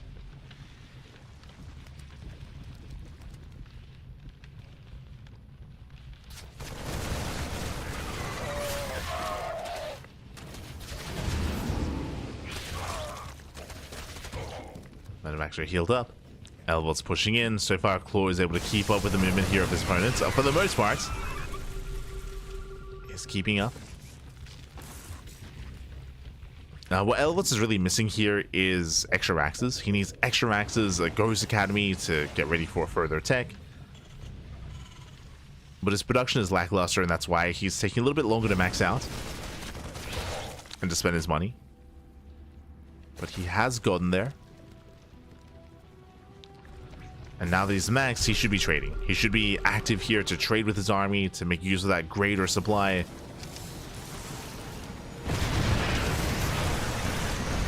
His army's a little bit overstimmed. Ooh, no medevacs. Uh-oh. I didn't quite notice, actually. But the medevac count is actually quite low for Elevolts. So every stim is hurting him. Here we go, Claw collapsing in. Almost maxed out himself. Massive stim on the army. And Claw, he will clean this up. He breaks through the tank line. Going for the Marines. Can he get there? Still quite close. No shot. Oh no! Oh my god. Doesn't kite back, but Elevolt, he takes the fight. Shuts down the Lingbane, takes down the Hydras, is rallying across the map. Again, the big thing that's hurting and slowing down Elevolt is lack of production. It means that it's going to take that much longer to remax and to spend his money. He's got a massive bank. He has to spend it.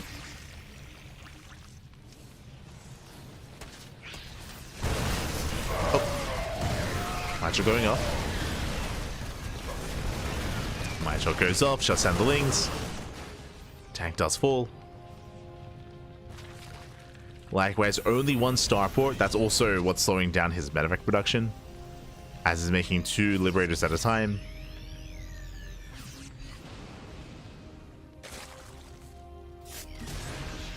So what's killing Elevolts more than Claw right now is the lack of production. because it's taking so long, it's giving Claw the ability to rebuild an army, and he's going into ultra production, which is a little bit terrifying. Ultras are on the way. Now, I believe these ultras are lacking upgrades. I believe there's no kindness plating and there's no ultra speed. So Claw can still handle himself. He also has Ghosts on the way, so he should be okay. Elevolts, I mean. Should be able to keep up. Likewise, the Bio Army does collapse in. Claw going for the gold. Oh, the boys! The boys get pulled away. Massive alien connections. Takes down 7 SCVs. Jesus, we have a fusion core and 5 star. Yo, Elevolt, he heard me. He was like, yo, Light, he wants me to get a 2nd starport. I'll do one better. I'm gonna get 5 starports and go for a mass BC transition. What is happening? Let's go. Now, as fun as it is to see 5 starports in production with 5 tech labs, so this is for BC, this is not for Liberator range. is from Mass Battlecruiser. As fun as that is, this is still late. We had the bank for this previously. The starports are delayed, the fusion core is delayed, the BC switch is going to be delayed as well, which means Claw can recover. He takes down a CC, takes down 13 SCVs, zones away the command center. Like, Claw has time to drone. He's not, but he does have time for it. Oh my god. Meanwhile, the starports are a little bit exposed. The wall is going to be broken. There you go. You can see the 5 BCs on the way at a time. Can Claw break through? Nah, we got plenty of ghosts. Elevolt, he's fine. Elevolt, he will defend. Again, it's not about whether or not Claw can break him. It's about whether or not Claw can recover economically. Because he's on 56 drones.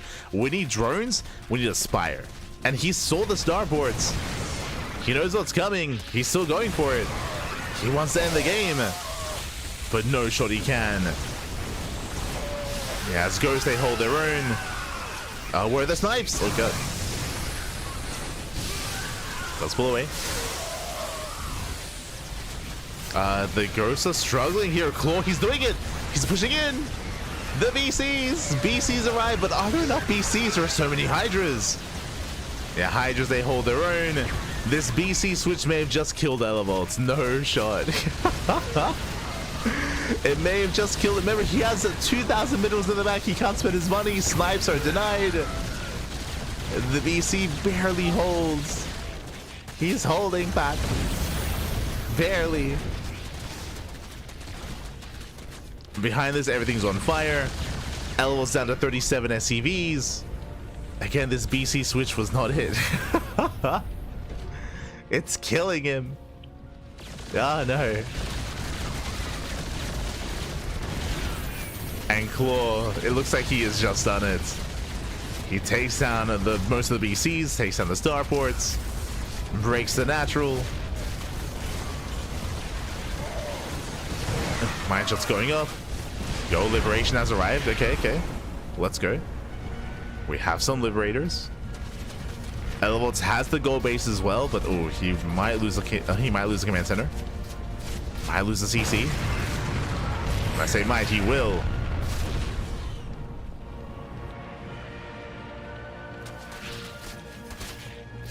And again, Elevolt, it's his macro which killed in this game. He was maxed out.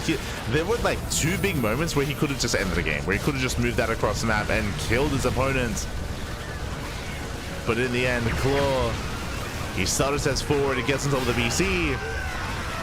Liberator's out of position. Still a rough fight here for Claw as he does not break through. But he takes out another 12 SCVs. And again, Elevolt, he has no economy. Oh, neither does Claw. Let's go. BC teleports in. It does distract Claw. Drags him back home. He will kill the battlecruiser. So I don't think this is quite worth it. Gets 5 drones, but the BC goes down. Elevolt, he attempts to establish a low ground base. This base is so difficult to maintain, by the way. Like, this is not the 5th you should be working towards. It's just wide out in the open. And Claw, he's committing. He has a massive army to work with. That's a lot of Lingbane Hydra. Elevolt, oh, if he kites well back into the liberation zones. Speaking of, Bailings are going down. They make their way to the mineral line and they do not connect. Oh my god. Elevolt, he pops up. Very nice fight. He splits well against the Bailings. The Bailings, they do nothing. Claw, his hive is done, getting into Vipers. Elevolt, he's still in this game. He needs more SCVs though, I'll be honest. He needs another expansion. It might be worth floating his main base over to his natural and expanding horizontally across the map.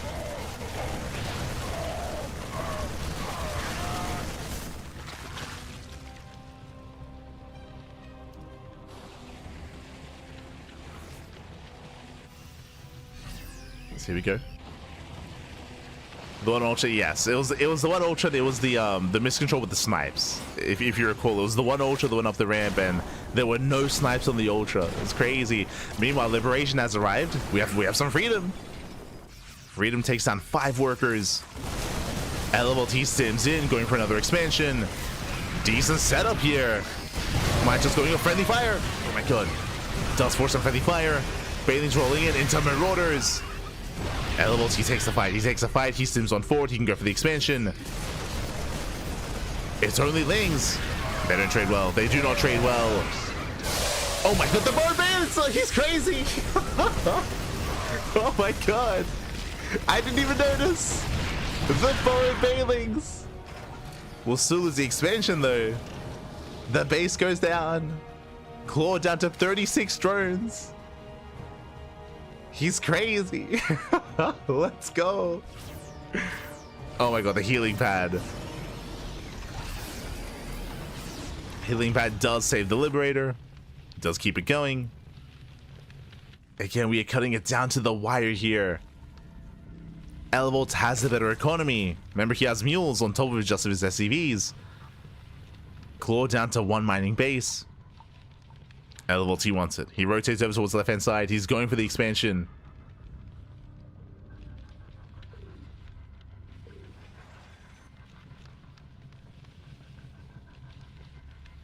Now stimming in. We have Vipers. Okay.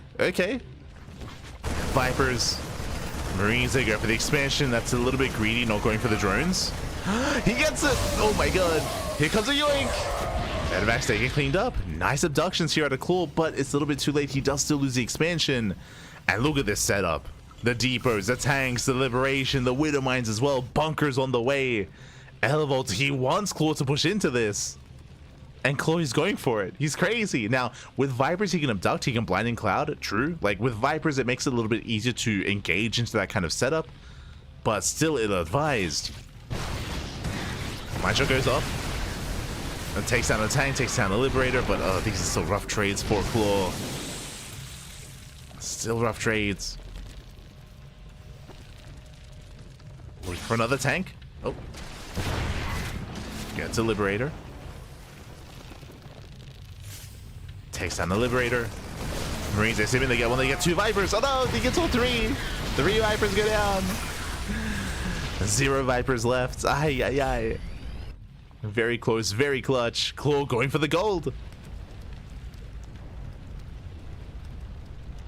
He's going for the gold expansion. Meanwhile, Elevolt, he does float his main over towards the left-hand side.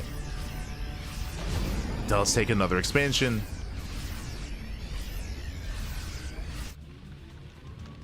A mass Marauder moving in.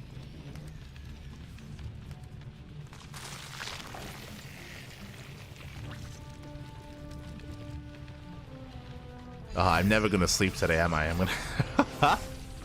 Oh no. This doesn't bode well. I was hoping for a shorter series. I was like, we're going the distance back. Lings, they get across the map. Quick repair here by Elevolt, and now Claw knows. Now I realize how far behind he is. But you know what? The gold base. The gold is getting up and running. Claw, he establishes another expansion. The gold base is operational. But Elevolt has been mining more for longer. Bailing around by moving in.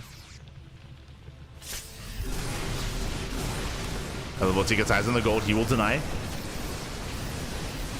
Yeah, 12 drones go down, going for the expansion.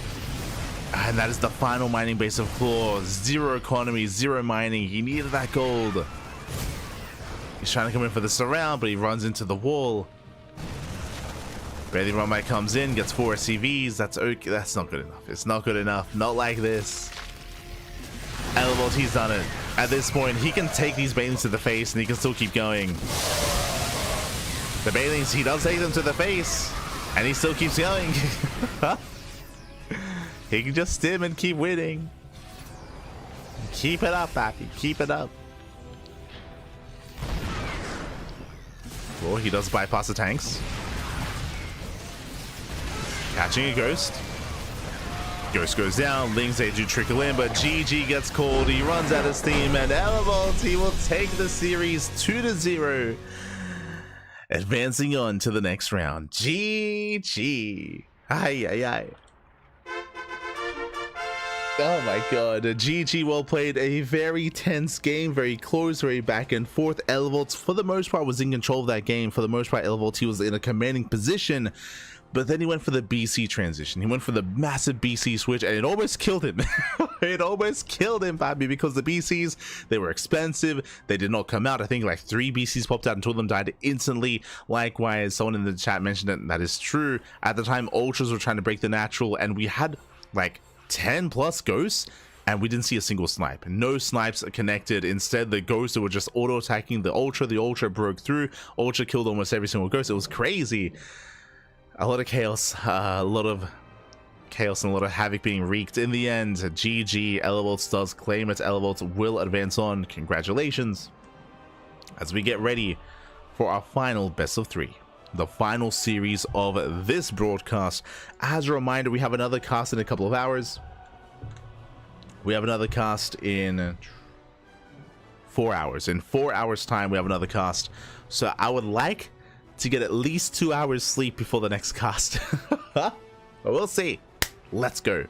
We have one more best of 3. It's going to be best of 3 between Yan and Don Minoko. We're going to be going on a very short break. When we come back, we'll have that final series. See you soon. After the break. See you soon.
Welcome back, everyone. Welcome back to the final series of the broadcast, the final best of 3. We have finally made it. It has been an intense broadcast so far, 5 hours of non-stop StarCraft, and again, we still have plenty more StarCraft throughout the day, throughout the weekend. Before we get ahead of ourselves though, we have this ZVT. Let's go, the final ZVT. Let's jump on in. As spawning in the top left-hand corner of Pylon, we have the Brazilian Zerg player, the Red Zerg, representing Eximius Gaming. He's a little bit sleepy. He's a little bit tired. He is Dorminoko. Oh, we're getting there. Show us the zoom. Oh.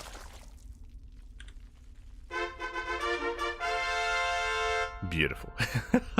We got there. And spawning in the bottom right hand corner, we have the Brazilian Terran player, the blue Terran representing Team Hellfire.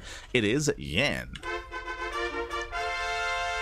And if you're in the chat, you know what time it is. It is Gamba time. Predictions are open. Place your bets on who you think will claim the series. Best of luck in the chat as we jump into our final best of 3 of the broadcast of the Brazilian StarCraft 2 circuit. For those that are maybe just now tuning in, for those that are curious as to what event is going on, this is a massive event happening in Brazil with the best of the best players facing off in one massive tournament from the Brazilian scene. And it is all building up towards one big offline event in Sao Paulo.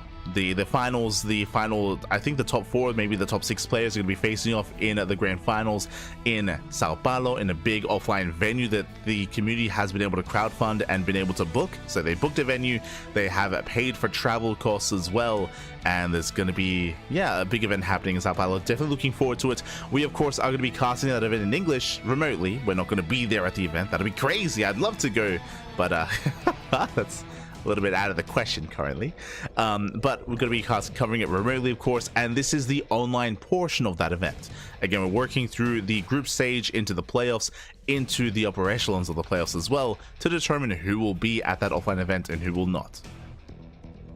For now though, we're settling in. Hatch, gas, pool, standard opener out of Dorminoko, likewise regular opener out of Yen as well. Now we had a bit of a chaotic and very crazy, very frazzled series previously, but this is where some of the big names face off against each other. Both Dorminoko and Yen, I would say they are, I mean, they're both favored to make a deep run in this tournament. They both are deserving to make a deep run, but there's only enough room for one of them.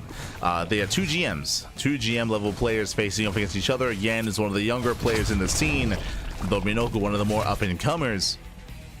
And overload speed, wait, what?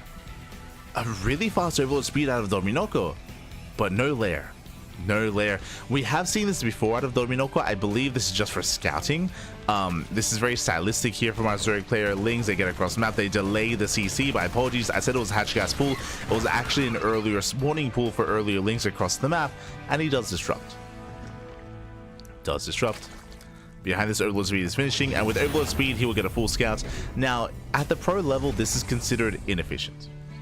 Just because the scouting that Dorminoko is about to achieve, you can technically get there regularly, right, with a regular overlord scout as well. As the Reaper goes in, the Reaper confirms the fast lair. Gas still being mined. Now this is a really interesting build. It is fast overload speed into delayed lair. Now this can all come together. We do confirm the 111 Roach Warren's on the way, but we can make use of this and go into drop play in the mid game. Like, we can make use of those overlords in a different way here and make use of that overlord speed. So we'll keep an eye out for drop lords. For now, Dorminoko gets a full scout to the main. And again, we do see Yan going for a 111, a delayed third CC, faster Cloak Banshee. This is an aggressive build from Yan as he moves out, but Dorminoko is staying on 2 bases. Remember, he's staying on 2 bases, he's walling up, he's walling off. Does have a full wall here at the natural. And we're expecting roaches, we're expecting a 2-base all in. Here's what we're expecting.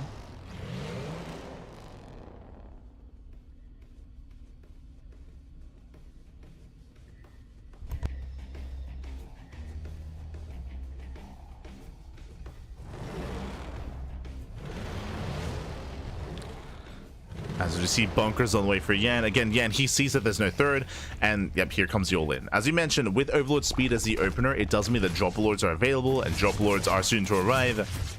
We're expecting Dorminoko to commit across the map. As he cuts workers at 40, so 40 drones. It's going to be a Roach Queen all-in. If Yan can commit into tank production, then he will shut this down. And I'm concerned that Dorminoko is just going to walk into a brick wall. Like, he has no third base behind this. He has no economy. Here he comes.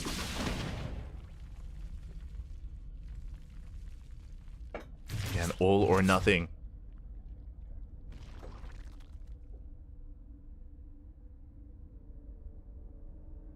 It is going to be 4 queens, a bunch of roaches. Now, Dominoko, he just made a wave of drones, but oh, he's supply blocked, making those workers tells us that Dominoko, he's probably going to expand. He's probably going to try to transition out of this, but this is still so committed. Does break down the wall, busts into the natural, tanks are sieged. And the helis are coming for the surround as well. Dominoko is going to be completely cleaned up. Yeah, massive tank shots. Does force some friendly fire, SCVs are going down. But Dominoko, he will lose everything here. The other tanks, they just do so much in the back line. Oh my god. It is a meat grinder. Why are we showing the... Why are we showing the head-to-head right now? Let's go. The Yen does have a winning record against Dominoko. True, true. Does have it.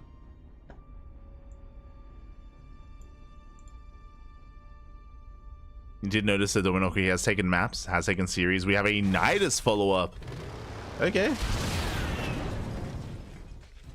Nidus Worm is on the way.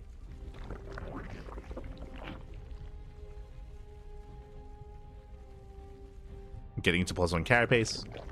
Link speed as well.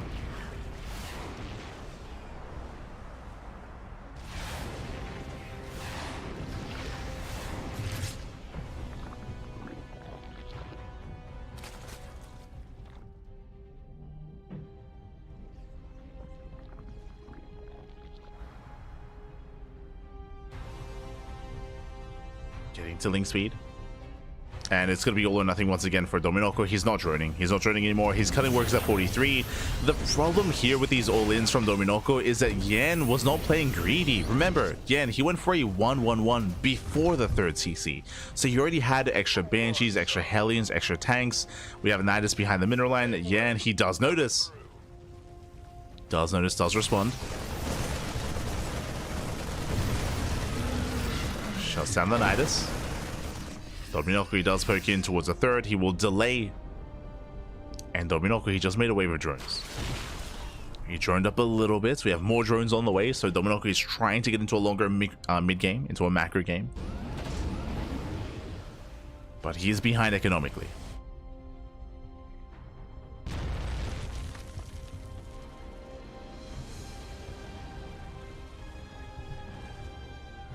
Is behind.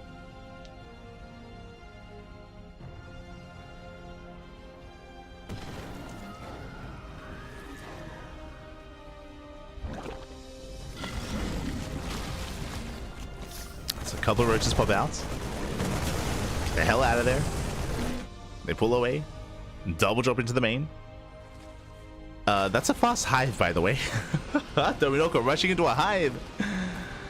We get a mass unload into the main base. We should be going for the economy. We also scout the hive. And Yan, he sees everything in the main. And he's going for the tech, going for the infestation pit. Pit goes down. The hive should survive. Oh, there's no anti-air.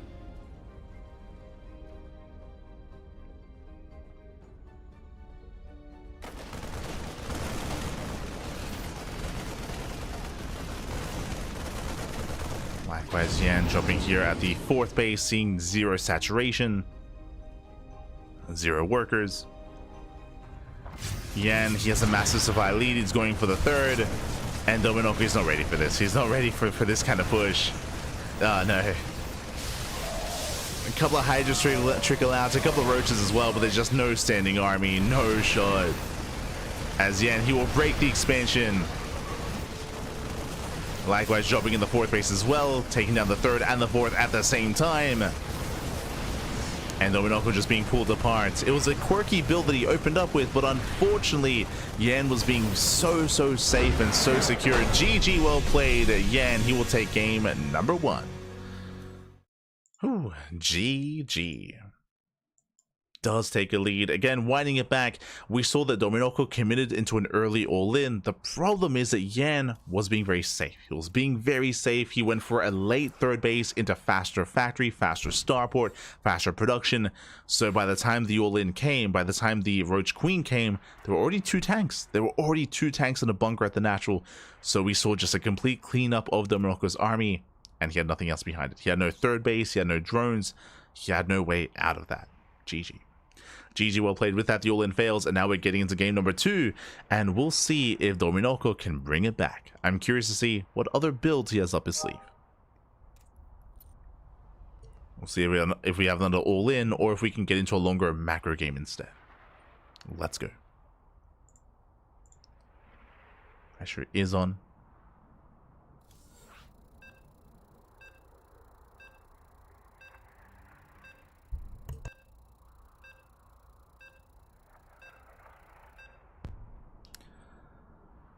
So we are setting up. And our next game is going to be in the largest map of the map, but we're going to be loading into Maganatha. Let's go. Let us go.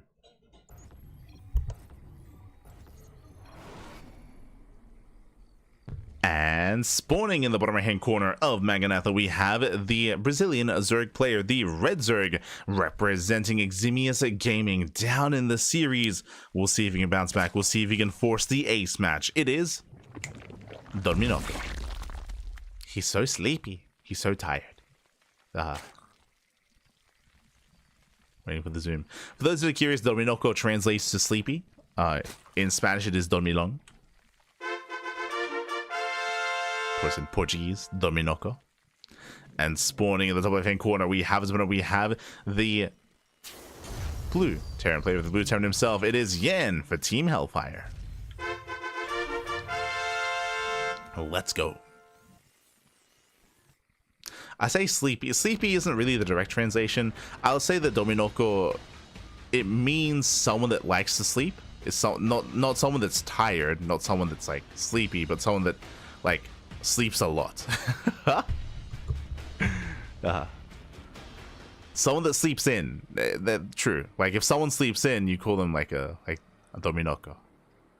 That makes sense. Someone married to the bed.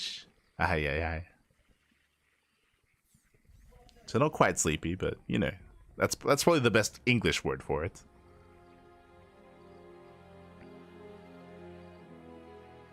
Yeah, I think sleepyhead is maybe, I think that's probably a better word instead of sleepy. Sleepyhead, I think that means Dominoko more. It's probably a better translation.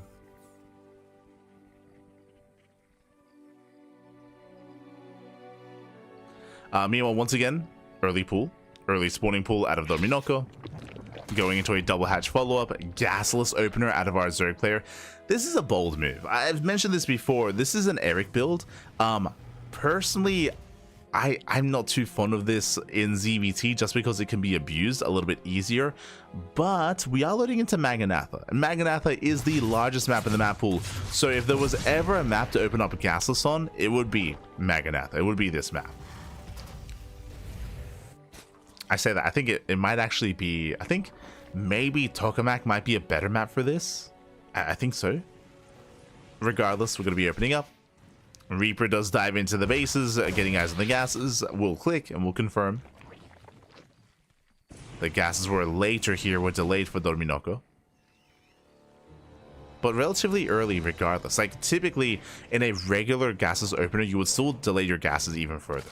Here, we have gases now being researched or now being saturated. Dominoko's still joining up. Still joining, still saturating. Once again, Yan going for a 1-1-1 opener. Just like last time, Yan, he is delaying. He is skipping his third base for a faster starport. For faster Banshees. And this will keep him safe against something like an all-in. As we can see, Dominoko is not going for the all-in. He's going for a greedy opener, a greedy build, now into a third base, rushing into a very fast lair. Oh my god, that is a 320 lair timing. So very fast lair out of Dominoko. Likewise, Roachborn gets thrown down. Reaper dives in. The Reaper will confirm the timing of the lair. He sees everything. He sees, he knows. Now, with a vast layer like this into roaches, this could be for just roach speed into a roach heavy composition, or Nidus. This could be a Nidus worm for an all-in. We're keeping an eye on our Zerg player. Does get into Ling speed. Interesting.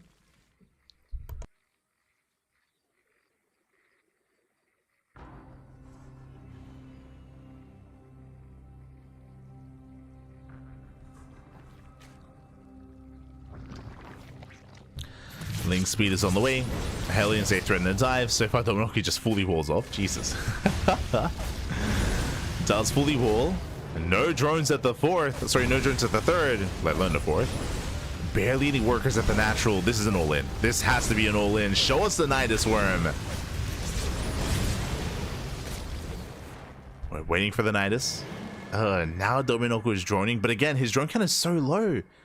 He only has 32 drones. A very low drone count here for the Zerg player. Hellions, he wants the queens. No transfuse. And the queens are going to be going down. Banshee arrives as well. One queen falls, now going for the other. And remember, there's a full wall. There's no supporting this. You just go for the third. For now, just going for the wall. Yeah, picking away at the Evo chamber, picking away at the hatchery, just free damage. I mean, the Evo chamber was going to be destroyed eventually anyway. But just a really awkward setup here. Scan into the main, gets eyes on the lair, but there's no tech behind this. There's no fast spire, there's no roach speed. Girlings, they trickle out. As the spore falls. Yeah, massive pig off there. The spore goes down. Banshee's just free damage here on these lings. Hellions are surrounded. But again, the economy just isn't there. And neither are the queens. Do we have a queen? Do we have a queen? We must have at least one in the main, right? There we go. Okay, we're okay. Queens, they respond. Also, looks like there is a gap in the wall. So units, they can file out. But no spore in the main. Sorry, there is a spore in the main base under the Overlord. Another 2 drones go down.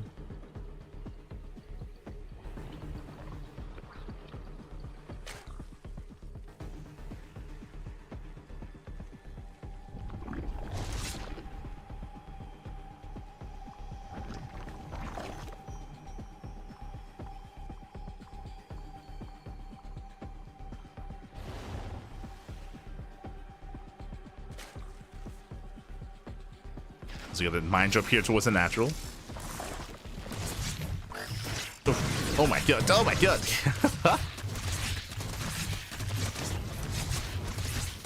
Mine shot goes off, 14 drones go down. Jesus Christ, that should not have happened. And Yan, he's looking solid. Yan, he's looking very in control here. He has control of the map. He has control of the third. Double drop across that map as well.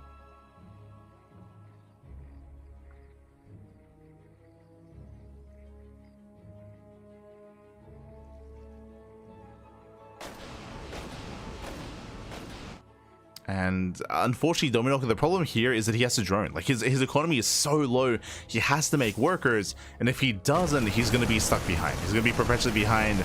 Speaking of droning up, he also needs bases, and this 4th base is going to be denied. Ugh, brutal pick up. Is a cancel, not a kill, thankfully, but he needs a 4th. It isn't just the economy that's hindered, but now it's the production as well. You know, bathing run right towards the natural. If Yen isn't paying attention, this can get some damage done. Bathing speed is almost complete. 10 more seconds. As Banelings, they waddle in. Late reaction by... Oh my god, late reaction.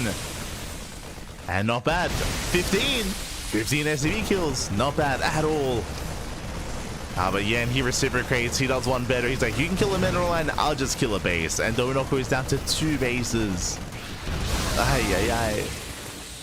down to 2 expansions. He's double expanding, getting a 3rd, getting a 4th base. He's trying to double. He just wants a base. He just wants an expansion. Leave him alone. Aye. And yeah, and he's just not going out of control. He's just popping off from here. The drop play continues further into the bases. Dominoko, he's been attempting to stabilize the entire game, but has been unable to. Now going into a Hydra Den, going into Link Main Hydra, at least trying to, but again, the Hydras are expensive.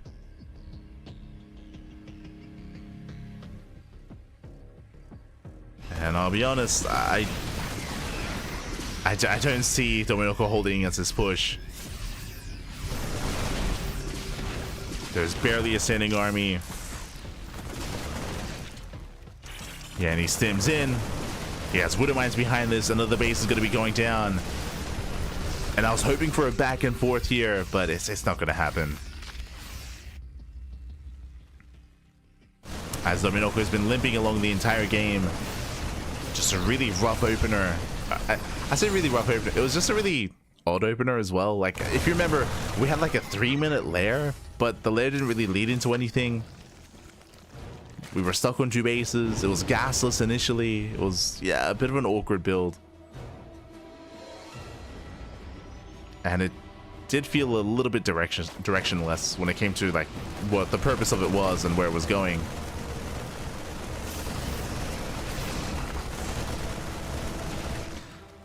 Felt like we were trying to freestyle a little bit, maybe panicking a little bit against Yan. Was a medevac does go down.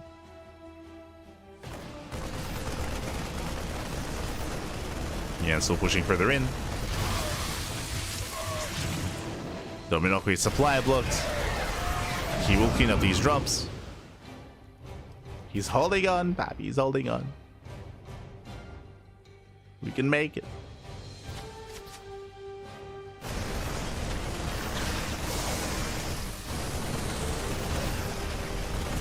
Again, he's being pulled apart. Another. How many bases have gone down just this game alone? I want to say like 5 hatcheries, 5 expansions. Another hatchery goes down, and another one as well. Was it 6, 7? Yeah, no. As Dominoko's main army does push in, we'll take some Banelings to the face. Yeah, rough trade there for Yan, but he still has no roaming bio army. He still has a massive line of Marines waddling in. He be waddling, and he's not stopping. And again, Dominoko, his tournament life is on the line. He's fighting his heart out. He's trying to hold on, trying to find a way to recover in some way.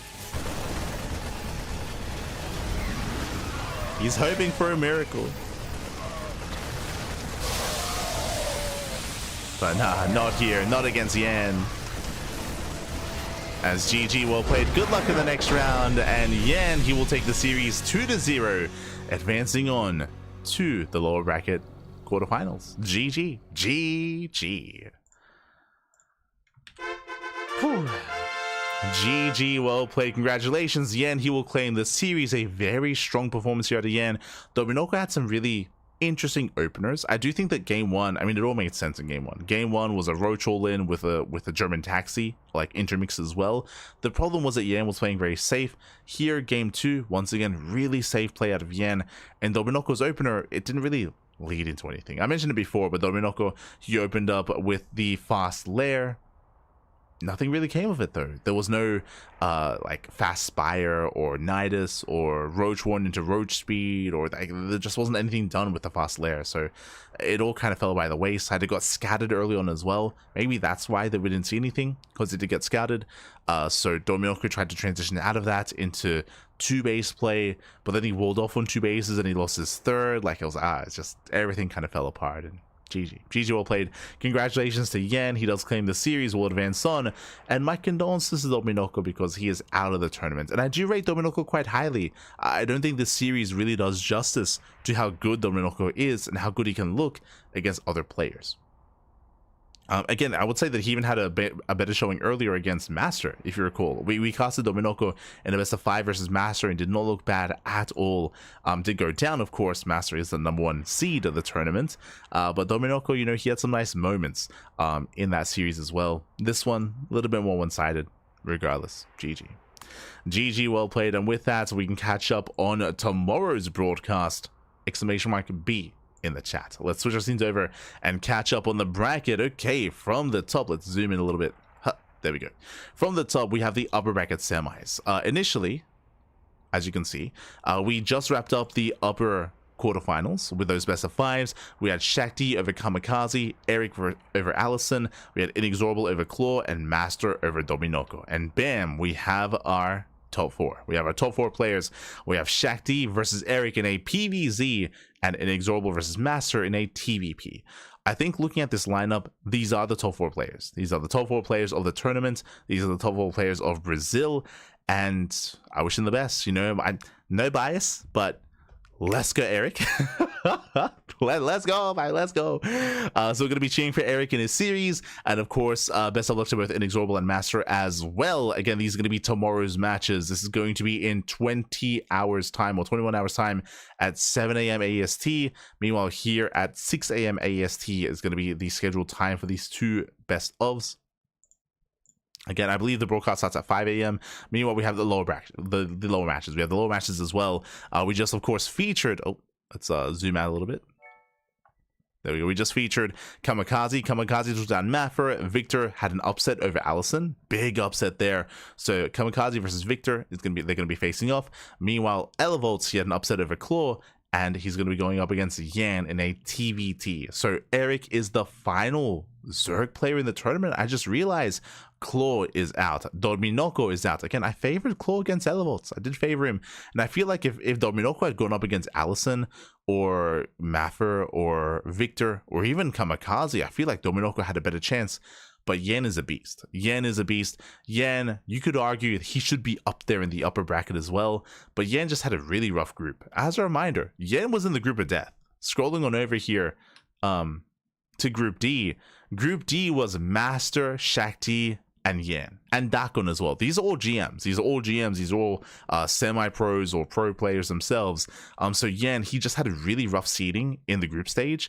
Again, MasTeR and Shakti, they're in the top 4. Like they're literally in the top 4 of the playoffs. So like it was just a really rough group for Yan. He was able to hold his own, but that also means that because Yan got seeded into the lower bracket, out of all these players down here, Yan, he's gonna make a deep run. Like Yan, he's gonna blaze his way through all these guys, and we're probably gonna see Yan towards the upper portion of the lower bracket later on. We'll see who he plays against. We'll see who he faces off against in the later stages of the tournament. Oh boy. But regardless, GG, well played. And again, these are going to be tomorrow's matches. Going to be casting again like 5 or 6 a.m. It's going to be a little bit later because of Mother's Day. Mother's Day is over the weekend, and I know that a lot of the Brazilian players are going to be covering, or they're going to be spending time with their families. Then in the evening, competing in this tournament. That's why it's going to be a little bit later than usual. Otherwise, with that, we're wrapping up. With that, we are wrapping up here. Not picking my favorite son, I'm reading from. Yeah, of course, papi. What do you mean? What do you mean? No bias. But let's go, Erik, papi. Let's go. From that, though, from here, we are wrapping up. If you want some more StarCraft, if you are unsatiated, if you want some more SC2 content, then we have you covered. What's up next? Up next is the May Mayhem, day number 3. We just finished casting day 2 yesterday. And what is the May Mayhem? That is the... Actually, you know what? I can just show it off here. I can show it off here. Bam. We have the technology. As we scroll down. Bam. So we just finished casting our first broadcast of the day. Up next is the May Mayhem. We do have... Oh, can we zoom in a little bit here? Zoom in further. We'll zoom out. Oh, good. Oh, good. But we have the May Mayhem. The May Mayhem here is the group stage of these 6 players. Showtime, Clem, Shin, Hero, Max Pax, and Cure. 3 Koreans with Shin, Hero, and Cure, and 3 Europeans with MasTeR, Showtime, and Clem. We covered day 2 yesterday, so I do recommend the VODs. And again, day 3, the final day of the group stage, is going to be in a couple of hours, in 4 hours. In 4 hours time, we're going to be live with day 3 with this round robin group stage to determine who makes it out of the groups and who does not. Oh boy. So again, it's going to be an intense group stage. We have MasTeR versus Hero, Shin versus Cure, Clem versus MasTeR, Showtime versus Hero, and Showtime versus Clem. A lot of matches are ahead of us, and again, that is in 4 hours. I'm going to go and get some sleep. I'm going to try to sleep for at least 2 hours, maybe 3 hours. I do still have to set up. I have to set up the stream and set up the overlays and set up all the matches. But yes, that is going to be in 4 hours time. And then 5 hours, I think it's 5 hours after this event. No, hold on. 6 hours after this cast, we have another cast. We have Sparkling Tuna Cup. And then 6 hours after that, we have the Uthermal 2v2 circuit. Sorry, that's 5 hours after the Tuna Cup. And then 5 hours after that, we have the next day of playoffs of the Brazilian StarCraft 2 circuit. So back to back broadcasts. Again, I'm going to try to sleep in 2 hour intervals. That is my plan. My goal, sleep for 2 hours, cast, sleep for 2 hours, cast, sleep for 2 hours, and cast. Just keep going. We'll see if we can make it to the end of the day because we got a lot of content to go over. So I'm going to go and get some rest while I can. And then we'll be back with the Mayhem. Let's go. Let's go. Again, we cast StarCraft more than any other channel out there, more than Wardy, more than Steadfast, more than Pig. They got to combine their own broadcasts to have a chance at keeping up with the CranKy Ducklings. We have the content, we have the quantity, and we have a little bit of the quality as well. A little bit. So I'll try to be well rested. I'll try to maintain my sanity. I'll do my best. Let's go. So with that, thanks for watching. Thanks for supporting the bet. Oh, I got you. But thanks for supporting. Do appreciate it. My hangover can only be cured by more mayhem. Oh, you're an animal, Pop. You're an animal. But yes, we are going to be getting some rest. Going to be getting some sleep. I'm going to try to rest on up, and we'll be back soon with some more StarCraft action. Otherwise, thank you so much for watching. Thanks so much for the support. If you want to support us, you can also follow us on all the social medias, !socials in the chat. You can follow us on Twitter, Facebook, Instagram, YouTube, and Discord, all things CranKy Ducklings. Likewise, ! Patreon. You can help support us there as well. You can help fund us. Patreon, all that money, 100% of that money goes towards our tournaments. It all goes towards the players, all goes towards the scene. So if you want to help support StarCraft, you can do so via Patreon, as that does help us fund Sparkling Tuna Cup, which is our weekly tournament, which is in like 10 hours time. So yeah, it does help us support us. If you wish, you can do so there via Patreon. Otherwise, thank you for watching. One final shout out before we end the night. Remember, we did just announce a new CranKy Duckling member, Enki El Hermoso, the Spanish caster himself. In the middle of this broadcast, we did announce that he has joined the CranKy Ducklings, and good things to come. Again, he does a lot of content. He hosts a lot of tournaments, does organize a bunch of events, and together, hopefully, we can bring you some more content, some more StarCraft. Because clearly there's not enough on the CranKy Ducklings. Clearly, we don't have enough. We'll bring you more, Pappy. We'll bring you more. Otherwise, thanks for watching. We'll see you guys next time. We should have an Enki command, do we? We don't. Not yet. We'll get one. Hold on. Enki Alexander on Twitch. Give him some love. Give him some support.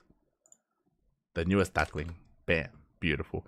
Otherwise, we'll see you guys in 4 hours time. I'll try to sleep as much as I can. Until then, thanks for watching. We'll see you guys next time. Hasta luego. Ciao, papi. Ciao. Oh, right. Before I gave a shout to Enki. Shout out to Cosmos. Big shout out to Cosmos and to iScar. iScar was the observer and the admin for today's broadcast and for tomorrow's as well.